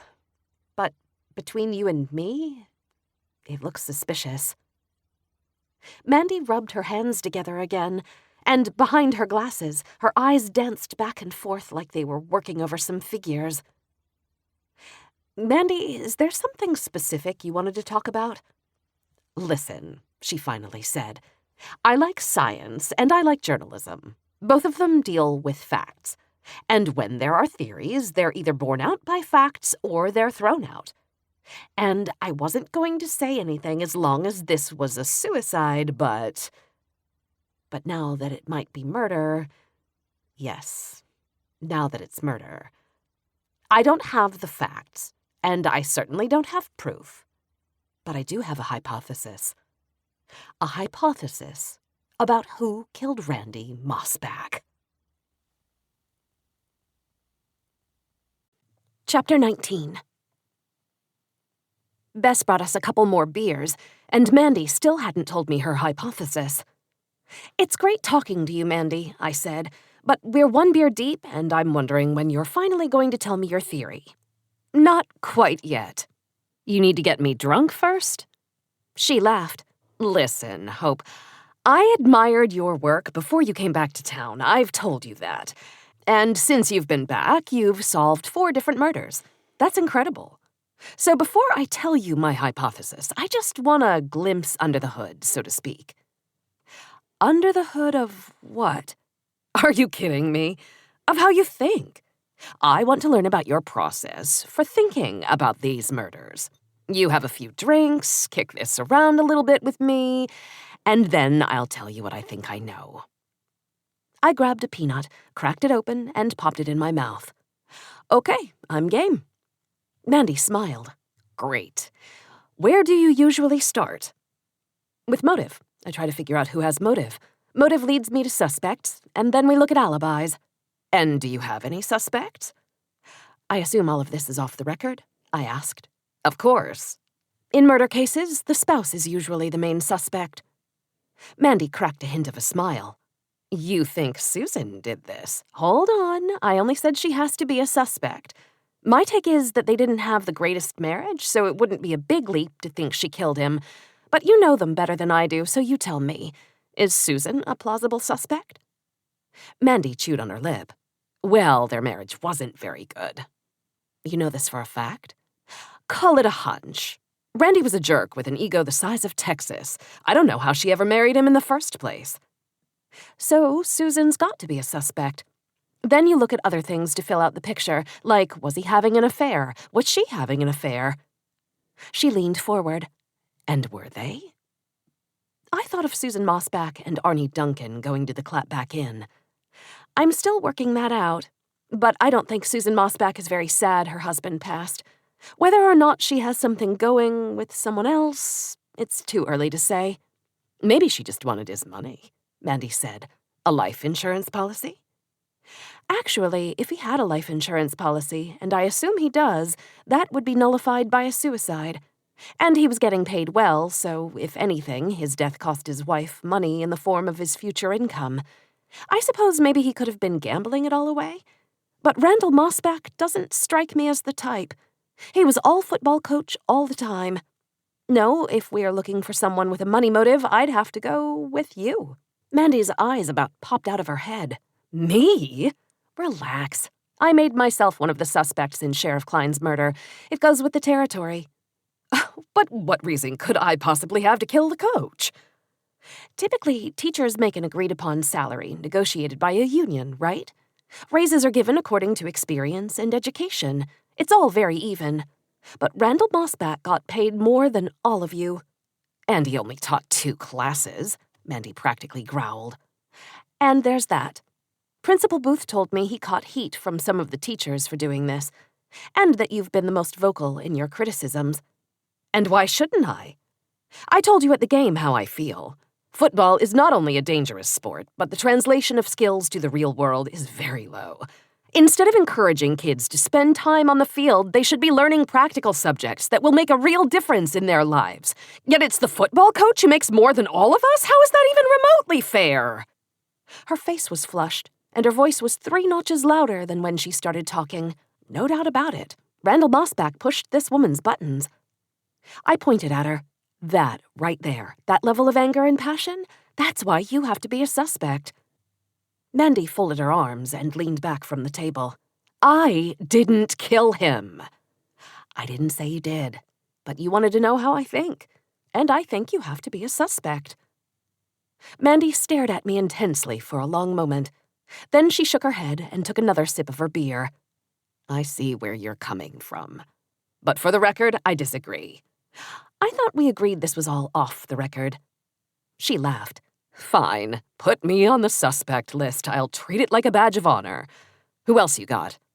Well, there's one motive we haven't talked about. Revenge. And with a guy like Randall Moss back, revenge might be the most interesting motive of all. Because so many people hated him. Exactly, I said. Think of all the opposing coaches he's beaten. Think of all the assistant coaches he's treated poorly. Think of all the players who probably hated his guts. Any names come to mind? She asked curiously. Actually, I could use your help on this one. She chewed her lip again. Well, I've heard about some of the stuff he did with the boys. It's cruel. Or at least unnecessarily humiliating. I think on some level, the guy was crazy. Why didn't the parents do something? I asked. Because he won. You do the stuff he did, and you win. It means you know how to toughen kids up. Now, if he ever lost, then the complaints would come rolling in. What kind of stuff was he doing with the kids? Mandy took another sip, then leaned forward. Well, I heard about this one drill he did. This was his first year here when Elliot Sunderland was just a sophomore. At the end of fall training camp, apparently, he drew a big circle on the field with a can of spray paint, and he told all the kids to take off their shoulder pads and helmets and step into the circle. Then he stands up and tells them, "We don't stop fighting until there's only one man left standing in this circle." I cut in. You mean he wanted the boys to, what, fight? Basically. Mandy nodded. But when he blew the whistle, nobody moved. So he freaked out, grabbed some kid, and tossed him out of the circle himself. Then he screamed at the kids and blew the whistle again. And this time there was an all-out brawl. It took 15 minutes, but finally there was one kid standing. Who was it? Elliot Sunderland. That's barbaric. And borderline illegal. Mandy took another sip of her beer. But that's football for you. And who knows what other crap he's been doing with the kids over all these years. Randy Mossback has been coaching a long time. It's not hard for me to see some kid being treated poorly and wanting to get back at him. Any kids at Hopeless who were treated particularly poorly? I asked. There is one who springs to mind, but I hesitate to tell you. Why? Because he's the nicest kid I've ever met. It's probably why Coach was so cruel to him. But I'm telling you, he wouldn't hurt a fly. His name, Mandy. She frowned, then finally said, Martin Gelman. He even played for a couple weeks before he quit, but Hope, take my word for it, Martin had nothing to do with this. I nodded politely, but no, I would not take Mandy Broderick's word for it. Well, I said, you wanted to look under the hood, and there you have it. Motive, suspects, alibis. I talk to people, check on their stories. Eventually, the truth comes out, sometimes more quickly than others. You're telling me you have no great powers of deduction, no incredible memory for detail? I shrugged. I'm good at puzzles, but no, I have no superpowers. I just stay at it. Actually, maybe that's my superpower. I'm annoyingly persistent. Oh, and for better or worse, I'm willing to be wrong, which is a good thing because I often am. Mandy smiled. Staying at it and willing to be wrong. I like that. You'd make a great scientist. Maybe our jobs aren't that different. But now, fair is fair. You said you had a theory? I showed you mine. Well, based on everything you've said, I don't think it's going to come as a big surprise to you. I want to hear it anyway. Mandy took a breath. Okay. My hypothesis is that Susan Mossback and Coach Duncan conspired together to kill her husband. And what has led you to that hypothesis? I'd noticed she insisted on using the proper science lingo. Mandy held up a finger. Let's take a page from your book and start with motive. The Mossbacks did not have a good marriage, so it's reasonable to think Susan might have killed him out of anger or hate or maybe just to get a fresh start. And how would Coach Duncan be involved in any of that? He wanted the head coaching job that eventually went to Randy. And they didn't get along. Randy rode Arnie pretty hard, is what I heard. Plus, Arnie's wife left him a few years back, and he was sweet on Susan. How do you know this? She shook her head. He told me. For real? He just came out and said so? Mandy nodded. Let's just say the Hopeless High School Christmas parties are infamous for getting a little out of hand.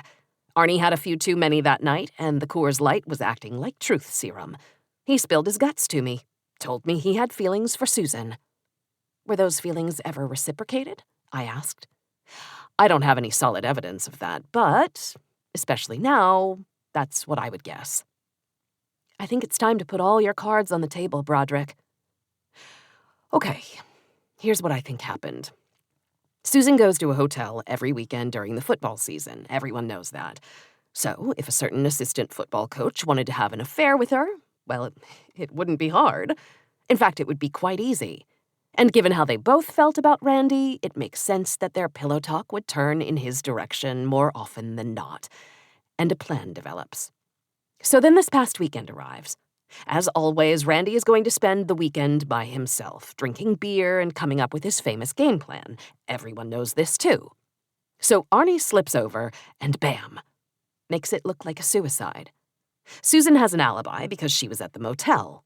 Probably made sure that somebody saw her. And Arnie lives all alone, so he'll just say he was home the whole time. It's not much of an alibi, but it's also exactly what you'd expect from the man. Mandy stopped and let out a breath. So, Hope, what do you think? I considered. I think you just might be onto something. Chapter 20. I didn't sleep well that night. Tommy Medola's words kept replaying in my mind. It was strange, because in the several months back in Portland I spent investigating him and his organization, I never got scared. I never did scare easily. I got that from Granny. But now it wasn't just about me anymore. Like it or not, now that I was back in Hopeless, I was part of something bigger. I had a family. Granny, Katie, the kids. And when Medola threatened them, it scared me. Big time. I had only recently begun to forgive myself for what happened to Jimmy all those years ago. And that wasn't really my fault. Not really. This was. If something happened to Katie's kids because of me, I would never forgive myself for that. Not ever. The one advantage of not sleeping was that I had no trouble waking up early the next morning. I showered, threw on black jeans, boots, a turtleneck, and a jacket, and went to a Hopeless Cup for my morning medication. Make it 2 white mochas today, Nick. You didn't sleep very well last night, did you, ma'am? I promised under my breath that the next time he called me ma'am, I would rip that stupid beard off his stupid millennial face. What makes you say that? I managed to ask. Happens to my mom all the time. She says it's on account of all the hot flashes and the incontinence. Says those adult diapers have been a lifesaver, though. You should try them. I decided I would leave the beard on his stupid face. Instead, next time I saw Tommy Medola, I would tell him that Nick the idiot barista was the most important person in my life. I took my 2 coffees down to the sheriff's office and waited. A few minutes later, Alex pulled up in his brown and white Bronco. He smiled when he saw me. Or maybe it was when he saw the coffee. "What's the occasion?" he said, taking a cup. "I figure you're probably so tired after your day of fun with Secret Agent Awesome that you could use some coffee." He laughed. "I reject your sophomoric jab, but accept the cup of coffee." He took a sip and smiled. "So, Hope Walker, how did you manage to lose your phone on Moose Mountain?" A big part of me wanted to tell Alex the truth. He was, after all, the sheriff, and he was probably very good at protecting people. But there was another part of me that was worried about involving anybody else, that felt I had to figure this out myself. Plus, Alex had that other side, that irritating and controlling side. He would lecture me for having taken on a mob boss in the first place. "It's not even worth going into," I said. He eyed me suspiciously as he continued to sip his coffee. Knowing you, I highly doubt that. So what's up, other than you seeing Dr. Bridges without giving me an update like I specifically asked you to? Hey, in my defense, I knew you were having a lot of fun, and I didn't want to interrupt. Always so thoughtful. Well, I did manage to talk with Doc last evening. He thinks it might be murder. This sounds strange to say, but I bet you're glad to hear that. I wouldn't say I'm glad, exactly. Then why are you smiling? Because I have a hypothesis. That sounds weirdly official. More like scientific. And for the record, it's not even my hypothesis, but we do need to test it. What do you have in mind? I opened the door to his truck. How about you drive, I talk, and the two of us take another look at that crime scene?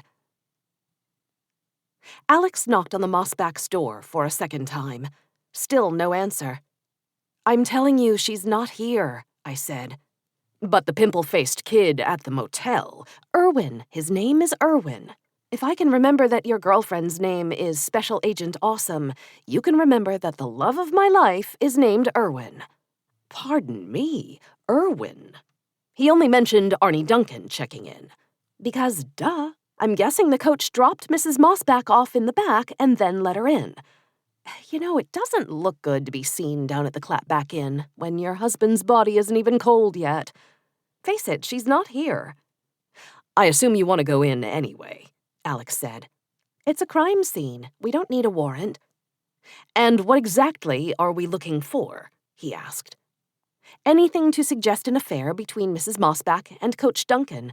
And of course, anything to suggest that Duncan is the one who killed Randall Mossback. Alex entered first, and I followed. In the entryway, he took a right into the great room. My first time through this house, I was wondering why a successful man like Coach Mossback might take his own life. But now I was looking at things differently, asking myself a particular question. Was there some clue that Susan Mossback wanted her husband dead? I surveyed the formal sofa and upholstered armchair, both of which appeared never to have been used. Then I moved on to the green lazy boy with a quilt draped over the arm. A selection of romance novels sat on a small shelf next to it. I presumed that this was where Susan sat night after night, except for weekends, of course. I looked at the single picture of the Mossbacks again, the one from their wedding day. Susan's hair was curlier and blonder, and her figure suggested she might have been a cheerleader. In short, she was stunning. Randall wasn't too shabby either. I could see why they fell for each other. And the two of them looked deliriously happy, as in most wedding pictures. But I wondered how long that happiness had lasted for the Mossbacks. Clearly not long enough. Alex was using tweezers to put something in a plastic bag. Find something? I asked. Probably not, but I might as well collect fibers while I'm here. Who knows, maybe we'll get lucky. I moved from the great room to the kitchen.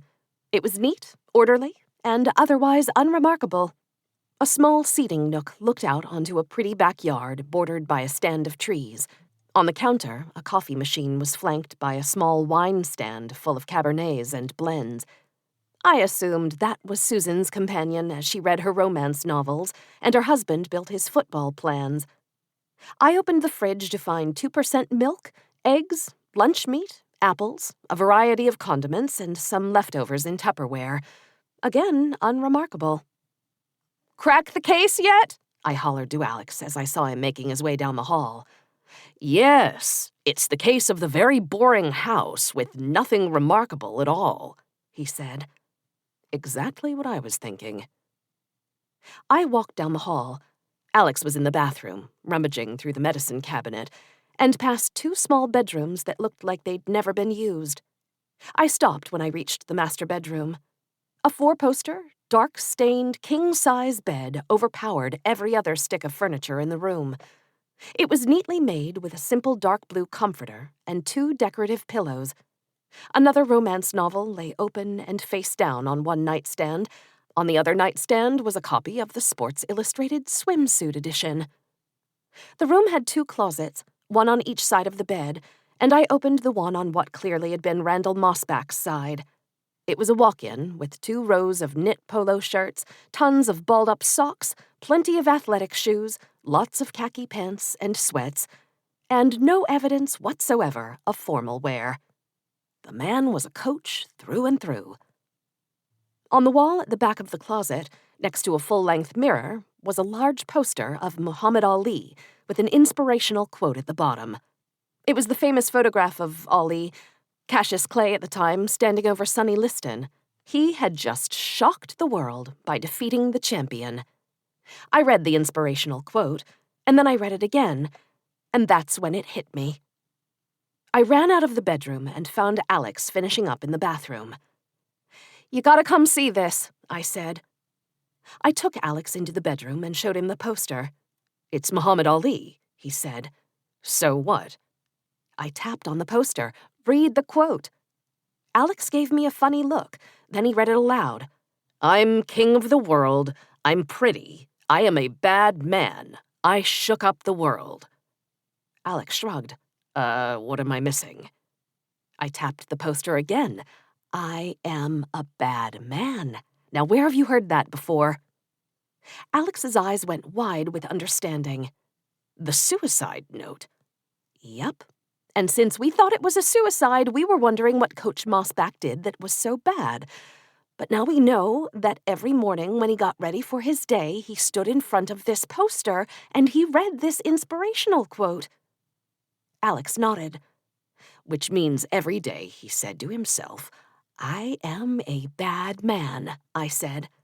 "But not bad being bad." "But bad meaning great." "I gotta admit, this is looking less and less like a suicide," Alex said. "I agree. It's still possible that Coach Mossback typed that note as, I don't know, a self-affirmation? Or someone else typed that note as a way of sending a message. Either way, it's not a suicide note. This was murder." Alex took a picture of the poster. Then we headed back down the hall to the door that led to the basement. Alex flipped on the light and started down the stairs, and I followed a few steps behind. But he was only halfway down the stairs when he shouted, "Oh my God!" and raced down the rest of the way. I hurried after to see what was wrong, and gasped. A body lay sprawled out on the basement floor, with what looked like a nasty wound to the head. It was Arnie Duncan. Alex knelt beside Coach Duncan, put his ear to the man's mouth, and pressed his fingers to the side of his throat. Then he looked up at me. "Hope he's still alive." Chapter 21. A fire truck and ambulance pulled up to the Mossbacks 5 minutes later, and I opened the door and stepped aside to let the paramedics jog past me. A hand waved to me from the fire truck, and I squinted to see the goofy, smiling face of Fireman Bob. He walked over. "Babe, there are easier ways to see me than to call in an emergency." "But is there any more romantic way than clubbing some poor guy on the head, just so you'd come running?" "You seriously attacked a guy just so I'd come running? That's pretty hot." "Yes, Fireman Bob, that's exactly what I did. It's so much easier than just swiping left or right." He put out his fist for a fist bump. "That's what I'm talking about." I'm not a really big fist bump person. I put it in the same category as chest bumps and butt slaps, the type of bro code language that I never wanted to fully understand. But this was Fireman Bob. If I didn't return the gesture, he might very well just let his fist hang in midair for days, possibly weeks. So I lightly touched my fist to his. He acted like his hand exploded, complete with sound effects. Pretty soon, the paramedics came up the stairs carrying Arnie Duncan on a stretcher. Fireman Bob squeezed by me to help, and together they carried him to the back of the ambulance. Alex and I got in his truck and followed them to the regional hospital near the college, then waited in the emergency room. We didn't have to wait long. About 20 minutes later, a doctor poked his head out. "Sheriff?" "What's the word, Doc? He took a nasty blow to the head, and there's no telling how long he was unconscious. He's breathing, but barely, and his vitals are weak." "Any brain damage?" "We don't know. There could be, and there could also be bleeding in the brain, all of which would necessitate emergency surgery. But for now, we just monitor him closely and we wait. Alex called Katie to let her know what was going on, and I used the hospital phone to call Principal Booth. "You're kidding me," he said. "Arnie, I can't believe it. I wondered why I hadn't seen him today." "When he didn't show up for his classes?" "Actually, we've got teachers covering his classes all week so he can prepare for the game. But still, I expected him to check in. Please, tell me he's going to live." I told Principal Booth what the doctor had told us, that Arnie was in serious condition, that it was too early to tell about everything else. He needed prayers and support.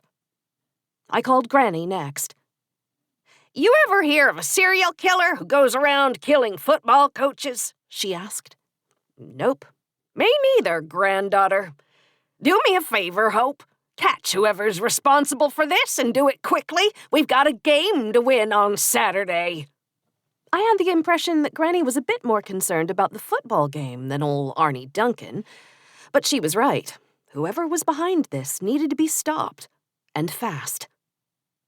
I grabbed a candy bar from the snack machine and puzzled it all through in my head.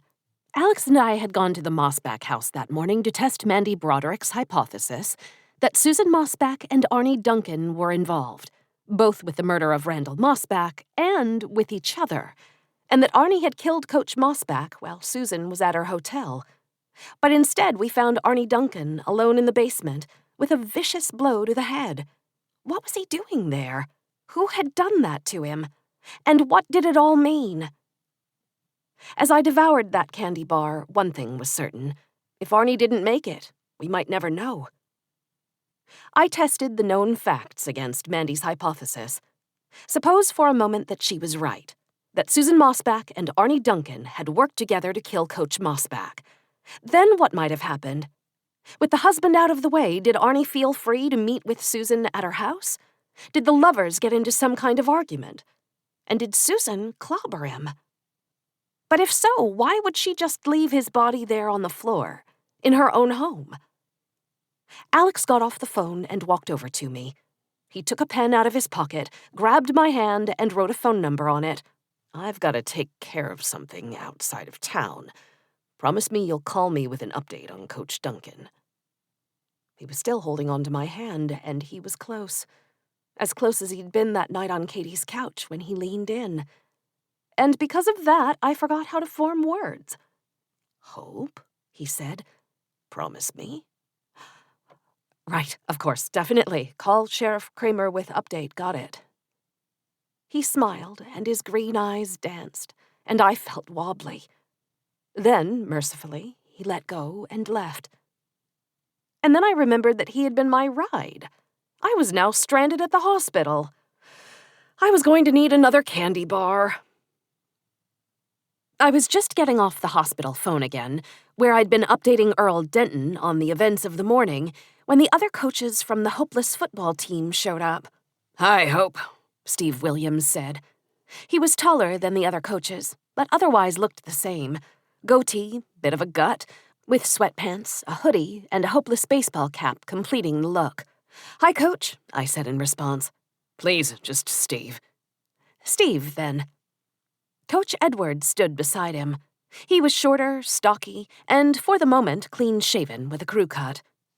"And I'm just Bruce," he said. "Today, anyway." "I remember both of you." "Is Arnie gonna be okay?" Bruce asked. "The doctor doesn't know yet, but it sounds pretty serious." Bruce ran his hand through his short brown hair. "What's going on here? First Randall, and now Arnie." "I don't know, but maybe you guys could help." "How?" Bruce asked. "Would you mind answering some questions? Maybe fill in some blanks for me." "Anything," Steve said. "Yeah," Bruce added. "Arnie's a good guy. He didn't deserve this. We'll do anything to help." "Then let's start right there," I said. "You mentioned that Arnie was a good guy. That's not something I've heard much about Coach Mossback." Bruce shrugged. "Because he wasn't a good guy. He was a great coach, but he wasn't a good guy." "And Bruce would know," Steve said. "He was with Coach at his last stop." "Crete City, right?" Bruce nodded. If Coach Mossback wasn't a good guy, why did you follow him to Hopeless? That's simple. He's the best coach I've ever seen. I'd like to run my own program someday, and I wanted to learn as much from him as I could. Just not the bad stuff. And what was the bad stuff? You know, just the general crappy way he treated most people. Even you? You think I got special treatment because I've known him longer than some? Ha! Fat chance! Word is, you guys found Arnie at Coach Mossback's house, Steve said. Do you know what he was doing there? That's another thing I was hoping you guys could tell me. They looked at each other and shrugged. He didn't say anything to us, Steve said. Bruce nodded. I can't think of a reason for it, now that Coach Mossback is gone. I wondered about this next piece, about how much information I should give out. But I needed help. I had to take a chance. Can I be frank with both of you? I asked, inching closer. Sure. You can't tell anyone what I'm about to tell you. Can you keep a secret? Of course we can. Do you think there's any chance that Arnie and Susan Mossback might have been involved? The two men exchanged nervous glances. What makes you ask that? Bruce said. I hesitated. Then I figured, what the hell? Yesterday, a little after lunch, I saw Arnie pick up Susan at her house. I was talking to her at the time, and she was definitely dressed to impress. You know, impress a guy? So I followed them. They ended up at the Clapback Inn. Crap, Steve said. I mean, we did wonder if something was going on between them two, but I was hoping there wasn't. What made you wonder? Did Arnie ever talk about her? Not directly, Bruce said, but you could just tell the way he got around her. You know, he'd act kind of goofy when she was around. Hope, are you suggesting this has something to do with everything that's going on? I don't know that yet. But if Susan and Arnie were involved, that does give them motive to get rid of Coach Mossback. With him out of the way, they could both move on. Well, now that Arnie's been attacked, that's clearly not what happened, Steve said, sticking up for his friend. Not necessarily. You said Arnie was a good guy. If he and Susan did kill her husband, maybe he wanted to confess, to come clean. So she tried to kill him. I really hope that's not the case, Bruce said. I hope so too. It's just my attempt to make sense of all this, I said. I'm open to other ideas. Steve and Bruce looked at each other.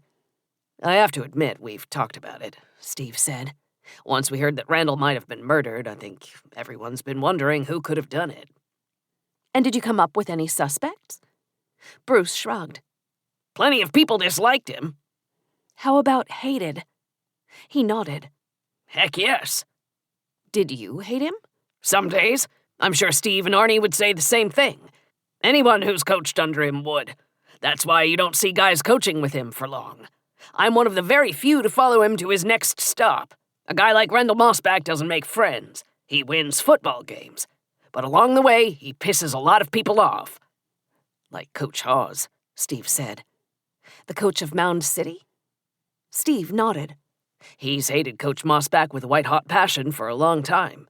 Only thing is, he was coaching 2 hours away on Friday night, so there's no way he could have done it. That wasn't entirely true. Dr. Bridges had established the time of death as being between noon and 8 p.m. on Saturday, not Friday night. Unless Mason Hawes had an alibi for that time period, he was still under consideration. But the time of death was one of the few details that was still under wraps, and Alex would want me to keep it that way. How about former players? I've heard a lot of the boys didn't care for him either. Bruce laughed. I hate to be a broken record, but again, the answer is lots of the kids hated him. He got on just about everyone's case. Hard. Just about everyone? Not everyone? Well, if you were great, he pretty much let you be. Like Elliot Sunderland, he gets a pass. I heard he's the best football player to come through Hopeless in a long time. Oh yeah, he's a big-time linebacker prospect. That reminds me of something I heard from Mandy Broderick, I said. She told me about some crazy drill Coach Mossback ran his first year here when Elliot Sunderland was a sophomore. Every boy entered a circle, and it was an all-out brawl until there was only one man standing. Do you guys remember this? The two coaches exchanged a nervous look. Guys? Finally, Steve nodded soberly. Yeah, Hope. We remember. Chapter 22. Coach Mossback called it tough guy. He ran it at the end of training camp before school started, Steve explained. Your description of it was basically spot on. I've never seen anything like it. Kids just going at each other. It was like something out of Lord of the Flies. It sounds barbaric. It was, Steve agreed. Then why didn't you stop it? Steve shrugged. It was happening before I knew it was happening, and by then it felt like it was too late. And at the end of it all, Elliot was the last man standing. He was the tough guy, the way Coach put it.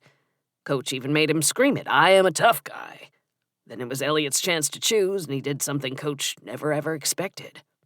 "He chose himself," Bruce said. "He sure as hell did." Steve nodded. "Pretty impressive. The kid's a born leader." I was confused. I think I missed something. He chose himself. What are you talking about? "Mandy didn't tell you?" Steve asked. Bruce turned to Steve. "Maybe she didn't know." He turned back to me. "Listen, you gotta understand, I'm not proud of this. Not at all. I just want you to know that, but... Well, Steve, at least, has the excuse of not knowing what was coming. I did. Coach Mossback did the tough guy drill at Crete City, too. He was there for almost 10 years, and I was there for 5, so I'd seen it. Saw what it did to the kids. I should have said something. I know that, but he was the boss, you know? And he loved that drill. He would tell the boys that football comes down to toughness, pure and simple. That football is 60 minutes of pure Darwinism, winners and losers on every play. And then he'd prove it by making the kids beat the crap out of each other. Last man standing is the tough guy. That's why Coach made the kids scream it loud and proud. Coach then tells the tough guy to choose the weakest link, and then... Bruce looked to the ground and shook his head. Then he looked back up at me, his face twisting in pain. And then the team grabs the weakest link and tapes him to the goalpost. You're kidding me. The anguish on Bruce's face intensified. Sadly, I'm not. I watched it go on for 5 years, and then again that first year here at Hopeless. I never had enough courage to challenge it. I never stopped it, but Elliot, a kid, a mere sophomore, he did. How? I asked. By choosing himself to be taped to the goalpost, Bruce said. I've never seen anything like it. Everyone was stunned. Even Coach Mossback didn't know what to do. Elliot stood there screaming at the rest of the players to tape him up, and no one would. And one by one, everyone just walked away. We haven't done the drill again, Steve said, and thank God for that. It took a 15-year-old kid to do what I never had the guts to do, Bruce added. Elliot Sunderland must be a very special kid. He is, no doubt about it. A thought struck me. Who was the weakest link that year? If Elliot had done what Coach Mossback expected him to, who would he have picked? Oh, that's easy, Bruce said. Really nice kid, but unfortunately one of the weakest links I have ever seen. A kid named Martin Geldman. Word spread about what had happened to Coach Duncan, and throughout the day, people from around town came by the hospital to ask if he was going to be okay. It seemed that everyone, in one way or another, thought that Arnie was one of the good guys, and everyone looked spooked.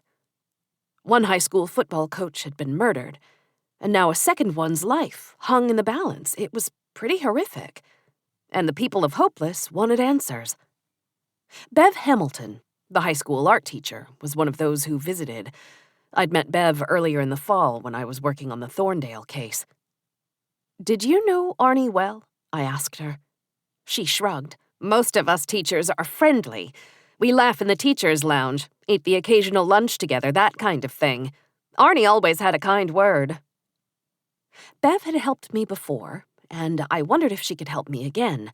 She struck me as the kind of person who often heard things. "I've got kind of a strange question, Bev. I heard Arnie went through a divorce a few years ago." "That's true. I didn't really know his wife. What's the question?" "Do you know if he's dated anyone since?" "Not that I know of, but I don't know him that well." "No problem," I said. But I think Mandy knows him pretty well. Mandy Broderick? She nodded. She's a little better at talking with guys than I am, if you know what I mean. I'm not sure I do know what you mean. She leaned in. You didn't hear this from me, but Mandy can be a bit of a flirt. Are you saying you think there was something going on between her and Arnie? No, just that she talked freely with guys. I think they found her easy to talk to. I recalled our conversation at the bar when Mandy told me how Arnie had confided in her about his feelings for Susan Mossback. Did Mandy just flirt, or did she ever date anyone? I asked. Bev hesitated. Yeah, she dated. Plenty of guys. Is she dating anyone now? I don't know for sure. She hesitated again, then shook her head. I really wouldn't know. As the hours passed, the crowd in the waiting room continued to swell. I didn't know most of them, but I could tell they were football fans. They just wanted to help. And it seemed like every teacher from the high school was there. All of them said the same thing. Arnie was a good guy. He didn't deserve this. I agreed. Unless, of course, he was the one who killed Coach Mossback. Then maybe he did deserve it. I was most pleased when Stank stopped by with a couple of boxes of cupcakes from Cup. Although, as I polished off a pink champagne cupcake, I began to regret the 3 candy bars I'd already eaten. Principal Booth showed up, too. He told me the whole school community was pulling for Coach Duncan, as if that wasn't already obvious by their presence. I've never heard of something like this, he said. 2 football coaches in 1 week. He shook his head like he was living a bad dream. Then, rather abruptly, he refocused. The State Athletic Commission has been in touch. In light of everything going on, they're in the process of moving the state championship from Boise to here. The game will be played in our stadium. Why? And won't the kids miss going to Boise for the game? I thought that was part of the reward of making it this far. That's true, but giving these kids a home game seemed like the least they could do. It'll allow them to spend more time with their families and community. At least that's what the Athletic Commission said. He shrugged. I do think it could be a good thing. Rally around Coach Duncan, come together as a community. I wasn't sure whether to feel surprised when Mandy Broderick showed up that afternoon with another group of teachers. I knew how she felt about football, but I wasn't sure how she felt about Arnie. Apparently, he was more than a mere acquaintance, judging by her eyes, which were red as though she'd been crying. You okay, Mandy? I asked. She shook her head. Not really. Not really at all. I just can't believe this is happening. A lot of people are taking this hard. Arnie seems to be well-liked. He is. I can't understand why anyone would do this. It's not like Randy at all. That one made sense, but Arnie? She shook her head again. Were you and Arnie close? I asked. Close enough. He was a good guy, easy to talk to. If he was such a good guy, why did you hypothesize that he killed Coach Mossback? Because I think things through logically. It makes sense to me. But it's not like I want Arnie to be a killer. If we're being honest, I think Susan Mossback's the one pulling the strings. Why do you say that? She's the one who married the scumbag, isn't she? More importantly, she's the one who stayed married to him, which means maybe she's kind of a scumbag too. I mean, it's not like she's the warmest bun in the oven. And then she saw Arnie, good guy and lonely as he was, and maybe she saw him as the perfect stooge. She seduces him, gets him to kill her husband, and then... She frowned. Maybe she tries to kill him to cover it up. I paused, working the idea through in my head. Mandy eyed me suspiciously. You don't buy it? No, I actually do sort of buy it. I'm just not sure. I'll think about it. But there was one other thing I wanted to ask you about. Anything, she said. I asked the assistant coaches about that horrible football drill you described. Did you know about the choice the winner was supposed to make at the end? A choice? No. What choice?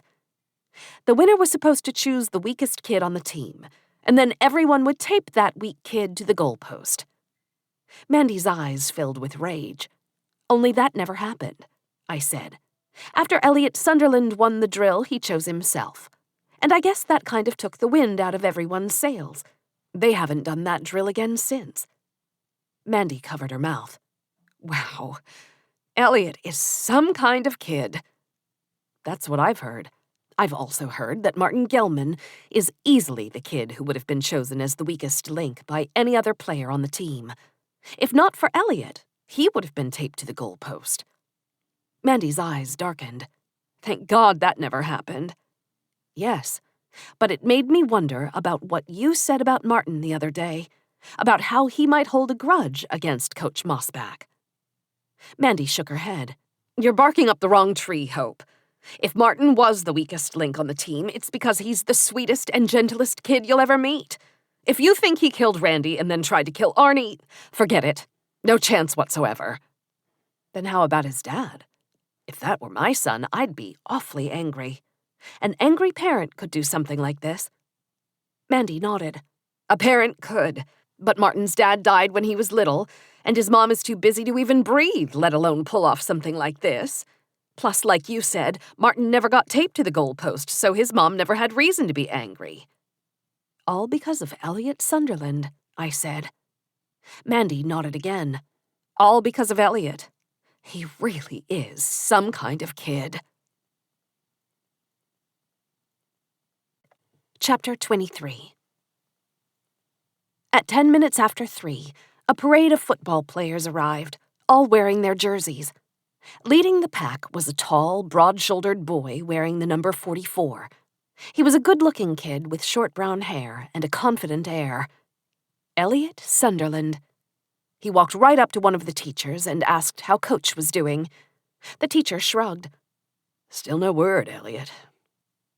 Elliot somberly gathered the team around him, then led them in a couple of prayers. It was actually very sweet. When they finished, several went in search of the remaining cupcakes, while others lined up at the vending machine. But Elliot just stayed where he was and scanned the room. When he spotted me, he walked up to me like a soldier on a mission. Elliot Sunderland. He held out his hand. I shook it. Hope Walker. You're the newspaper reporter, right? How'd you know? Small town. Plus, my dad mentioned it. He said you solved the murders earlier this fall. Not just me. Elliot smiled. He said it was mostly you. I wondered if you had any leads. I can't really discuss the case with you. He made a face like he hadn't considered that. Then he nodded. I can understand that. But is there anything I can do to help? I'm the captain of our team, and these are my coaches. I'd like to help if I can. How old are you, Elliot? 17, ma'am. Why? I would feel more comfortable speaking with you if you had your dad's permission. Easy enough. He turned and hollered to the other side of the waiting room. Dad? Kevin Sunderland immediately got up and joined us. Dad, I asked Miss Walker if I might be able to help her figure out who did this, but she said she wouldn't talk to me without asking your permission first. Kevin gave a tip of his chin. I appreciate that, Hope. By all means, ask Elliot anything you'd like. We all just want to know what's going on around here. Okay, I said. Let's start with the obvious question. Do you have any idea who might have wanted to hurt Coach Mossback and Coach Duncan? They looked at each other for a moment. Go ahead, son, Kevin said. Elliot looked down at me. It's weird. In most ways, Coach Mossback and Coach Duncan couldn't be more different. Coach Mossback could be pretty scary, and he was always tough like a drill sergeant. And Coach Duncan is more of a fatherly figure. He doesn't have to kick your face in, if you know what I mean. So I guess what I'm thinking is I'm not sure the two attacks are related.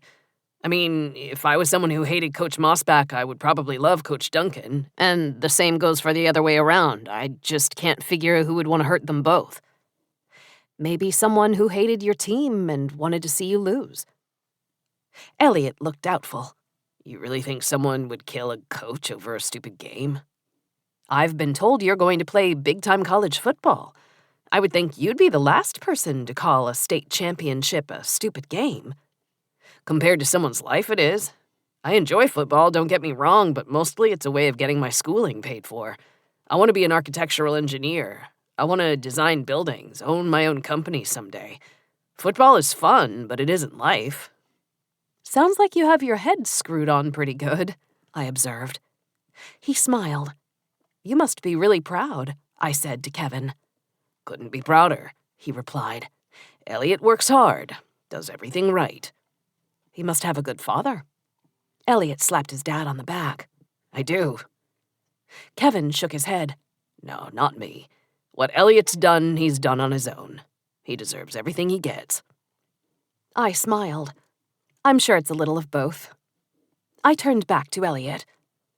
Elliot, there's something else I wanted to ask you about. Coach Williams and Coach Edwards were telling me about a drill that Coach Mossback ran his first year here. Sounded pretty barbaric. They called it Tough Guy.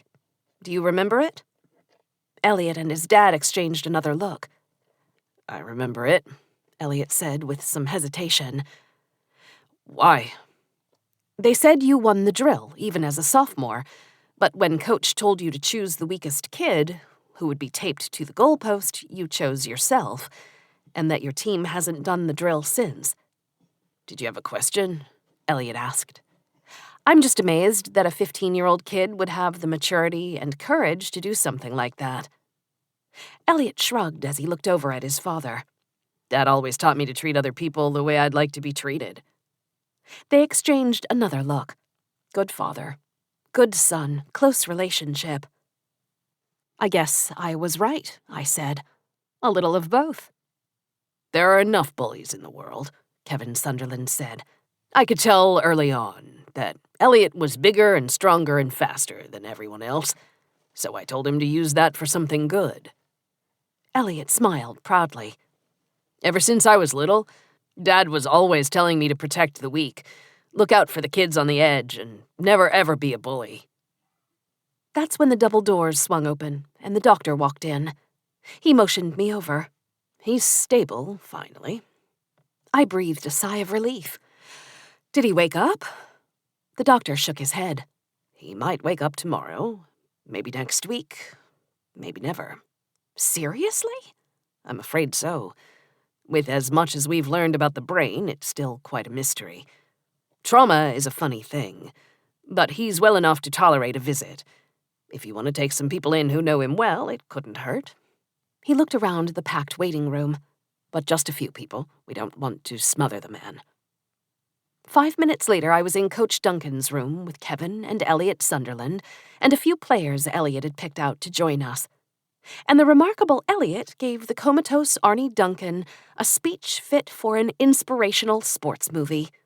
If Arnie Duncan was still in there somewhere, I sure hoped he heard it. Finally, Elliot reached out to his coach's arm and squeezed it, and he, his father, and the other players left the room. Replacing them were two other visitors, Sheriff Kramer and Susan Mossback. She was wearing dark sunglasses that practically covered the entire top half of her face, but when she took them off, her eyes weren't even a little bit red.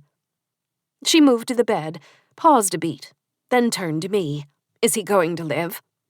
Do you want him to? What? Or are you upset that you didn't finish the job this time? She turned to Sheriff Kramer. He quickly held both palms out to me, as if to ask if I knew what I was doing. As usual, I did not know what I was doing, but Granny always said you had to break a few eggs to make an omelet. You see, Mrs. Mossback, I continued, you know that I know that Arnie picked you up at your house the other day. What you might not know is that I followed you. So I know that even though your late husband hasn't even been buried yet, you're already running off with another man to a hotel. Her mouth opened. It's not what it looks like. Really? Because what it looks like is this. You and your husband had one heck of a dysfunctional marriage. He was a jackwagon, and you hated him. You wished you'd never married him. And then you happened to connect with somebody who hated him as much as you did, Arnie Duncan, and he was sweet on you. That's not true. I think it is. The two of you got involved, and then you came up with a plan to kill your husband. You just needed someone else to do the dirty work. Who better than the coach, who hated his guts? You're insane. You thought your crime was perfect. Criminals always do. You expected us to just accept that your husband's death was a suicide, and I admit at first we did, until we didn't. And once we started investigating his death as a murder, well, you and Arnie must have decided you needed to clean up whatever evidence you might have left behind. So you come to your house and go down to the basement. And when Arnie wasn't looking, bam! You killed him. Except, according to the doctor, you didn't quite succeed. Susan looked at me. She looked at Sheriff Kramer. It was like she was trying to form words, but her mouth wouldn't cooperate. I was starting to think maybe this omelet had come pretty close to the actual truth.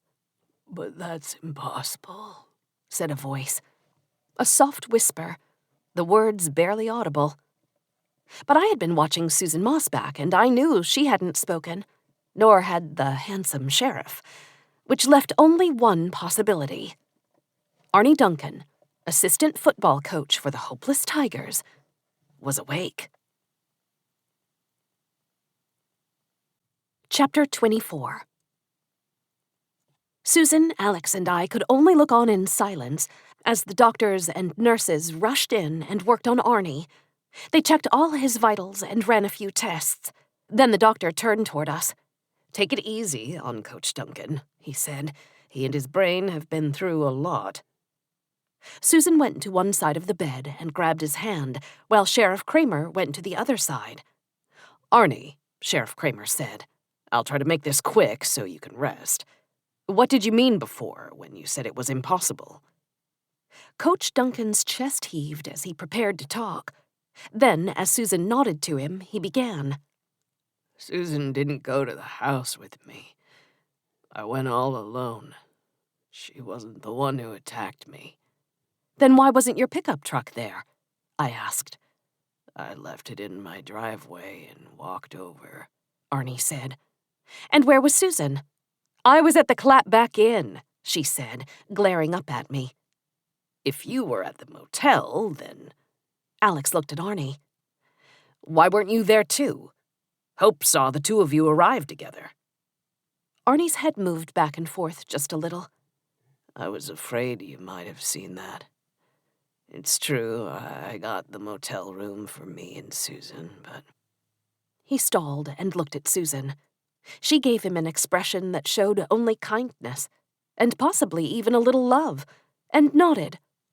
"We were going to, but Susan didn't think it was right," Arnie continued. "You know, with Randall being dead such a short time. But I still told her she could stay in the motel as long as she wanted." "People have been driving by the house non-stop," Susan explained. "Nothing but a bunch of gawkers. I'm tired of it. I wanted to get away." "And I went back to my house," Arnie said. "I'm in the neighborhood right across the creek from the Mossbacks. It's a short enough walk. So last night I went over to their house. I walked because I didn't want anyone to see my truck there.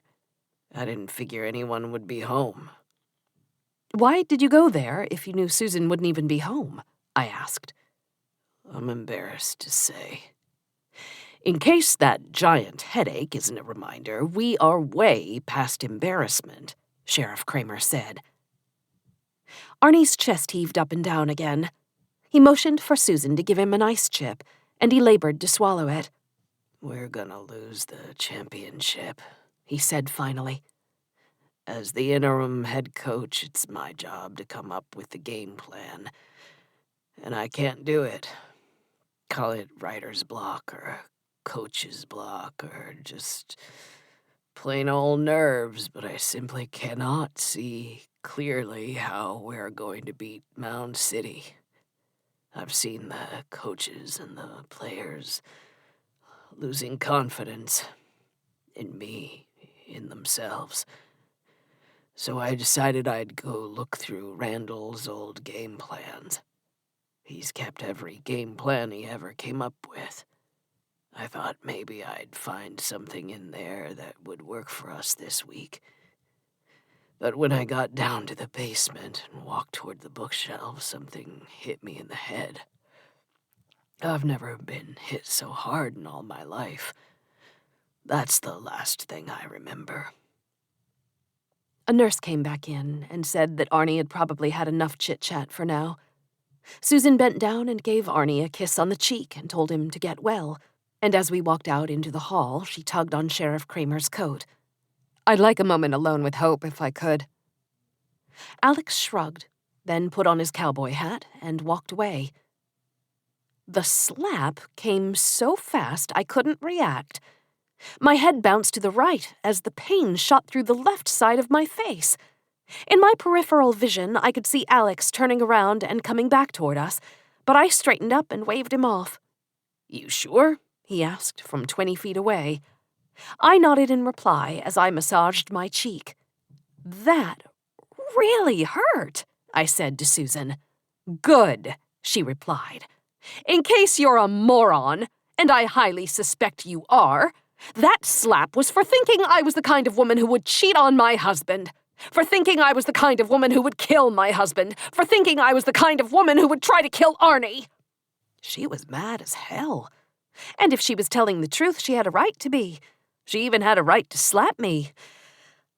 "I'm sorry," I said weakly. She narrowed her eyes at me, puckered her lips, and stepped closer. "You want to make it up to me?" she whispered in a low, throaty growl. "Go find the person who really killed my Randy." After that, Sheriff Kramer put me in the proverbial penalty box. I was not allowed to go near Susan Mossback or Arnie Duncan. "But one of them still might have killed Coach Mossback," I protested. "Maybe, but if we need to talk with either of them again, I'll be the one asking the questions."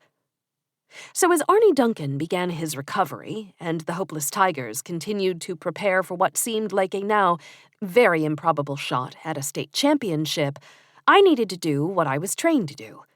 I needed to go to work. But first, I needed a ride. Granny picked me up from the hospital and handed me a phone in a box. "You bought me a phone?" She shook her head. "Flo heard you needed one. She's got a stash of burner phones for just this kind of thing." "And what kind of thing is that?" "You know, trouble with Johnny Law. I assume that's why you conveniently lost your phone." "You think I'm running from the law?" "Flo said she can get you a fake ID and a one-way ticket to Mexico, too, but she'll need a few hours." "I'm not running from the law." "So you're going to stand and fight? Even better, Flo can get you an untraceable gun by tomorrow." "Why don't I just get a tank?" Granny considered it. "For starters, you can't very well hide a tank in your trousers. Plus, Flo would need 2 or 3 days at least to come up with something like a tank." "Then how about a bazooka?" Granny nodded. "That'd be easier for sure. And with the size jeans you wear nowadays, you might be able to hide it in your pants." "How about this, Granny? How about we just stick to the phone for now?" I got back to my apartment and called Mound City High School and spoke to the head coach, Mason Hawes. He'd heard about Coach Duncan already. The athletic commission had told him about it, and he'd readily agreed to moving the game. He seemed genuinely upset about it. But he also confirmed that the word on the street was correct. He hated Coach Mossback's guts. Not enough to kill him, he assured me. Plus, he was surrounded by coaches all night Friday night. "All night?" I asked. "Call it part celebration and part preparation, but yes, I didn't move from my basement until I went to grab donuts the next morning." "And you have people who can confirm that?" 4 coaches and my wife. Want their numbers?" I did want their numbers, actually, and Coach Hawes gave them to me. I left my apartment to get some fresh air, and I kept making calls while I walked around town. I talked with every coach, as well as Mrs. Hawes herself. Mason's story checked out. He indeed was at his house all of Friday night, which would have been the perfect alibi if Randall Mossback was killed on Friday night, as everyone else still believed he was. Only Dr. Bridges, Sheriff Kramer, and I knew the truth. Which led me to ask Mrs. Hawes one final question. "And after your husband brought back the donuts, what did he do the rest of the day?" "I don't know. He took off. I assume he went to the office to start work for the game." There was just one problem with that assumption. When I asked the 4 coaches the same question, they had no idea what Coach Hawes did on Saturday either. It was possible he was at the office, but not with them. They didn't meet as a staff again until Sunday. I needed to learn more about Mason Hawes. But first, I looked into the players on the Hopeless High School football team. After getting permission from the boys' parents, I interviewed a handful of the players. There was a unanimous consensus on 2 points. Coach Mossback was a jerk, and Coach Mossback was a genius. All the kids were horrified by his death, and by the subsequent attack on Coach Duncan. But in response to my question about whether anyone on the team might have had reason to hurt either man, the answer was a resounding no. Then I considered the matter of Martin Gelman, the weak link on the football team. A kid who'd gotten treated particularly badly by Coach Mossback for the 2 weeks he'd played football. But that was a couple years ago, and Mandy had said he was a nice kid who would never hurt anyone. Still, I placed a call to Bev Hamilton just to confirm. I don't know Martin very well, but with my limited interaction, I agree with Mandy. Sweet boy. I don't think there's any chance he was involved with this. By now, I'd worn a path around downtown Hopeless and found myself on the tourist side of Main Street. Some shops and businesses were closing for the day, while the restaurants were just getting into the swing of the evening rush. It was amid all of this hustle and bustle that I heard the raspy sound of a small engine. I listened more carefully and I recognized what it was: a chainsaw. I looked around, expecting to see arborists trimming the elms that had limbs hanging over Main Street, but I saw no tree trimmers. Instead, the noise seemed to be coming from inside a building just to my right. The sign on the window said Hopeless Accounting, and beneath that was a name: Kevin Sunderland, CPA. I leaned closer to the little storefront, and the chainsaw noise continued. No doubt about it, the noise was coming from inside. I walked through the front door. A pretty secretary wearing headphones looked up at me from the front desk. Hopefully, those were noise-canceling headphones. The chainsaw sound was coming from the back, and it was pretty loud in there. "May I help you?" she said, removing one side of her headphones. I pointed to the back. "Is that a chainsaw I hear?" She smiled and hit the intercom button on her phone. The roar of the chainsaw blared through her speaker. "Kevin's working on one of his sculptures," she said, as she turned the intercom off. "I thought he was an accountant." "He does ice sculptures on the side." "That's right. Kevin told me it was part of his Nerd Olympics cred." The young woman laughed. "He said the same thing to me." She jerked her thumb toward the noise. "You can head on back if you like. He loves to get visitors while he's sculpting." I followed the noise past 2 empty offices and a small break room, then stepped through a door into a medium-sized garage. A very, very cold garage. And in the middle of this cold garage, wearing goggles and gloves and wielding a chainsaw, Kevin Sunderland, CPA, was transforming a block of ice into some kind of a trophy. "Kevin!" I hollered over the roar of the chainsaw. He turned around, tipped up his goggles, and shut off his chainsaw. "Hi, Hope. What are you doing here?" "I heard the roar of the chainsaw out on the street, and what can I say?" He laughed. "Let me guess. You had to investigate?" "Call it an occupational hazard. So, accountant by day, crazy ice sculptor by night. I remember you talking about it. I just didn't know it involved chainsaws." "A chisel and hammer would take too long. And you can't take too long when sculpting ice because ice melts." Exactly." I surveyed his work. "So what do you do with the sculpture when it's done?" "I sell it," he said enthusiastically. "I am an accountant, after all, so I like to make money. Weddings, birthdays, special events, that kind of thing. What do you think of this one?" It was quite good, actually. And the more I looked at it, the more I realized it wasn't just any trophy. "Is that the Lombardi trophy?" "The woman knows her football. Well done. I thought just in case we pull out the victory this weekend, wouldn't it be fun to have our own Lombardi trophy?" "You're right. That would be pretty fun." "I heard that Coach Duncan woke up shortly after Elliot and I left," he said. "Thank God," I said. "He doing okay?" "He's weak and needs his rest, but he seemed like he'll recover." "That's great to hear. Elliot will be so glad." I shivered. "Don't you ever get cold in here?" He shrugged. "Nah, I'm used to it." "I guess you're tough like your son." "Ha, that's the only time I'll ever be compared with my son when it comes to being tough. The kid is the hardest worker I've ever seen, and he didn't get it from me." Listen, I need to finish this sculpture so I can get it into the freezer. Was there anything in particular you needed? No, I was just curious about the chainsaw. And now I really hope you get to display your sculpture this weekend. With everything that's happened, do you think the team still has a chance to win? He seemed to think about my question. Then he looked at me and nodded. I've learned that even when things are at their very darkest, there's always room for hope.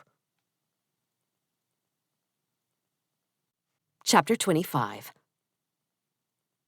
When I came back to the library, Fireman Bob was out front, standing in the back of his pickup truck in a dark suit and tie, a bouquet of flowers in his hand. "Fireman Bob, what are you doing?" I said. He winked. "Getting ready to take you out on a hot date." "We never talked about a date tonight." He jumped off his tailgate and handed me the flowers. "We're talking about it now." "I can't." "Why not?"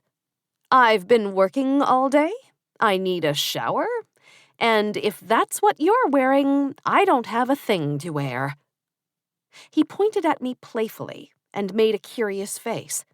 "Does the new dress I bought you count as something to wear?" You bought me a dress? Why would you do that?"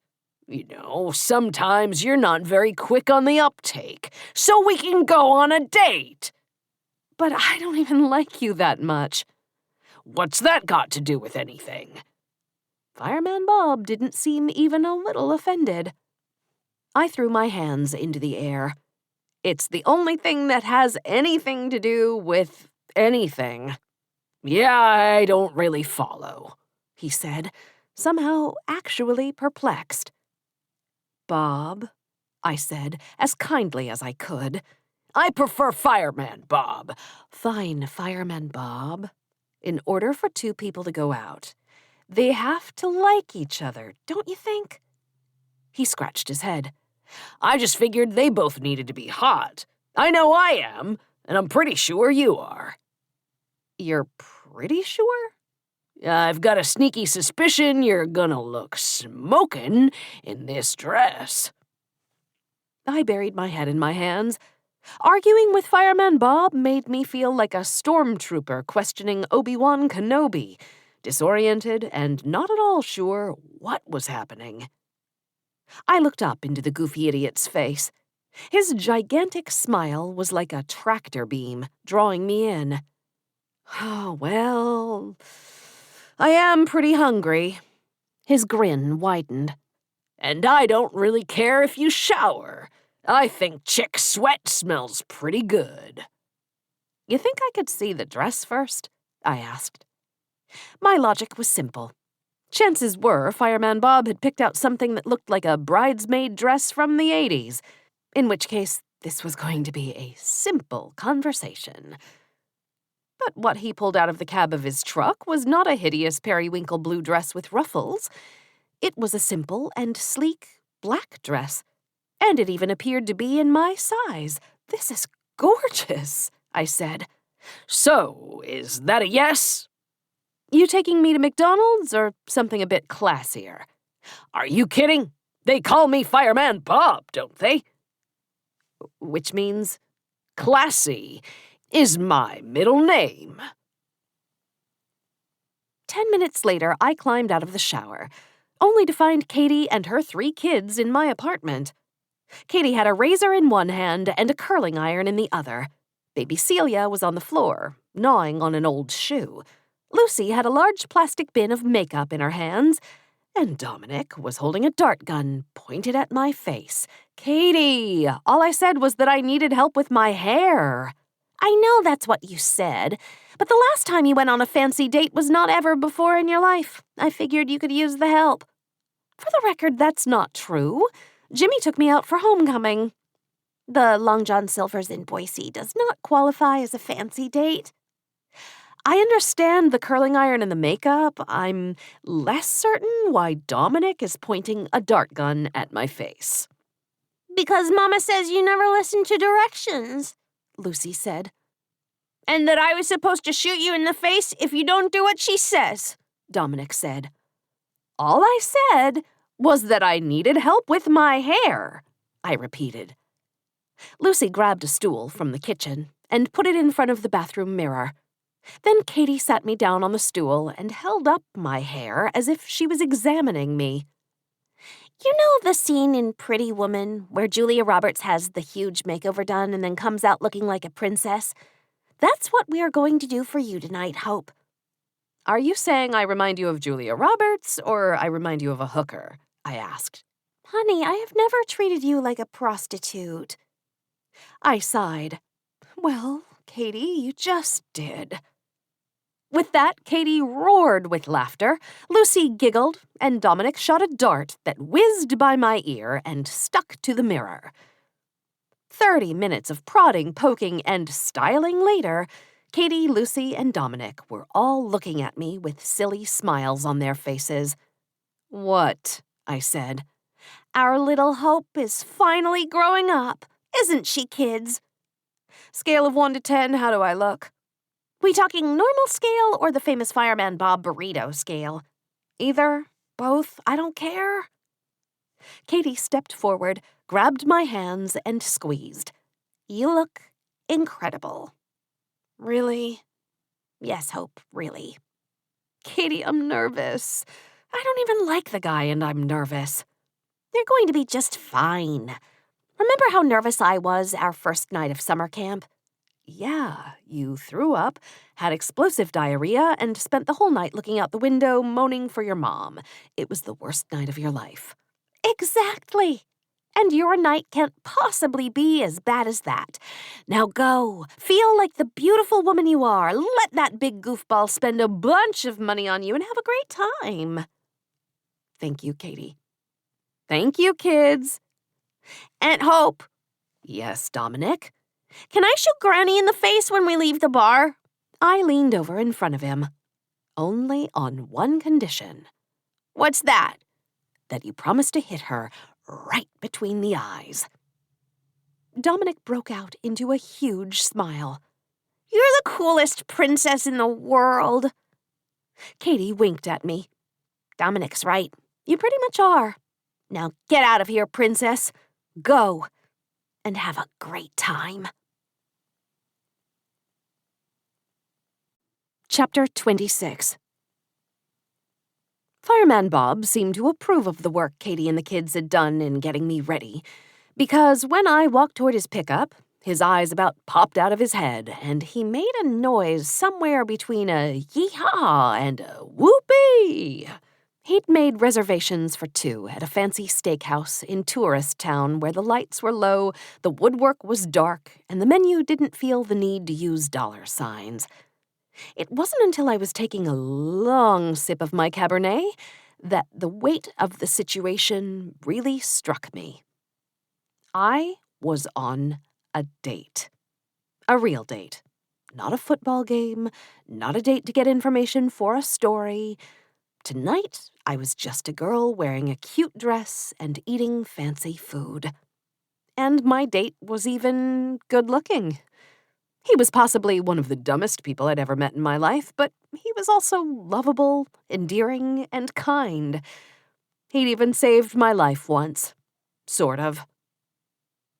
Thank you, Fireman Bob, I said, as he slathered butter over a chunk of warm Italian bread. For what? For taking me out on a real date. It's been a long time. A long time for a pretty girl like you. Why is that? It's a long story. I plan on ordering the biggest steak they have and 2 or 3 desserts. I can handle a long story. So I told him. All about Jimmy. What happened, why I left, why I didn't date anybody, why I had to come back. I told him everything. I'm not sure why I spilled my guts like that. Though Fireman Bob was nice enough, I wasn't attracted to him. Not like that. But he was dumb and goofy and really, really sweet. And I guess I just felt comfortable with him. He sat there quietly and listened. Or at least he appeared to listen. It can be hard to tell with men. He ate his steak and his first dessert, then his second and third dessert. And it was nice to talk to someone other than Katie. It was really nice to talk to a man. When I finally finished, he sat there for a minute as if he was letting his brain process it all. Then finally he said, "So, you seriously haven't been on a single real date in 10 years? "More like 12? Whoa. Whoa is right." Does that increase my chances that we'll make out at the end of the night?" It probably decreases your chances, I'm afraid. "Would another bottle of wine make a difference?" I laughed. Honestly, it might. After dinner, we walked up and down Main Street, and I listened to the Fireman Bob story. He told me how he grew up in a small town 40 miles east. Always wanted to be a firefighter. Loved playing football growing up. Fell in love with Hopeless when he went rafting down the Moose River one year. Got on with the fire department a few years back, and the rest was history. He told me about his job, about living at the firehouse, some of the close calls he'd had, some of the bad things he'd seen. "But no matter what, I'm doing what I love. I was born to be a firefighter." I hope so, since your mother named you Fireman Bob. "Oh, that's not actually my legal name, just Bob." I know. "Ah, you're joking with me." I do that sometimes. Can I ask you something else about your job? "Shoot." How well do you know Chief Albrecht? "It's a small town and a small department, and he's my chief. I know him." But you're frowning. You're never frowning. "Let's just say the chief and I don't get along very well." Why's that? I asked. "I'd rather not say." And I didn't want to go on a date when I got home from work 3 hours ago, yet here I am. He rolled his eyes. "Fine. Can you keep this between us?" I'm a reporter. Keeping my sources confidential is sort of my stock in trade. "I have no idea what you just said, but I hope it was English, for I can keep a secret. The deal is, Chief Albrecht, he's kind of an idiot." I stopped and looked at Fireman Bob to see if he might be joking. He wasn't. But the look on his face did say something else. That the irony of him calling someone else an idiot was not lost on him, even if there was almost no chance he knew what the word irony meant. "I know I can be a bit of a goofball," he said, "but when it comes to my job, I know what I'm doing. I take my work very seriously." And Chief Albrecht doesn't know what he's doing? "Not always." Can you be specific? "Take that fire at the florist. Me and the boys don't think it was arson." Then why does Chief Albrecht? Bob gave me a blank look. Oh, right, because he's an idiot. "Look, he says it's a fast fire, and maybe it was. But that doesn't make it arson. A fast fire might indicate the presence of an accelerant, but there are other explanations." All of a sudden, you sound like a professor. He shrugged. "Like I said, I take my job seriously. And I take arson seriously. You can't just say, oh, we can't find the source of the fire and so it must be arson. You have to keep searching. And what's worse, he's done it before." He has? Fireman Bob raised both eyebrows. "Plenty of times." I think you need to tell me exactly what you're talking about. And so, as we continued to walk through Hopeless, Fireman Bob did. He told me about how Chief Albrecht had accused people of arson many times in the past. Bob and the rest of the guys would tell him he was wrong, but he wouldn't listen. This had happened 5 or 6 times over the last 4 years. And that's a lot? I asked. "It's rare that we can't find the source of a fire. Usually me and the guys can figure it out. But in those cases where it takes a real investigation, he's the one who does it, and somehow it's always arson." Have you ever thought that Chief Albrecht isn't really an idiot? "What do you mean?" Maybe there's some other reason he's ruling these fires arson. Why would he do that? I have no earthly idea. Well, you've got bigger crimes to solve anyway. Rumor is you accused Susan Mossback and Coach Duncan of murdering Randall Mossback. How did you know that? He shrugged. Small town. I may have. Sometimes shaking things up has a way of getting actual information to fall out. And did it? I was able to get Susan Mossback to slap me. Whoa. Whoa is right. You can still see her palm print if you look really closely. Bob leaned in close. Close enough for me to smell his breath. And close enough for my heart to start beating quickly. I wasn't attracted to Bob, but he was a good-looking guy. And other than that moment on the couch with Sheriff Kramer, I hadn't been close to a good-looking guy. Not like this, in a very long time. It made me nervous. So that's what that is. You mean you really can see it? He leaned back and smiled. Only a little. So any other leads? Well, let's see. I talked to Mason Hawes, the coach at Mound City. I talked to Coach Williams and Coach Edwards. I talked to players on the team. I talked to the principal. I talked with teachers. Everyone says the same thing. Football genius, kind of a jerk. But as long as we win a championship, who really cares? That's how it was when I was in high school. Was your coach kind of like Coach Mossback? He gave me a confused look. My coach was Coach Mossback. Wait, Fireman Bob, are you serious? Why didn't you say anything? I thought you knew. I played for Coach at Eden Park 10, 12 years ago. We won the state championship my senior year, and when he did, everyone forgave him. For what? For being a jerk. He's a nightmare as a person. Those two-a-day practices were brutal. I'll tell you, everyone wanted to kill him during two-a-days. If there was a worse training camp in America, I'd like to see it. And the worst part was the last day of camp. Coach ran us through this one drill, and let's just say it was pretty horrible. I stopped and grabbed his arm. Let me guess. Everyone gets in a circle and beats the crap out of each other, and then the last guy standing picks some poor kid to get duct taped to the goalpost. You've heard about it. From the assistant coaches. Apparently Coach did tough guy the first year he was in Hopeless, but hasn't done it since. Fireman Bob's face was awash in confusion. What's tough guy? The drill we're talking about, Coach Mossback called it tough guy. Fireman Bob shook his head. No, he didn't. That's what the coaches told me, and it's what Elliot Sunderland told me as well.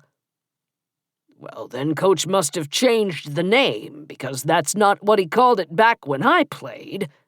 What was it called back then? I asked. Fireman Bob chuckled a bit to himself, and then looked off to his left as if he was capturing a memory. Then he looked back at me. Bad man. That drill was called Bad Man. I let out a small gasp. Fireman Bob was the last person I expected to provide a potentially important clue in this case. He noticed the change in me immediately. Did that mean something to you, or are you just super excited to make out with me? I laughed. Fireman Bob, you really are a good guy, and I can't thank you enough for taking me out on such a nice date.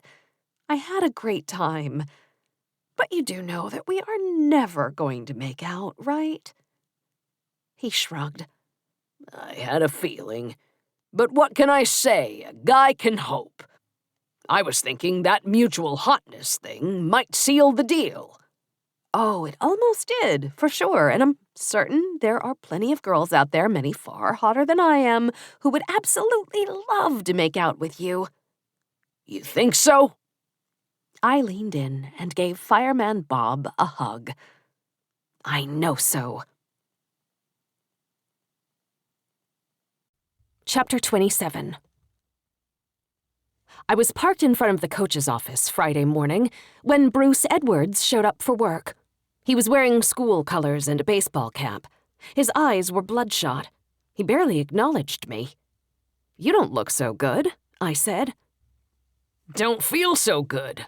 Steve and I were up all night trying to figure out this game plan, and honestly, I'm freaking out.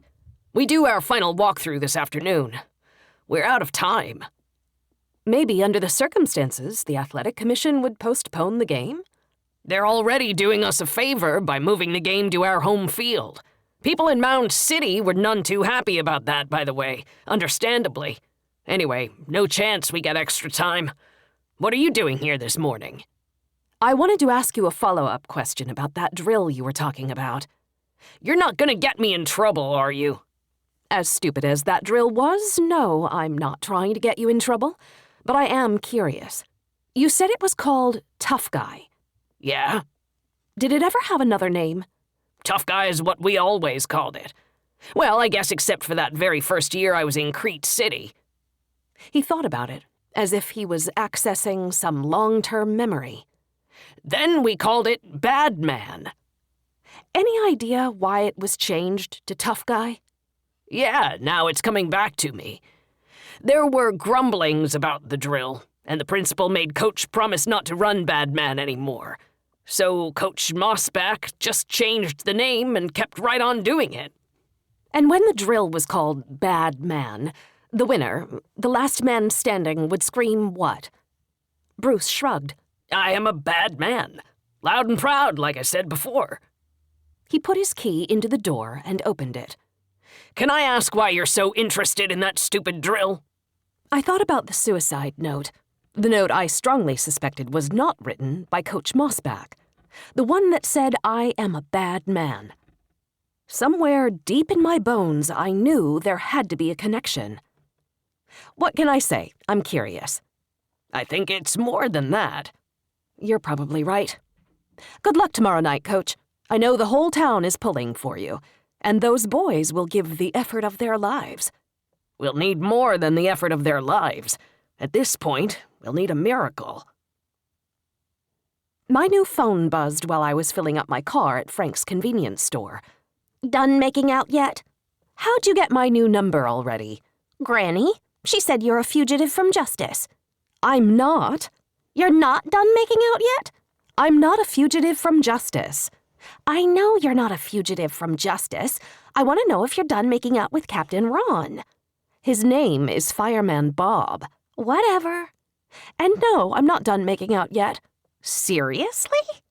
I am not only on my 14th straight hour of making out with Fireman Bob, but I did my monthly meal plan while I was at it. Was the date that bad? It was actually really nice. Then why didn't you make out with him? I thought the mutual hotness might overload our circuitry. Huh? Long story. Let's just say I had Coach Mossback's death on my mind. Because murder's so much more fun than kissing a cute guy. Exactly. Any chance you've got time to meet me at the library so I can finally solve this thing? No kids this morning, so yes, see you in 10. 10 minutes later, I had the whiteboard out in the middle of the bar, and Katie stood before me with a styrofoam cup of coffee. "Why don't you have the kids this morning?" I asked. I donated them to Goodwill yesterday. You can do that? She nodded. As long as there are no dents or scratches. With the money I got for them, I bought a pair of Uggs and 3 VHS tapes. I feel like I got the better end of that trade. You're a terrible person. Where are they for real? This is the rare occasion when the sitter's watching them so I can get some work in at the sheriff's office. Then why aren't you at the sheriff's office? Let's face it, all he lets me do is answer the phone and file stuff. With you, I get to solve crimes. And drink horrible coffee. Don't forget the horrible coffee. It's not that bad with the shot of whiskey poured in. You really are a terrible person, I said. And speaking of terrible persons, let's find out who killed Randall Mossback. I wrote Randall Mossback's name in the center of the whiteboard and drew a circle around it. At the top of the board, I wrote the names Susan Mossback, Arnie Duncan, and everybody. Everybody seems to be a common suspect in your investigations, Katie pointed out. And this time I mean it. Normally, finding out someone hated a victim makes them a pretty good suspect. But with Coach Mossback, pretty much everybody hated him. As a person, if not as a coach. So, everybody. Though I would have to believe that whoever did this hated him far more than your average bear. You still think Susan Mossback and Coach Duncan qualify? Katie asked. Well, they definitely hated him. Susan, because he was a terrible husband, and Arnie, because Coach got his job and treated him like dirt. Have you found anyone else at the Susan and Arnie hate level? The coach from Mound City, Mason Hawes, he's never beaten Coach Mossback. And if he got rid of him, there would be nothing to stop him from a state championship. Does he have an alibi? Maybe, I said. I'm still looking into it. Well, then his name's got to be up there. I wrote Mason Hawes beside Susan's and Arnie's names. Is that it? Katie asked. Actually, lately I've been thinking it might have been a former player. You ever hear of a drill called Tough Guy? No. Let's just say if some coach ever made me do that drill, I'd probably want to kill him, I said. Is that a confession? It's a statement of fact. But I don't think any of the current players did it. Whoever killed Coach Mossback is probably the same person who tried to kill Coach Duncan. And these kids all love Coach Duncan, which is why I'm starting to think it might be a former player. Have I told you about the suicide note yet? No, but before you do, I think I need another whiskey. I mean coffee. I told Katie about the suicide note and about how we originally interpreted it to mean that Coach was sorry for being a bad man. But that's not what it meant. For starters, I haven't met anyone who thinks Coach Mossback was reflective enough to ever admit he was a bad man. Also, there's a poster of Muhammad Ali in his closet with a quote from Ali, including the words, "I am a bad man." That could just be a coincidence. There's more. That horrible drill, it's called Tough Guy, but apparently it used to be called Bad Man. I'll skip the specifics, but basically the coach made the players fight Battle Royale style, and whoever won would stand up and say, "I am a bad man." Okay, that seems like less of a coincidence. I agree. What if one of Coach Mossback's former players was scarred by that drill in some way? And what if he killed Coach Mossback out of revenge? I wouldn't exactly blame him. How long has this drill been going on? Long time, but it ended 2 years ago. The first year, Coach was here. I explained to her about choosing the weak link and how Elliot Sunderland chose himself, which somehow put an end to the whole thing. I also told her about Martin Gelman. Sounds like Elliot saved him, I finished. I know Martin. His mom's a little kooky and you hardly ever see her, but he's a good kid with a tough life. But he's so little. I can't imagine him playing football. Well, he hasn't played since. How long had Mossback been coaching? Almost 25 years, spread out over at least 4 schools. That makes for a lot of potential suspects. I tapped on the whiteboard with my fingernails. I know. Maybe this is one of those mysteries that just can't be solved. Katie came up alongside me, taking a sip of her whiskey coffee. So, other than everybody and 1,000 or so ex-football players, any other suspects? Well, I hesitated. Well, what? There is one more suspect on my list, but I don't think she did it. She? She who? The physics teacher, Ms. Broderick. Mandy? You know her? You keep forgetting that this is a small town. I sort of know most people. Why do you suspect her? I just got done telling you that I don't suspect her. You're the one who was pushing me to name another suspect. And now that you've named her, defend yourself, woman. You're irritating. In a cute best friend sort of way. You're much perkier when your kids aren't around. And when whiskey's in my coffee. So, why Mandy? Well, she hated Coach Mossback even more than the other teachers because of the special dispensations he got from the principal. And as she hates football, thinks it's a bloody waste of time, she doesn't even respect him as a coach, like most people do. Bloody? Katie said. Did you think that through, or did it just roll off your tongue? Too much? For an episode of Downton Abbey, it's fine. Fine. Mandy Broderick thinks football is a terrible waste of time.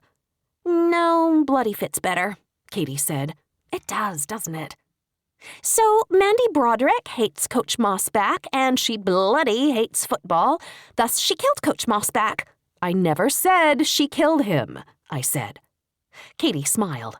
I know. I just wanted to see how it feels to be you. There is one more thing about Mandy, I said. It's a small thing, but still. She invited me out for drinks and wanted to tell me her theory. She believes it was Susan and Arnie who conspired to kill Coach Mossback. And I'm thinking, what if she was trying to throw me off the scent? She's a high school physics teacher, not a criminal mastermind, Katie said. I highly doubt she would. Katie stopped. She stared at the board for a long time. Then she turned to me with a big smile on her face. What do you do when a big piece of the puzzle finally falls into place and everything makes sense all at once? Is there a special dance? Do you yell boom? Is there a lot of fist bumping and chest thumping involved? I only fist bump with Fireman Bob. Now, Spill, what have you figured out? I don't know why I didn't think of it the moment you said it, but there's another reason why Mandy Broderick might have hated Coach Mossback. Which is? I told you that Martin Gelman has had a tough life. His dad died when he was little, and his mom works all the time, and like I said, she's a little out there. What I didn't tell you is that somebody in the community stepped up to act as sort of an unofficial guardian for Martin. Tutors him, spends time with him, mentors him. And are you telling me that that somebody is Mandy Broderick? Katie put both fists in the air like she was Fireman Bob. Boom! Chapter 28. I spent the next hour convincing Sheriff Kramer that Mandy Broderick was a credible suspect. Okay, I get it, he said. So what do you want to do? That's motive, but it's not like we have any real evidence against her. I smiled. What do you think I want to do? He blew out an exasperated breath. Can you at least agree not to do it someplace public? Are you embarrassed by me, Sheriff Kramer? I'm embarrassed when you accuse innocent people of murder, categorically so. Well, I think we can arrange something more private this time. An hour later, Sheriff Kramer and I were sitting in Principal Booth's office. The secretary had called Ms. Broderick to come in, said it was urgent. What's going on? I heard Mandy say just outside the door. I'm in the middle of class. Principal Booth answered. Don't worry, I've got Mrs. Sunrise to cover it. I need you to come into my office. There's something important we need to discuss. When Mandy stepped into the office and saw me, her face was awash with confusion. And when she saw Sheriff Kramer, she stopped in her tracks. What's going on? Principal Booth shut the door. Mandy, the sheriff and Miss Walker here have some questions they'd like to ask you. Questions? She said weakly. I shrugged. Actually, I have a new theory. Excuse me, hypothesis about who killed Coach Mossback, and I wanted to run it by you. Okay. She looked nervously at Alex, then back to me. I haven't worked all the details out yet, but I think there's a very real possibility that the person who killed Randall Mossback is you. Her face went ghost white. Me? The key point, like you and I discussed, is motive. And the fact is, you hated Coach Mossback. You hated everything he stood for. You hated that he made more money than the rest of the teachers, even though he barely taught. You hated that people treated him like a god. You hated that stupid sport he coached that doesn't do anything to prepare kids for later life. And you hated the abusive way he treated the kids. But, she protested. I kept going. At first, I didn't think it was possible for a woman to make Coach Mossback's death look like a suicide. He's a pretty big guy, and moving over 200 pounds of dead weight would be a challenge for a grown man, let alone a woman of your size. But then I remembered. You're not just a woman. You're a superwoman. I don't follow. Mandy, you're a physics teacher. You teach your kids how to do seemingly impossible things by just learning the laws of physics. Moving a grown man might be a challenge for someone else, but not you. That's not true, she said. I think it is. But you know what clinched it for me? What really clinched it for me? Mandy, you care about these kids. You treat them like they're your own kids. But there's one in particular who really is your own kid. And 2 years ago, when he was on the football team, Coach Mossback treated him very badly. I'm talking, of course, about Martin Gelman. What's Martin have to do with this? You hated Coach Mossback for how he treated those boys, but you especially hated him for how he treated Martin.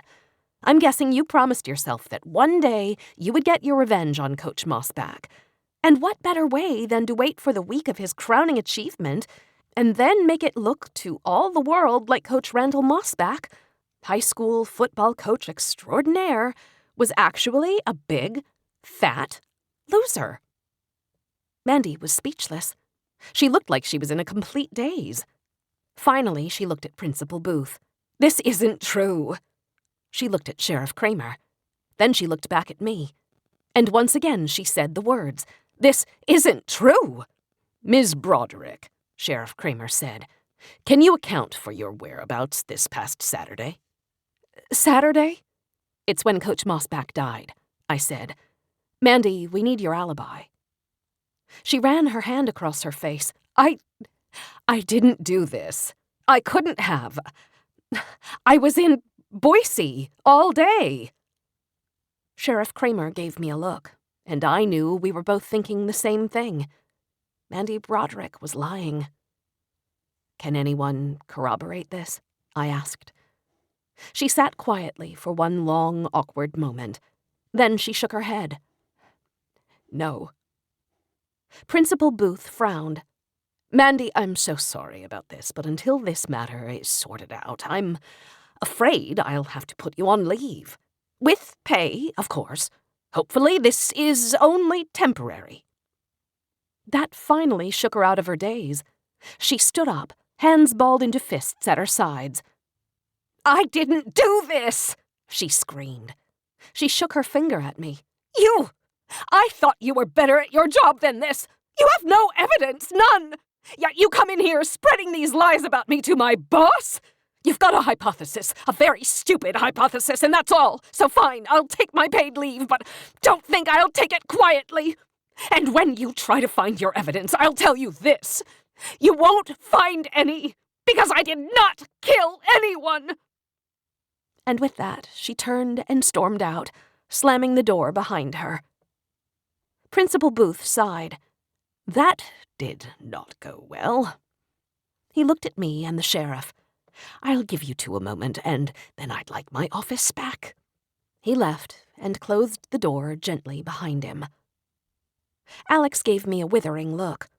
"She's right, you know." "That I'm not very good at my job?" "That we don't have a shred of real evidence against her." Our inspection of the crime scene was cut a little short by Arnie Duncan's mishap. "No, Hope, it wasn't. I went back in there with Dr. Bridges and did a complete forensic sweep." "Without telling me?" "I wasn't aware that sheriffs answered to newspaper reporters." "It's a newer policy, especially when the reporter is cute." He made a face like he wasn't sure about the cute part, so I punched him in the shoulder. He tried not to wince. "Did you find anything?" I asked. He shook his head. 2 crimes in one house and nothing. At least, nothing obvious. But we've sent the samples along to state homicide, so maybe we'll get lucky." "I'm an idiot," I said, suddenly realizing something. "I wouldn't say idiot. A little overzealous at times, sure, but not." I punched him again. "No, I mean, maybe we're looking for the wrong kind of evidence. Maybe it's not forensic evidence we should be looking for." "What do you mean?" "Whoever attacked Arnie Duncan is also our killer, right?" "It's a safe guess." "And judging by Arnie's story, it sounds like the killer was already there in the Mossback's basement when Arnie showed up." "You're right. We got so distracted by what happened to Arnie that we forgot to ask the most important question. Why did the killer come back? I said. Exactly. And I'm guessing it was to cover up a mistake. Like what? I asked. Alex shrugged. A fingerprint, hair fiber, missing piece of jewelry, some evidence linking him to the crime. But you and Dr. Bridges had already gone over the basement by then, and you didn't find anything. He shook his head. No, we didn't. So maybe the killer wasn't coming back to clean up forensic evidence. Then why would he come back? Alex asked. I don't know, but think about it. The killer made this look like suicide, wanted us to think it was suicide. It was only after it became clear that you weren't going to rule it a suicide, that you were at least going to investigate it as a murder, that the killer went back to the Mossbacks. I think it's time we get one more solid look at that crime scene. Alex insisted that he do all the talking with Susan Mossback this time. I agreed that was probably for the best. Can you promise this will be the last time you go trouncing around my house? I can't promise you that. And technically, it's still a crime scene, so we don't have to ask your permission to enter, but we'd appreciate your courtesy. And, in fact, I'd like to request your help. Getting Susan's help was a risk. If she was the killer, we would be tipping our hand, but I wasn't sure we had much choice. She led us down to the basement and stood with her hands on her hips. Not sure what I can help with. Alex shot me a look, then leaned in and whispered, You're up. Just watch yourself. I hear she's got a wicked right hook. I cleared my throat. Mrs. Mossback, when Coach Duncan was attacked down here, we think it's because he inadvertently surprised your husband's killer. It's possible the killer came back here for something after he found out we were investigating this as a murder. Why would he return to the scene of the crime? That's what we need your help figuring out. I'm wondering if the killer either took something or put something back. Could you look around and tell us if there is anything missing or out of place? She sighed. If this helps find Randy's killer, fine. But I'm doing it for the sheriff, not for you. Susan started examining the basement. She looked at the walls, the sofa, the area around the television, the bar. But it was when she was looking at the bookcases that she suddenly stopped. She slipped her hand in between two old yearbooks, then pulled them both out and examined them. Finally, she turned to Alex. One of the yearbooks is missing. How can you be certain? Alex asked. Because Randy was successful for many reasons, one of which was his insane level of organization. He kept game plans from every game in every season, and he kept every yearbook from every school and every year he ever coached, in order. I saw a gap here, and when I checked, sure enough, we skipped from 1990 to 1992. 1991 is missing. Pleasant View High. Could it just be somewhere else? Alex asked. Susan shook her head. Randy was a freak about this stuff. Kept everything in its proper place. Everything like this, at least. He would never leave it somewhere else. I don't know why, but somebody took this yearbook. Alex pulled out his phone, searched for a number, dialed, and hit speaker. 3 rings later, a machine answered for Pleasant View High School. It said they were closed for the weekend. Shoot, Alex said, ending the call. I was hoping to take a look at what's in that yearbook. Guess we'll have to wait until Monday. Maybe not, I said. I pulled out my phone and sent a text to a number back in Portland. Hey, Darwin, it's Hope, and I could sure use some help. Chapter 29. Darwin didn't respond that night, even after I sent him 3 more sets of texts. I figured it was because I was texting from a new number, but I told him it really was me. I even text flirted with him just so he'd know for certain. And when I woke up Saturday morning, there still was no text from Darwin. That was not like him at all. I was worried. Initially, I was worried that my teasing of him in the past had gone a little too far. Although it was true that he and I were never going to be boyfriend and girlfriend, I really liked the kid. He was like a little brother to me. A nerdy little genius brother who'd gotten me out of a jam dozens of times in the past few years. And now I started to worry that something serious had happened to him. I sent him one more text. Darwin, I'm worried. Please let me know that you're okay. It was game day in Hopeless, the first time in school history that Hopeless High would be participating in the state championship game. And so it was that 1 week after Granny threw a block party to celebrate a semi-final win, she was now preparing for yet another block party, one that she hoped would be the biggest party in town history. I found Bess downstairs in the bar, getting ready for the big day. She shook her head with a look of dismay and pointed to the door. I went outside, and there was Granny, setting up tables on the street in front of the bar. As usual, she was wearing white sneakers, blue jeans, and her royal blue sweatshirt. But when she turned around, I understood why Bess had made that face. Granny's face was blue. Completely blue. "You're blue," I cried. She gave me her broken old smile. "Isn't it great? I made Bess do it this morning." But why? Are you kidding me? I've waited my entire life to see Hopeless in the state finals, and now that it's happening, I'm going to celebrate in style. I even got one of them temporary tattoos. I squinted, wondering if the blue paint was covering up the tattoo. I can't see it. That's because it's under my sweatshirt. You didn't. You bet your ascot I did. If they win tonight, I plan on violating every decency law Idaho has. With any other human being on Earth, I would assume that was a joke. But I knew my Granny, and when she decided to do something, there was no stopping her. And the dumber and more outrageous it was, the more certain it was that she'd follow through with it. I wondered if the best thing to do was lock Granny in a closet, for her own sake, and everyone else's. I spent the next few hours helping Granny and Bess get ready for the party.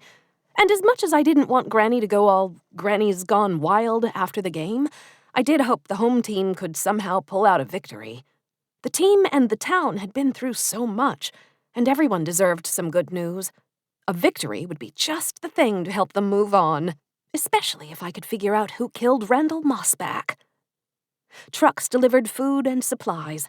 Cup dropped off desserts, Buck stopped by with appetizers, Stank set up some outdoor tents in case it rained. And then Sheriff Kramer arrived. "Heard back from your friend in Portland yet?" he asked. "No, which is unusual for him. He's probably just busy." "That's the thing," I said. "Darwin's never busy." "Stop flirting with local law enforcement, Hope," Granny hollered as she dragged a keg across the street. "I don't pay you to stand around doing nothing." "You don't pay me anything to do anything." "A fair point, granddaughter. Now get your butt on that stepladder and string up some lights." Alex helped me string lights around the beer garden, and he didn't once question why my octogenarian grandmother looked like Papa Smurf's mistress. In fact, we didn't talk much at all. We just worked, and it felt good and comfortable. Like we didn't have to talk. We could just be. Occasionally, I caught him looking my way, and not the way a sheriff is supposed to look at you. And that made me feel like I was 16 again. A feeling that both comforted me and terrified me all at the same time. We were just finishing up the last string of lights when it looked like he had something on his mind. "What is it?" I asked. He shrugged. "It's just there's a rumor around town that you may or may have not been on a fancy date Thursday night." "A rumor?" "A waiter may have mentioned it to the owner, who mentioned it to Pastor Leaf, who might have asked me about it this morning. That's a lot of people interested in my love life." That made him choke, and his face turned red. "Love life?" I stepped closer to him. "Yes, Sheriff Kramer. Love life. I figure since you routinely spend so much time with Special Agent Awesome, when a handsome firefighter buys me a dress and makes fancy dinner reservations, the polite thing to do is agree to go on a date with him." "So it really was a date? A real date?" I leaned in closer and whispered, "Sorry, Sheriff, but that's personal." It was 20 minutes before kickoff, and Granny, Bess, and I were sharing a beer in the stadium parking lot, along with Fireman Bob and his firefighter buddies, of course. The firefighters loved Granny. Everyone did, but especially them. She beat one guy in an arm wrestling match, showed another guy how to do a figure-4 leg lock, then offered to show all of them her new tattoo. When I explained to them where the new tattoo was, they agreed that some things are better left to the imagination. We had just started our third round of cornhole when my phone buzzed in my pocket. "Darwin," I breathed a sigh of relief. "Are you okay?" I asked, answering right away. "I'm sorry, Hope." "So, you are okay?" "Yes, I just was away from my phone." "Thank God, you had me worried." "Are you at a concert or something? It's noisy there." "I'm at a football game. So why were you away from your phone? You're never away from your phone." Well, Darwin, tell me what's going on." "Okay, I lied. I wasn't away from my phone. I just couldn't face you after what I did." "What are you talking about?" "Hope, I don't know how to say this, but I've been seeing someone else." I covered my mouth so he wouldn't hear me laugh. "And by someone else, you mean another woman?" I could hear him squirming through the phone. "Yes, Hope, a woman. We were on a date when you texted. Our second date, actually. I just didn't know what to do." "Is it serious?" "I don't know. Is a second date serious?" "It could be. I knew after the second time I saw you that you were the only man for me." "I still can't tell when you're teasing me." "Relax, Darwin. Maybe seeing someone else is a good thing." "Really?" "Yes. Maybe I'll try it too. Maybe it will be good for both of us." "So you're not mad?" "Oh, I'm mad. And jealous? Crazy jealous like you can't believe." "Is there any way I can make it up to you?"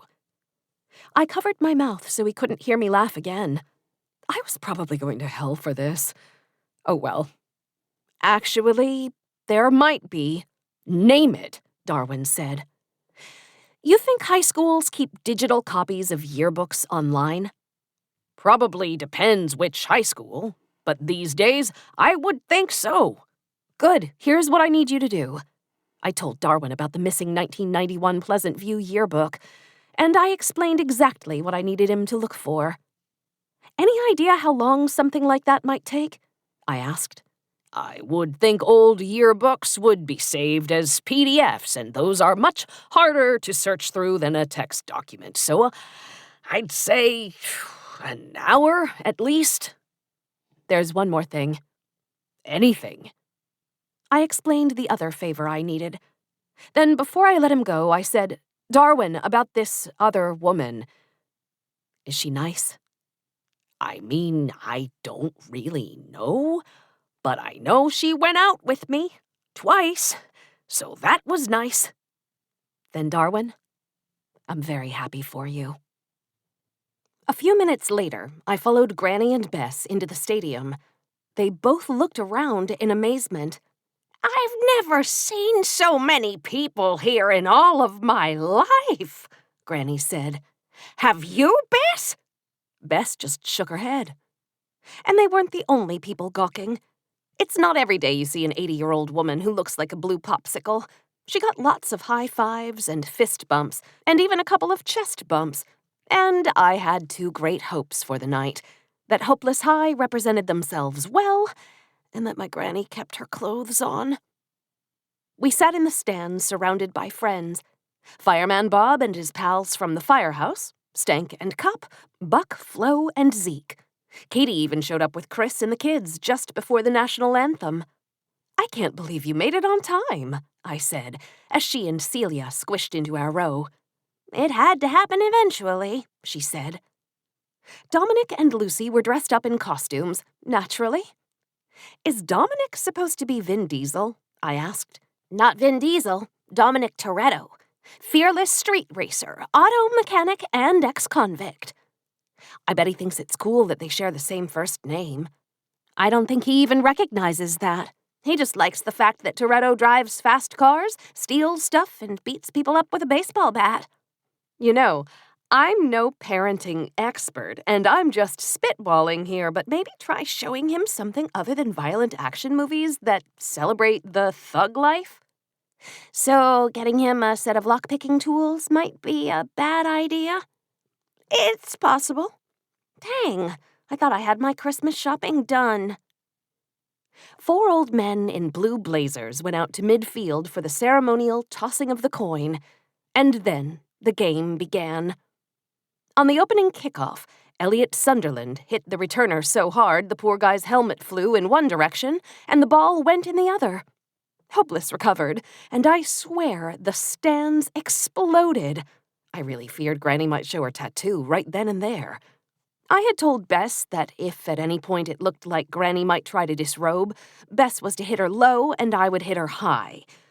I hoped it didn't come to that, but if it did, I knew I could count on Bess. Hopeless scored 3 plays later. A cannon from the local National Guard unit was fired, and Elliot Sunderland, Mr. Do-Everything, kicked the extra point. Hopeless High was up 7-0 in the state championship game. "I've never been so happy in all my life," Granny said. She threw her arms around me and hugged me. "How about the day I was born?" I asked. Oh no, honey, this is way better. At least Granny was honest. The next 4 possessions showed what a defensive battle this was going to be. Both teams punted twice, but then Mound City got things figured out on offense, and next thing you know, they had driven inside our 20. Elliot came up big on the next 2 plays and made 2 terrific stops for practically no gain. But on 3rd down, Mound City threw into the end zone. 2 of their guys and 2 of our guys went up for it, and somehow the tight end for Mound City was the one to come down with it. Their side of the stadium went nuts and the cannon went off again. Granny looked like she was about to grind her teeth into dust. I had to remind her we were still tied and there was a long way still to go. She nodded and tried to control her breathing. That's when I noticed a commotion in the stands. People were mumbling and pointing. I followed their fingers and saw what they were pointing at. Elliot Sunderland was lying in the end zone. Several players surrounded him. The greatest football player Hopeless ever had the pleasure to see wasn't moving. Chapter 30. The entire stadium was silent as Coach Edwards and Coach Williams knelt down beside Elliot. I saw his dad slip out of the stands and run to the short chain-link fence that bordered the field. We all held our breath. And then Coach Edwards grabbed Elliot's hand and helped him to his feet. I had never before heard an entire stadium of people let out a sigh of relief, but I heard it then. I think even the Mound City side had been scared. The game was important, but no one wanted to see a kid get seriously hurt. Elliot put his arm around Coach Williams, and they walked slowly off the field to thunderous applause. He was going to be okay, but was he going to be able to play? If Elliot can't get back out there, Granny observed, you can kiss this game goodbye. Her opinion was confirmed on the next 2 possessions, as Hopeless went 3 and out on offense, and then gave up a 60-yard drive on defense. And just like that, Mound City was up 14-7 going into halftime. Katie shook her head in disgust. "I've seen enough." She and her kids squeezed past me. "You're leaving?" "No, we're getting hot dogs. Hot dogs help settle my nervous stomach." "You wouldn't say that if you'd seen how they actually make hot dogs." "I've watched my children get yanked out of my yoo-hoo, and I still manage to take care of them all right. My yoo-hoo, not so much. But still, don't get started with this hot dog nonsense." I was thinking about grabbing a hot dog myself when my phone buzzed. "Hey, Heartbreaker," I said to Darwin. Heartbreaker? "On account of the fact that you broke my heart today." I did? "You did. But enough about me. Let's talk about how brilliant you are." I found the yearbook. I knew you would. And I did the search you asked for. Excellent. It's actually harder than you probably know. I had to convert the PDF and then grab some citywide databases to cross-reference. With people as smart as Darwin, sometimes you just have to let them tell you how smart they are. And so I did. I didn't pay any attention to it, of course, but when I sensed he was wrapping things up, I rejoined the conversation. Repeat the part where you told me what you found? That's what I'm trying to tell you, Hope. I didn't find anything. Not one hit. Near as I can tell, there isn't anyone who lives in Hopeless, or is affiliated with anyone who lives in Hopeless, who was listed in the 1991 Pleasant View yearbook. You're sure? I'm always sure, but I knew you'd ask, so I triple-checked. I thought for sure that was the connection. Maybe Mrs. Mossback was wrong, Darwin said. Maybe that yearbook was never there in the first place. Maybe. Or maybe she was trying to throw me off. Well, it wasn't a total loss. No? I found out the other coaches from that year, and I got their current contact information, and I learned that one of those old coaches, Raymond Powers, is at the state finals game tonight in an official capacity. He was one of 4 coaches being honored. He got to do The coin toss, I saw them. Well, I just texted you his cell number, just in case you want to talk with him. Thanks, Darwin. You're the best. Oh, and about that other thing you asked about? Haven't found anything yet, but give me time, I will. You always do, Darwin. I scanned the stadium, trying to find where those 4 old guys wearing the blue blazers were sitting. But when I found them, they weren't sitting. 3 of the 4 men were standing behind the south goal post and leaning up against the chain-link fence. I was 30 feet behind the 3 men when I placed the call. As soon as I saw the short man in the middle grab his phone from his pocket, I quickly ended the call. That was my target. I waited a beat, then walked up behind him. "Excuse me, are you Coach Powers?" A man in his late 60s turned around. His hair was thinning and mostly white, and his face was the color of leather and every bit as rough. This was a man who had spent his life outside. He gave me a wide smile and stuck out his hand. I am definitely Coach Powers when someone as pretty as you is asking. Aw, what a nice thing to say. I figured that was his standard line, and he thought he was the most charming man in the world. That was fine by me, anything to get him talking. Because I had run out of clues, and I needed his help. "My name is Hope Walker. I'm a newspaper reporter for the Hopeless Gazette. I'm working on some stories about, well, everything that's happened this week." He nodded solemnly. Been a hell of a week for you guys. I was sorry to hear it. "Listen, Coach." He winked. Call me Ray. "Okay, Ray." I looked around. "Do you mind?" I backed away from the other 2 old guys, and he followed. "I understand that you might have known Coach Mossback from your days coaching at Pleasant View together." Well, you do your homework, don't you? Yep, Randall and I go back quite a ways. Some days it seems like it was just yesterday. I got a tip about something that may have happened in the early 90s, say 1990 or 1991. Were you both at Pleasant View at that time? He hesitated, then rubbed his hand across his chin. Let me see.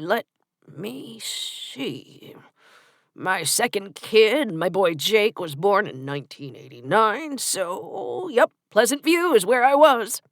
Then maybe you can help. I'll do what I can. Not every day a washed-up coach like me gets to talk with a cute reporter like yourself. I winked at him and smiled. "You're quite a charmer, Ray." He shrugged, like this was just the kind of God-given ability that a man couldn't help. Just tell me what I can do you for, Hope. "I've heard about a very interesting drill Coach Mossback ran. It was called Tough Guy, or you might have known it as Bad Man." The man's face changed instantly. The easygoing smile and charm vanished, replaced by wide-open eyes and half-open mouth. Bad man, did you say? I did. Kids get in a circle and pummel each other. Survival of the fittest. I think you know how the rest of the drill goes. Ray rubbed his hand uncomfortably over his chin and let out an enormous sigh. I haven't heard that name in a long time. So you do remember the drill. He narrowed his eyes. Ma'am, is this on the record or off the record? Off the record. Way off the record, I promise. I won't be reporting on this. I'm just doing background for something else. Okay, I'll trust you. Yeah, I remember the drill. And was it as bad as it sounds? Looking back on it, yes, it was bad, but at the time, He shook his head. it was a different era. I know people hate to hear that excuse, but it's true. Times change, people change. I was an idiot back then. We all were. And Coach Mossback? The biggest idiot of them all. Don't get me wrong, Randall was a great coach, that's obvious, but he did some things. We did some things that I wish we hadn't done. I'm particularly interested in something that might have happened in the fall of 1990 or spring of 1991. Can you think of anything out of the ordinary occurring in that year? That was a long time ago, sweetheart. To get that specific about a particular season from 20-plus years ago, I have to admit it all runs together after a while. Okay, then, how about the bad man drill? Without getting specific about the year, can you ever remember something from that drill at Pleasant View that was, I don't know how to say it, Particularly bad. Yes. Raymond Powers put his hands on his hips and let out a long and dispirited sigh. Maybe it's better that someone finally knew. Chapter 31. Someone knew what? The whole story. But if you want to hear it, you have to let me tell it my way. Come on, we're going to need some dogs for this. We bought 2 hot dogs and sodas. Then we found a spot alone on the fence line where we could watch the second half, and Raymond could tell me his story. His way apparently meant starting by describing the way football was when he was a kid. I guess he wanted me to have the context, to understand that times were different. As he spoke, Mound City forced Hopeless into a 3-and-out on the first possession of the second half. Raymond took a sip of his soda and pointed to the Hopeless sideline. Without Randall and that Sunderland kid, they've got no prayer.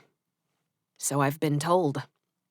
So, you were explaining that when you played football, things were different. And that's an understatement. It was about being tough, being a man. Hell, drinking water was considered a sissy thing to do. And I take it that mentality was still alive when you got into coaching? Alive and well. He began to tell me some stories to illustrate the point. And although part of me wanted him to cut to the chase, another part of me was fascinated to hear about the culture of football in days gone by through the eyes of a man who had just about seen it all. He was just getting to his time at Pleasant View when the crowd erupted in applause. I looked up to see Elliot Sunderland walking out to join the offensive huddle, though walking was putting it charitably. Limping was more like it. Well, I'll be, Raymond said. Now see, that kid would have done just fine back in my day. Play through the pain, sacrifice your body for the game. Old school. That's what he is. Hopeless tried out a new formation. They put 2 tight ends into the game and 3 backs behind the quarterback. Look, I said, they've got Elliot at I-back. The ball snapped, the lines collided, and Elliot charged forward, took the handoff, and barreled into the line for a gain of 4 yards. Holy cow, Ray said. There was no subtlety there. Looks like Hopeless is gonna abandon their game plan and just try to beat Mound City to death. Smash Mouth 101. Ray was right. Every play, Hopeless lined up in double tights, and the quarterback handed off to Elliot Sunderland. Each and every play. No movement, no trickery. Every man on the defense knew exactly what was going to happen. And yet, each and every play, Elliot would plow forward for 3 to 4 yards, then somehow pick himself off the field and hobble back to the huddle. It was dull and methodical, and kind of mesmerizing to watch. And just before the third quarter expired, Elliot punched it into the end zone for a 2-yard touchdown. After he somehow managed the kick, it was all tied up at 14 apiece. I do believe we've got ourselves a ball game again, Ray said. So, about Pleasant View in 1990? I reminded him. Ray stared off into nowhere and picked the narrative back up. I just wanted you to understand how we got there. These days, you've got constant water breaks, hardly any 2-a-day practices, concussion protocols, very little contact during the week. We've learned about how to take better care of our athletes and our kids, and it's for the better. For the way better. It's just not what we used to do. He took a deep breath. Okay, so it's 1989, and one day I'm standing with this first-year head coach, some hotshot named Randall Mossback, and before you know it, we're running this bat-poop-crazy drill. Bad Man. Though he hadn't named it till after that moment. And I'll be honest, he turned and looked at me. I loved every minute of it. You did? I'm not proud that I did, but I did. And is it true that the winner yelled, "I'm a bad man"? That's where the name came from afterward. At the time, in the testosterone-fueled environment we were in, it seemed to fit. Sounds kind of stupid now. And the winner chose the weakest link to be taped to the goalpost. That's also true? Yep. Now, like I said before, hazing was ever present all the way back to my own playing days.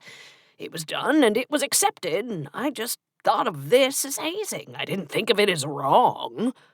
I don't know exactly how it started, but that first year, our bad man chose someone. The team duct-taped him to the goalpost, and an hour later they cut him free. Okay, that was 1989. What happened the next year? The crowd erupted, and we looked up to see Elliot Sunderland holding the football in the air like a trophy. And now the kid grabs a fumble. He's quite a warrior. He went silent while we watched the next possession. Hopeless went back to double tights, but this time, Mound City put everybody in the box. If Hopeless was going to be that predictable, why not? Hopeless was forced to go for it on 4th down 2 times in a row. They converted each time, but on the next set of downs, they stalled out. Turnover on downs. Fall of 1990, Ray. What happened? He sighed and shook his head. There was this kid. Nice kid, but not an athlete, not a football player. And Randall rode the kid, rode him hard. He was a weak link, to be sure, and somehow I think Randall made it worse. Some kids just don't respond to that. This kid was one of them. And yes, we did the bad man drill again that year at the end of training camp. And to no one's surprise, this kid got picked. And he got taped to the goalpost. Ray nodded. I could tell there was more, so I waited. Ray looked at the ground. The team... He hesitated. So we thought the team would cut him down after an hour. That was the tradition, everyone knew that. But they didn't. How much later did they cut him down? I asked. That's just it. They didn't. Coach Mossback saw the kid when he left the building. At that time, he'd been stuck to the goalpost for 3 hours or so. I got a very bad feeling in my gut. Please tell me Coach Mossback cut him down. Coach Raymond Powers closed his eyes. The crowd erupted again, and I looked up. The clock said there was a minute remaining. The game was still tied, but Hopeless once again had the ball. Why didn't he? I asked quietly. Because Randall Mossback was a bully. He thought it was funny. It wasn't until the next day when the maintenance guy arrived to mow the grass that he was cut loose. He was taped to the goalpost for an entire night? Yes. Was anyone arrested? Haven't you been listening? That's not how things worked back then. The kid transferred from our school, and I never heard about him again. But I will say that we made sure nothing like that ever happened again. We ran the drill, but the 1-hour rule was enforced. We went to the state semis that year, won the finals the next 2 years in a row, Randall moved on to a new school, and the legend of the mossback method had begun. But you never forgot about what happened. It's haunted me for a long time. I'm actually glad I could tell someone about it. We watched Hopeless run it up the gut for 3 straight plays, taking a timeout after each. Elliot carried the ball twice, and the quarterback once. That was as much variation as there was in the playbook. There were now 10 seconds left, and they had the ball on Mound City's 28-yard line. It was 4th down. If the kid wasn't hurt, they'd have him kicking a field goal right now to win the whole thing, Ray said. He barely got the extra point over the goalpost. It's an act of will that he's even walking. So what do you think they'll do? I think they need some kind of miracle. Hopeless came up to the line, once again in double tight. The quarterback settled over center. He counted out his cadence and the ball snapped. One of the upbacks got the handoff and dove into the line. That's it? I said. But Raymond was pointing at something else. Elliot Sunderland had escaped out of the backfield untouched and uncovered, and he was hobbling down the sideline. That's when I saw it. The quarterback still had the ball, and he was launching it. The football arced through the air. Elliot put his hands out, and he made the catch. The defense recovered and charged toward him. Elliot tucked the ball and headed for the end zone. But the kid could barely run. He stumbled forward with a limping gait, and it didn't look like he'd make it. Yet somehow, Elliot Sunderland, the best football player Central Idaho had seen in maybe forever, was fast enough. He fell into the end zone just as 2 defenders reached him. The ball was over the line. Touchdown. The clock hit 0. The horn blew. The game was over. And Hopeless had won. The stadium erupted like nothing I had ever experienced in my life. The town mobbed the field. They did indeed get their miracle, and his name was Elliot Sunderland. Raymond Powers shook his head. That is the damnedest thing I have ever seen in my life. I appreciate you talking with me, Ray, and being so honest with me. But now I'd better go check on my granny. There's a very good chance she died when he scored that touchdown, and an even better chance that she's exposed parts of her that are best left unseen. But before I go, I do have just one last question. Shoot. Do you remember that kid's name? The one who was taped to the goalpost for a whole night? Raymond ran his hand through the little bit of white hair he had left. His eyes darted back and forth. I expect these were memories he'd tried even harder to forget. Then, suddenly, his eyes opened wide, and his mouth fell open. Well, if that isn't the craziest coincidence in the world. What coincidence? I asked. He's got the same name as that Sunderland kid. His name was Elliot? No, it was Sunderland. Chapter 32. I waded into the mass of humanity with a mission. It was such a weird scene. I saw grown men crying. I saw Granny and Bess hugging and dancing like a couple of 16-year-olds who'd just seen the Beatles. And I saw Dominic Rogers on top of a dog pile of players holding his hands in the air like he was king of the world. A town with an unfortunate name, a town that had seen their share of unfortunate football for the better part of a century, a town that had just suffered through one of the more unfortunate weeks in recent history, had gotten a temporary reprieve from unfortunateness. Somehow, because of this miracle of a football player named Elliot Sunderland, they had, in the most improbable way, finally reached the promised land. And the emotion that was unleashed was overwhelming. But my mission wasn't to celebrate this breathtaking achievement. My mission was to speak with that miraculous football player's father.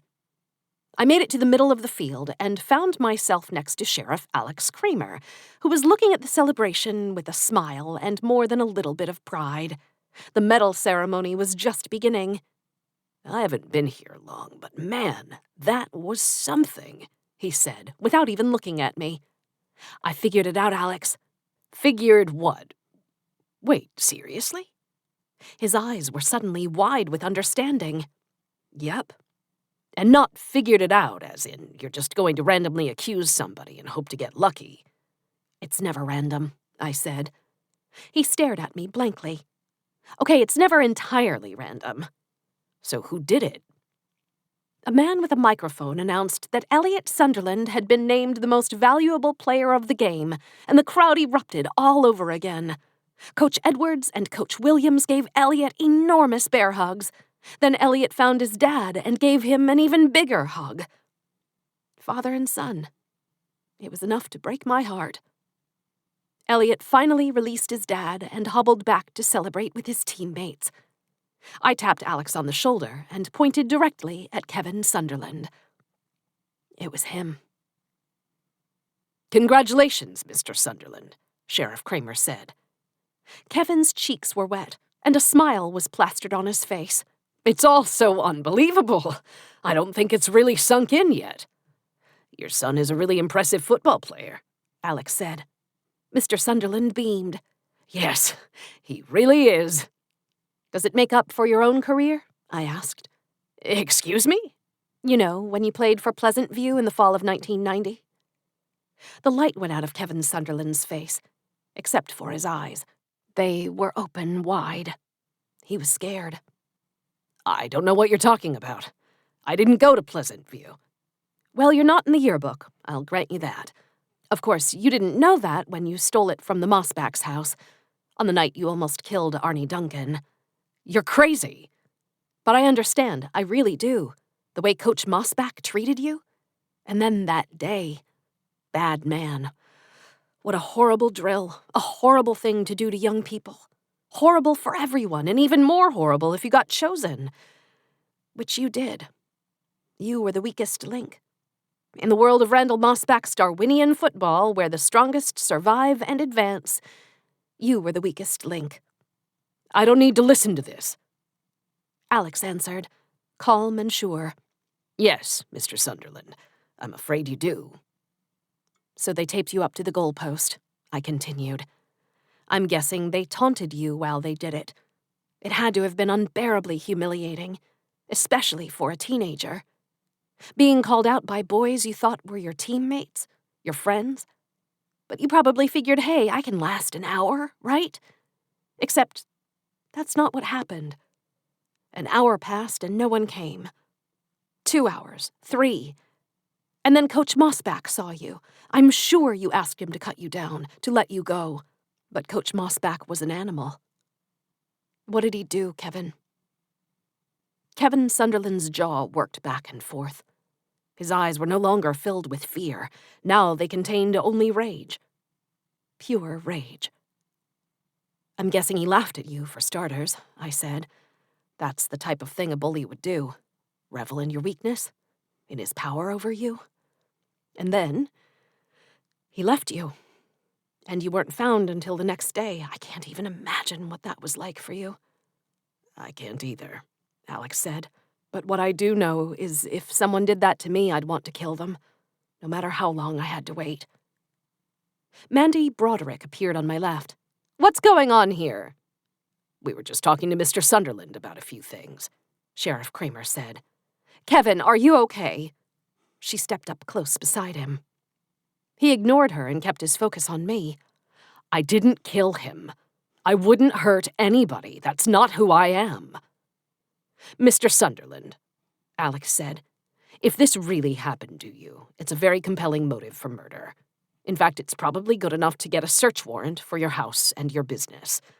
So why don't you just tell us the truth? Wait, you think Kevin killed Randy? Mandy said.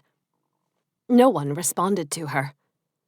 Mr. Sunderland, Sheriff Kramer continued, can you account for your whereabouts last Saturday, say between noon and 8 p.m.? Kevin's face was blank. Then, suddenly, it was as if something registered. Saturday? Yes, between noon and 8 p.m. Can you account for your whereabouts during that time? He straightened. Yes. As a matter of fact, I can. Where were you? Sheriff Kramer asked. Boise. Boise? I said. Yes, Boise. Can anyone confirm that? Alex asked. Yes. Who? I can't say. Alex frowned. Mr. Sunderland, we're trying to establish your alibi in a murder investigation. You need to say. Well, I can't. Not yet. If you have evidence, arrest me. Otherwise, leave me alone. My son just won the biggest game of his life, and I'd like to go celebrate. Then Mandy and Kevin walked away together. You noticed that? I said. Yeah, they seem to have a bit of a connection. No, not that.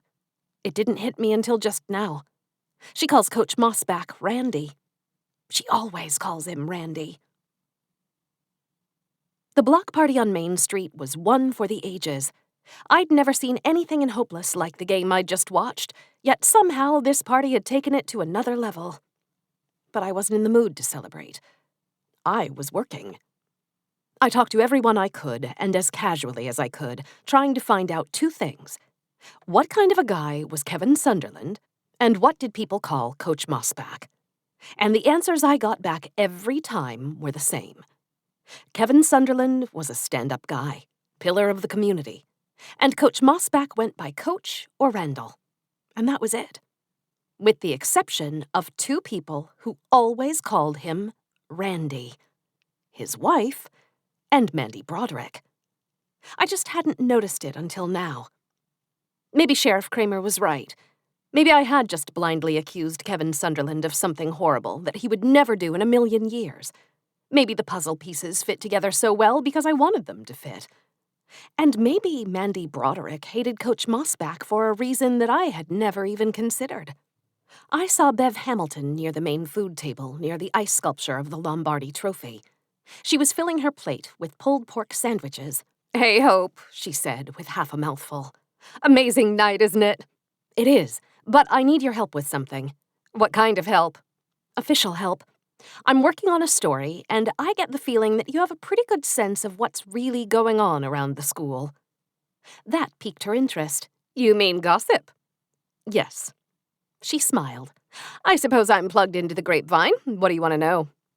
"You told me that Mandy Broderick was a bit of a flirt, that she found it easy to talk with men, and I was wondering if you ever heard about her and Coach Mossback." Bev's mouth fell open, giving me a shot of pulled pork that I'd rather not have seen. She leaned in and whispered, "How did you know about that?" "I have my sources. I just need confirmation." "Mandy swore me to secrecy. You can't tell her I said anything." "I won't. And I don't know much beyond what I saw at the Christmas party last year." "Which was what?" "I told you, there's a lot of drinking at those things. Probably too much drinking. That includes me. I went to the bathroom, but somehow took a left instead of taking a right, and before I knew it, I was down a dark hallway and I heard something. I looked, and there were Coach Mossback and Mandy. You know, making out." "What did you do?" "Nothing. I turned around and ran the other way.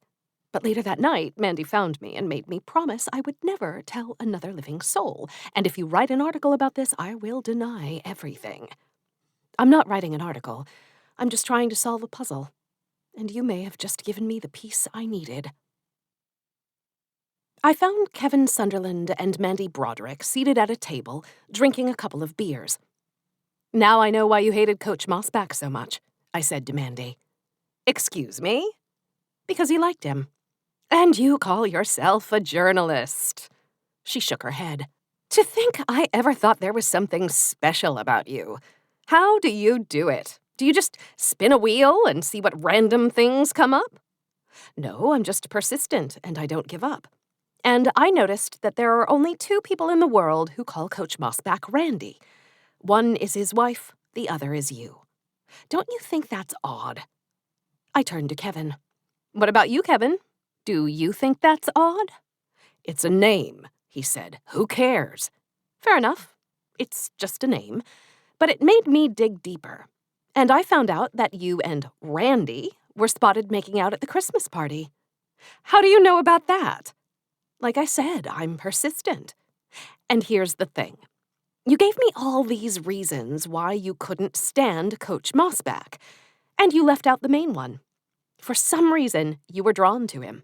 The two of you had a thing, and then you didn't. Or so I assume." "Did he say he was going to leave his wife for you?"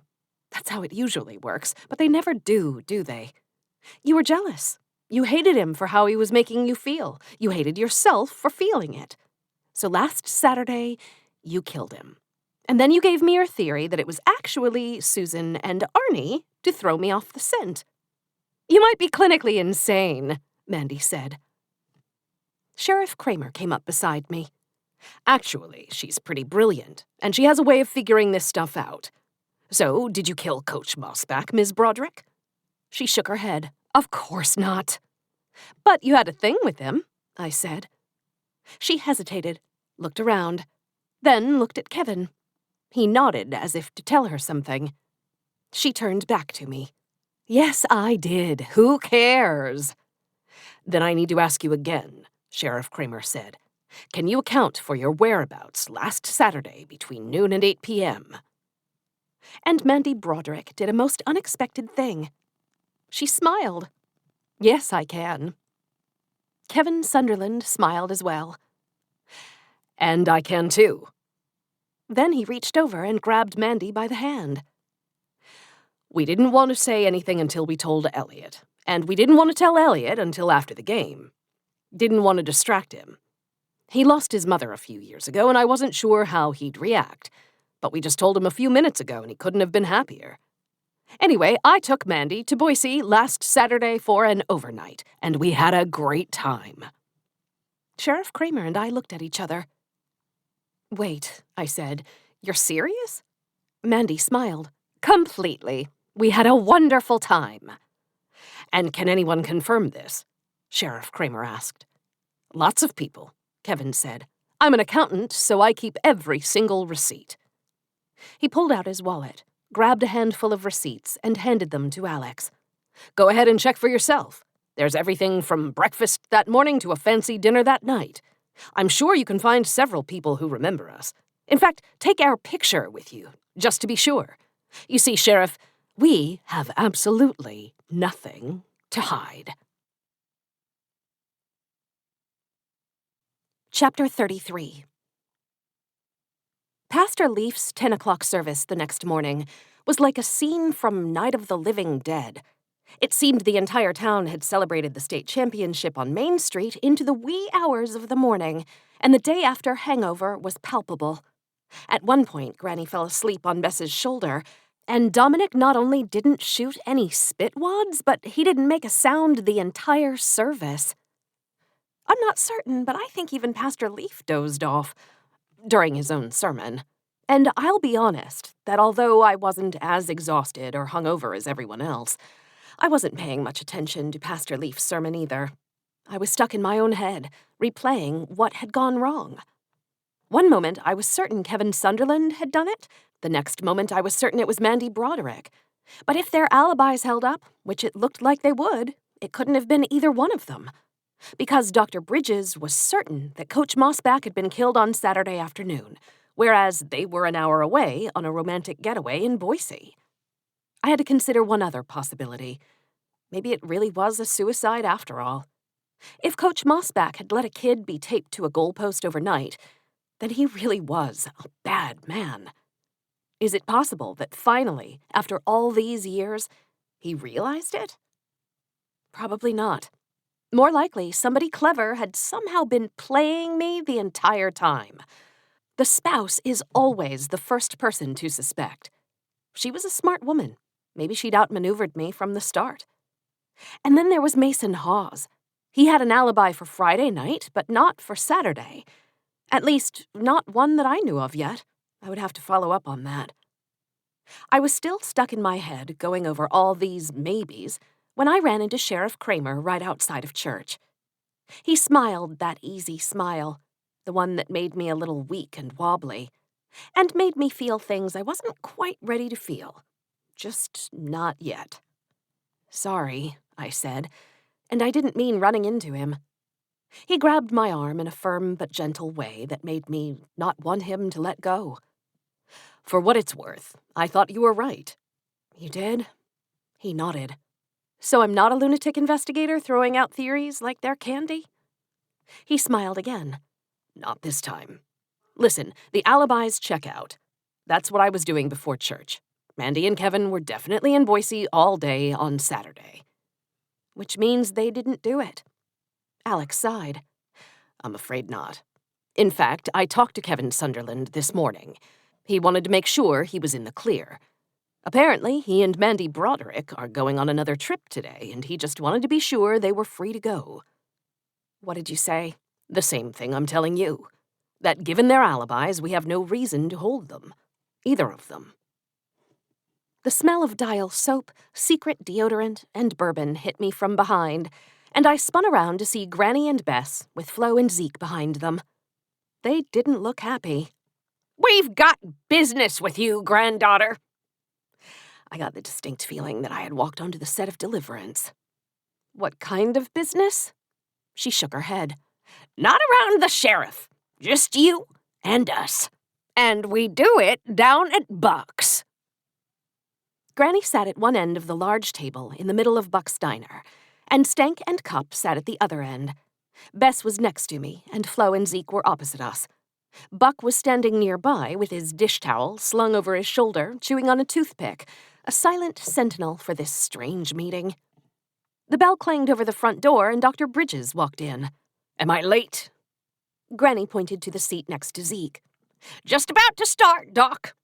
She turned to me. Well, granddaughter, we've all been so busy and flustered with the events of the past week that something escaped our notice. But not Buck's notice. And when he informed me earlier this morning, it all made sense. What made sense? Why you haven't solved this murder yet. I looked around at all the serious faces. I'm not following. Then let me make it clear. We have a traitor in our midst, Hope. And that traitor is you. What? Come on, Hope. We all know what you did. We, the members of the Buck's Diner Murder Investigation Club, had an agreement. All murder investigations in this town start with us. Or I thought we had an agreement. Because according to Buck, you cheated on us. Everyone shook their heads in disgust. Everyone except for Dr. Bridges. He just looked confused. Buck told us that he thought it was cute when he saw you and Sheriff Kramer come into the diner for breakfast, until he found the bottle of ketchup lying on its side on the table. That's when he knew. Uh-oh. I'd been caught. And what's more, he said you used the big fat pancake. And the mustard. Yellow mustard. Gasps sounded from around the table. Are you all being serious here? Serious as a heart attack, granddaughter. And speaking of heart attacks, I'm quite certain I had a few during last night's game, so I know of what I speak. We had an understanding, Zeke said coldly. Yes, Flo said. The Buck's Diner Murder Investigation Club was our thing, and you sullied it with Sheriff Kramer. Wow, I said.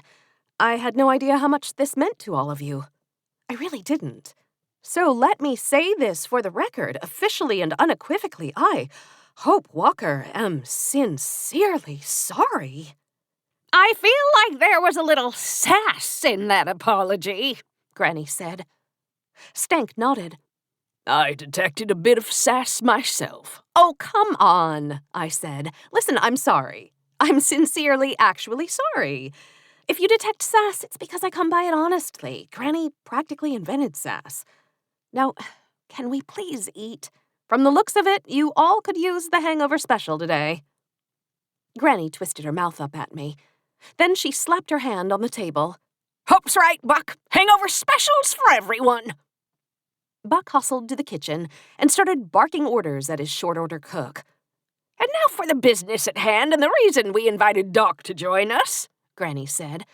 Hope, you're a pain in my rear, but you're also the smartest girl I know when it comes to this stuff. So tell us, do you really think that turnball Coach Mossback killed himself? No, I don't. Then that's good enough for me. Someone killed him, and you haven't figured it out. And the reason you haven't figured it out is not because you're not smart enough, we know that much. It's because you missed something. And we figure a meeting of the Buck's Diner Murder Investigation Club is the best way to clear it up. Okay, first of all, I have to know when all of you decided on that name. On the way to church this morning. Talk about inspiration. And second, maybe I did miss something. So what do you suggest? Easy, Granny said.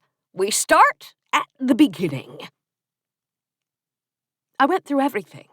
I talked about me and Arnie finding Coach Mossback's body hanging in the furnace room, my investigation of the scene with Alex Kramer, my interviews of the suspects, my theories, finding Arnie Duncan, the sad story of Kevin Sunderland, and his and Mandy's rock-solid alibis. I went through all of it.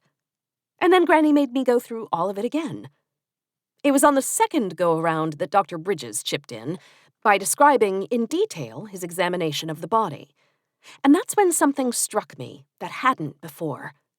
As he talked about all the various samples he had sent off to the state homicide office, one of the things he mentioned was that Coach had a full bladder, so he'd taken a sample of urine and included that in the shipment. Wait a second, Doc. Did you say his bladder was full? Yes, quite full, actually. I thought hanging victims sort of lose control of their bodily functions. Sometimes they do, and sometimes they don't. But you're sure Coach Mossback had a full bladder? Yes, it's not hard to tell. That's weird.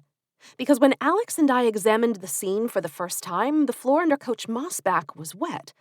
Alex even bent down and smelled it and said it smelled like urine. Dr. Bridges frowned. When was this? Sunday around noon. He rubbed his chin. And I pegged the time of death at Saturday afternoon. Is this important? Granny said. So he peed himself and he still had some left over. Trust me, it happens when you get to a certain age.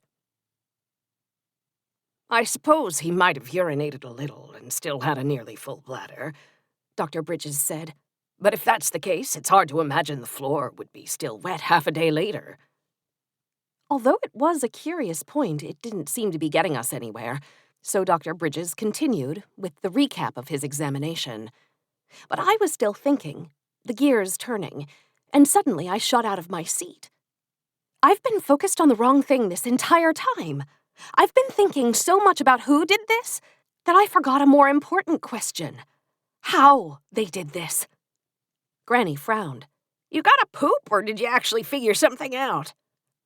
I shook my head. I definitely don't have to poop, and I didn't figure it out. The Buck's Diner Murder Investigation Club did. I grabbed a piece of bacon, then kissed Granny on the cheek. Sorry to eat and run, but I've got a murder to solve. Chapter 34. I tried the Sunderland's home phone, and when I got no answer, I thought I'd try the next most obvious spot. Sure enough, when I arrived at his place of business, I heard the roar of the chainsaw emanating from somewhere in the back. The front door was unlocked, so I walked in and made my way to the frigid garage. Kevin was alone back there, making another sculpture.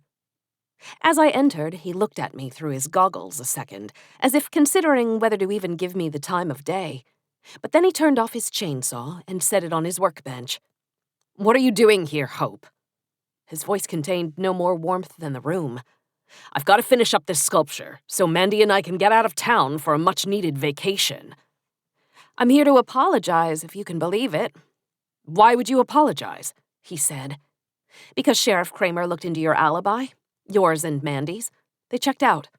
I know you already know that because the sheriff said he spoke with you this morning, but I still wanted to come by and offer my apologies."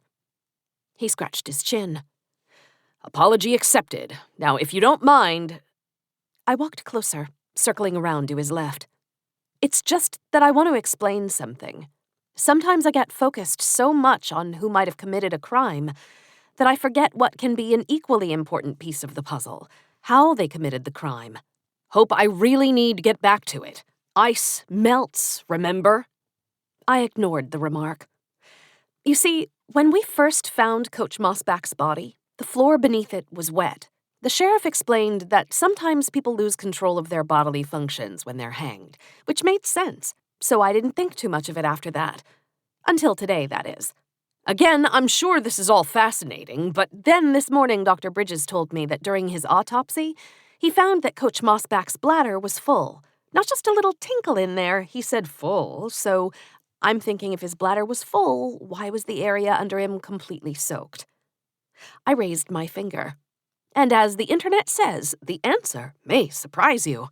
Surprising or not, I'm really quite busy. Your plan was brilliant, Kevin. Simple, but brilliant. Let's be real. What Coach Mossback did to you years ago was absolutely horrible. And he never paid for it, which made it all worse. In fact, he became the most celebrated football coach in the state. So you had a strong motive to kill him. A very strong motive. Kevin Sunderland said nothing. So it had to be you, right? I was practically certain of it. Except, of course, for your alibi, which is ironclad. Because right around the time Coach Mossback died, you were in Boise. You couldn't possibly have done it. That's what I've been trying to tell you. But what if you figured out a way to kill Coach Mossback without even being there? For a moment, his face drained of color. But then he regrouped. That's ridiculous. How would I do something like that? I smiled. The wet spot, of course. I continued to circle him as I spoke. Here's what happened. On Friday night, well after the game, you left your house and walked to the Mossback's house. I checked your home address. You live near Coach Duncan, and he's already told us that he's within walking distance of the Mossback's house. Plus, it's an open secret that Mrs. Mossback isn't there on the weekends, and that Coach Mossback game plans and falls asleep drinking beer. So all you had to do was sneak downstairs and inject him with something that would make him easier to deal with.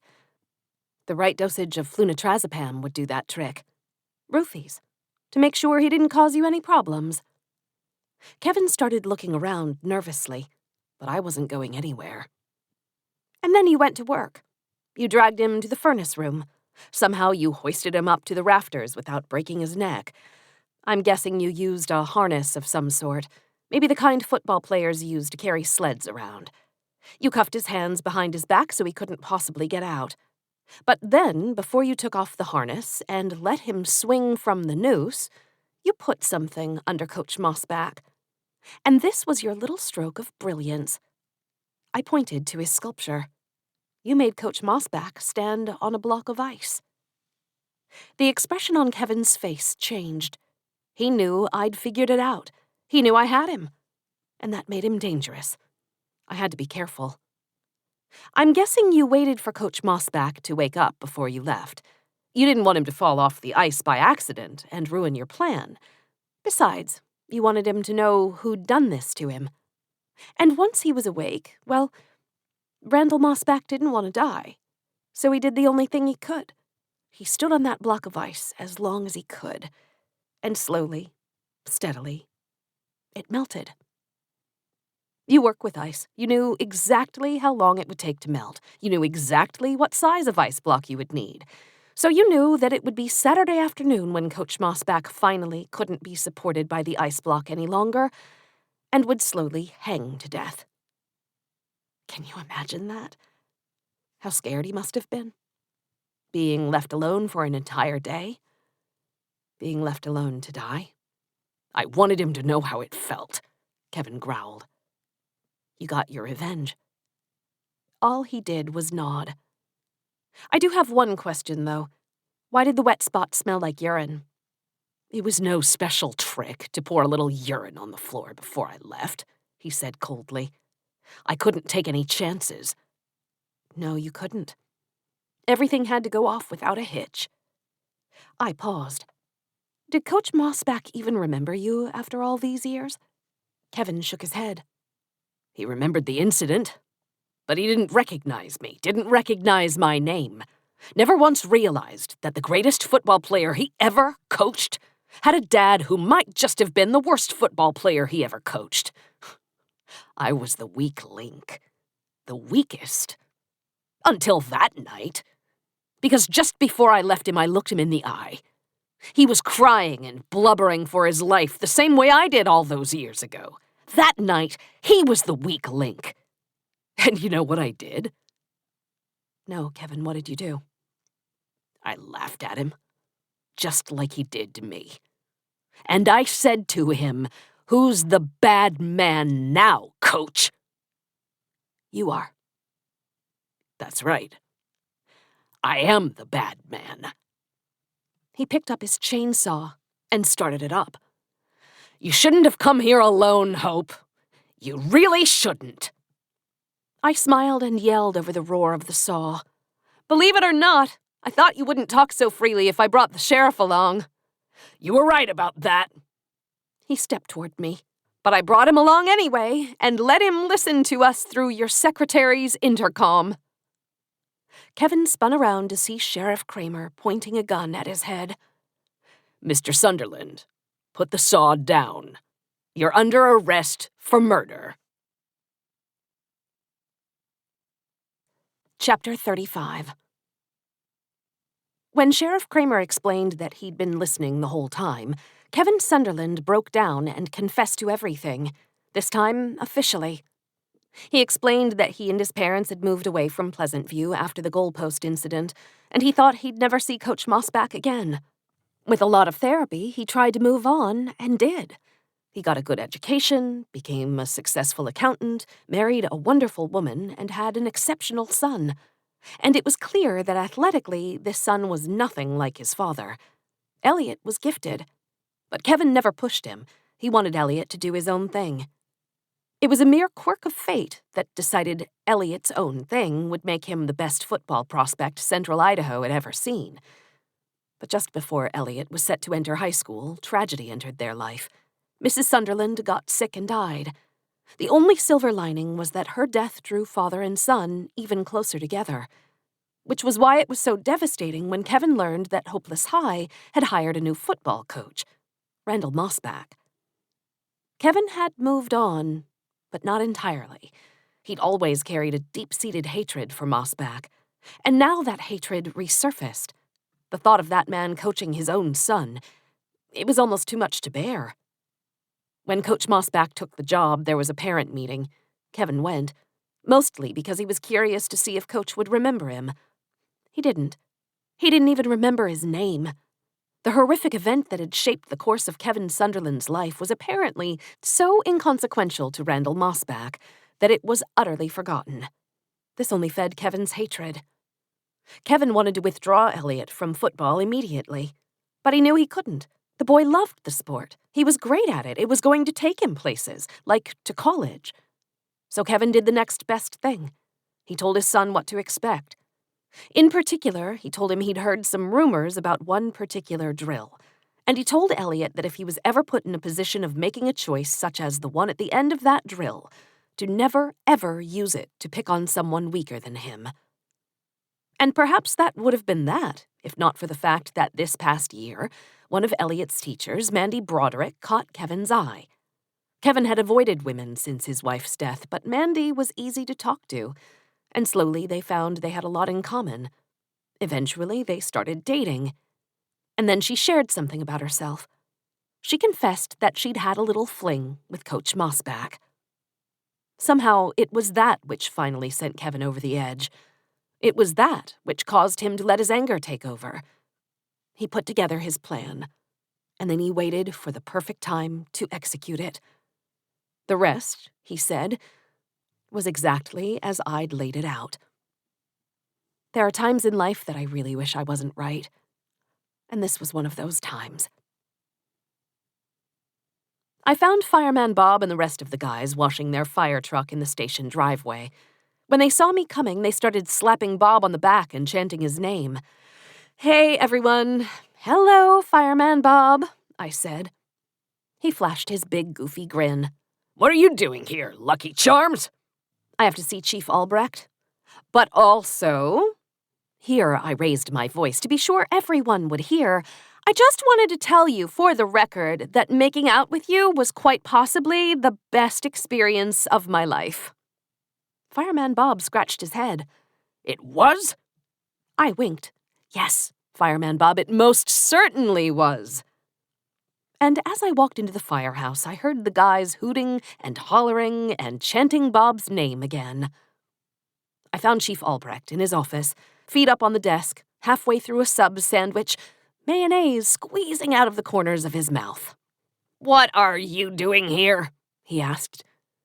"Just wondered if you would mind calling that insurance adjuster and telling him that in your opinion the fire at the watering can was not arson and that the insurance company should pay the claim quickly, like tomorrow." He brought his legs off the desk and sat up straight, wiping the mayonnaise off his face. And why on earth would I do something like that? Because of this. Last night, Darwin had texted me the files I was after, and I printed them out. Now I plopped those files down on the chief's desk. You see, the way I figured it, there had to be a reason Chief Albrecht was always concluding these fires were arson. And the obvious reason was that he was in cahoots with the insurance company, so they wouldn't have to pay claims. He was probably getting kickbacks. The trick was finding a way to prove it. And then I had a thought. Something Granny used to tell me when I was young and foolish. She told me that the way we are some of the time is the way we are all of the time. And I figured if Chief Albrecht was a cheat in this instance, maybe he was a cheat in other areas of his life. That, it turns out, was not difficult for someone like Darwin to prove. The color drained from Chief Albrecht's face as he looked over what I'd brought him. Copies of falsified tax returns, a firefighter's exam that was clearly not written in his own handwriting, pictures of him kissing a woman who was very much not his wife. The man practically wilted. What do you want? I want you to call the insurance company right now and tell them to pay Mr. Tanaka's claim. And then I want you to retire and move on out of Hopeless. And if I do all that? Then you and I never have to talk ever again.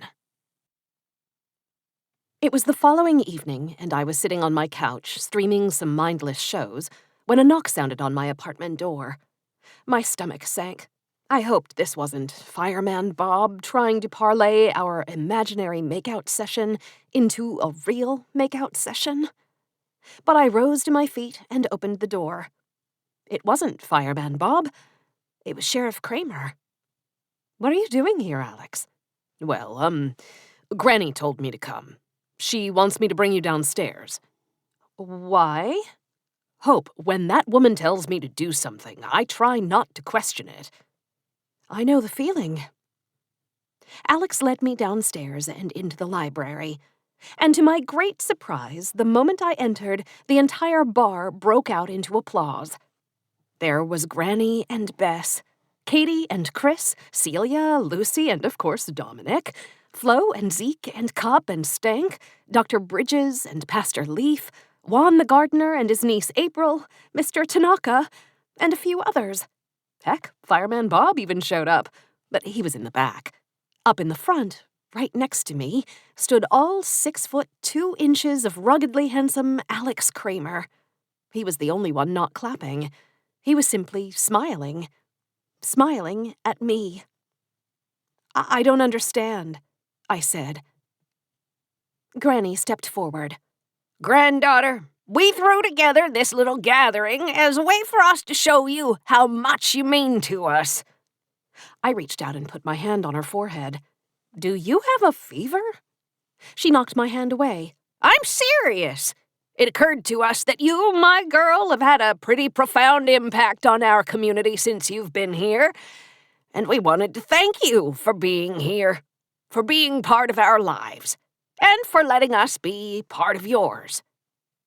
"For real?" Granny grabbed me by both shoulders and held me firm.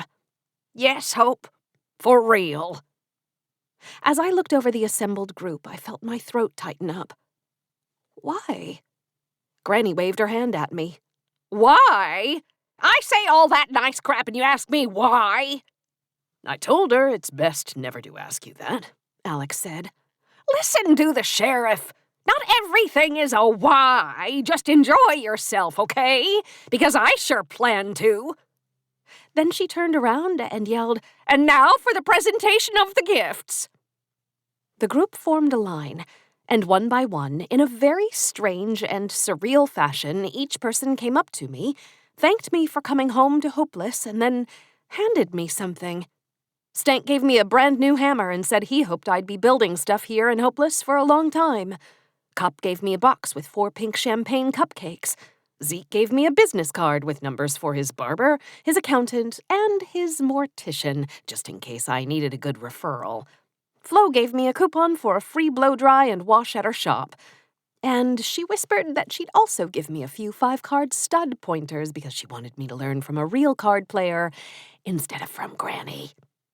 And then Katie gave me a packet of papers she'd apparently printed off from the internet. I read the headline on the first page. 10 ways not to get a urinary tract infection?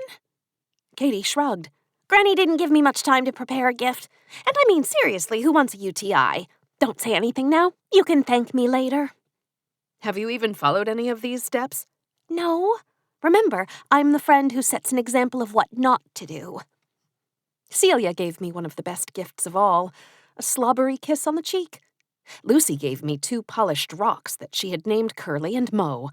And Dominic gave me a signed copy of his favorite film from the Fast and Furious franchise. Signed by him, that is. He spelled his name wrong, but it was the thought that counted. And he hugged me so long I thought I was going to cry. Bess grabbed me by both cheeks and kissed me on the lips.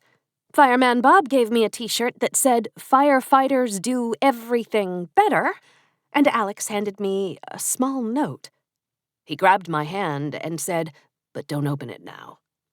Mr. Mysterious strikes again. Then it was Mr. Tanaka's turn.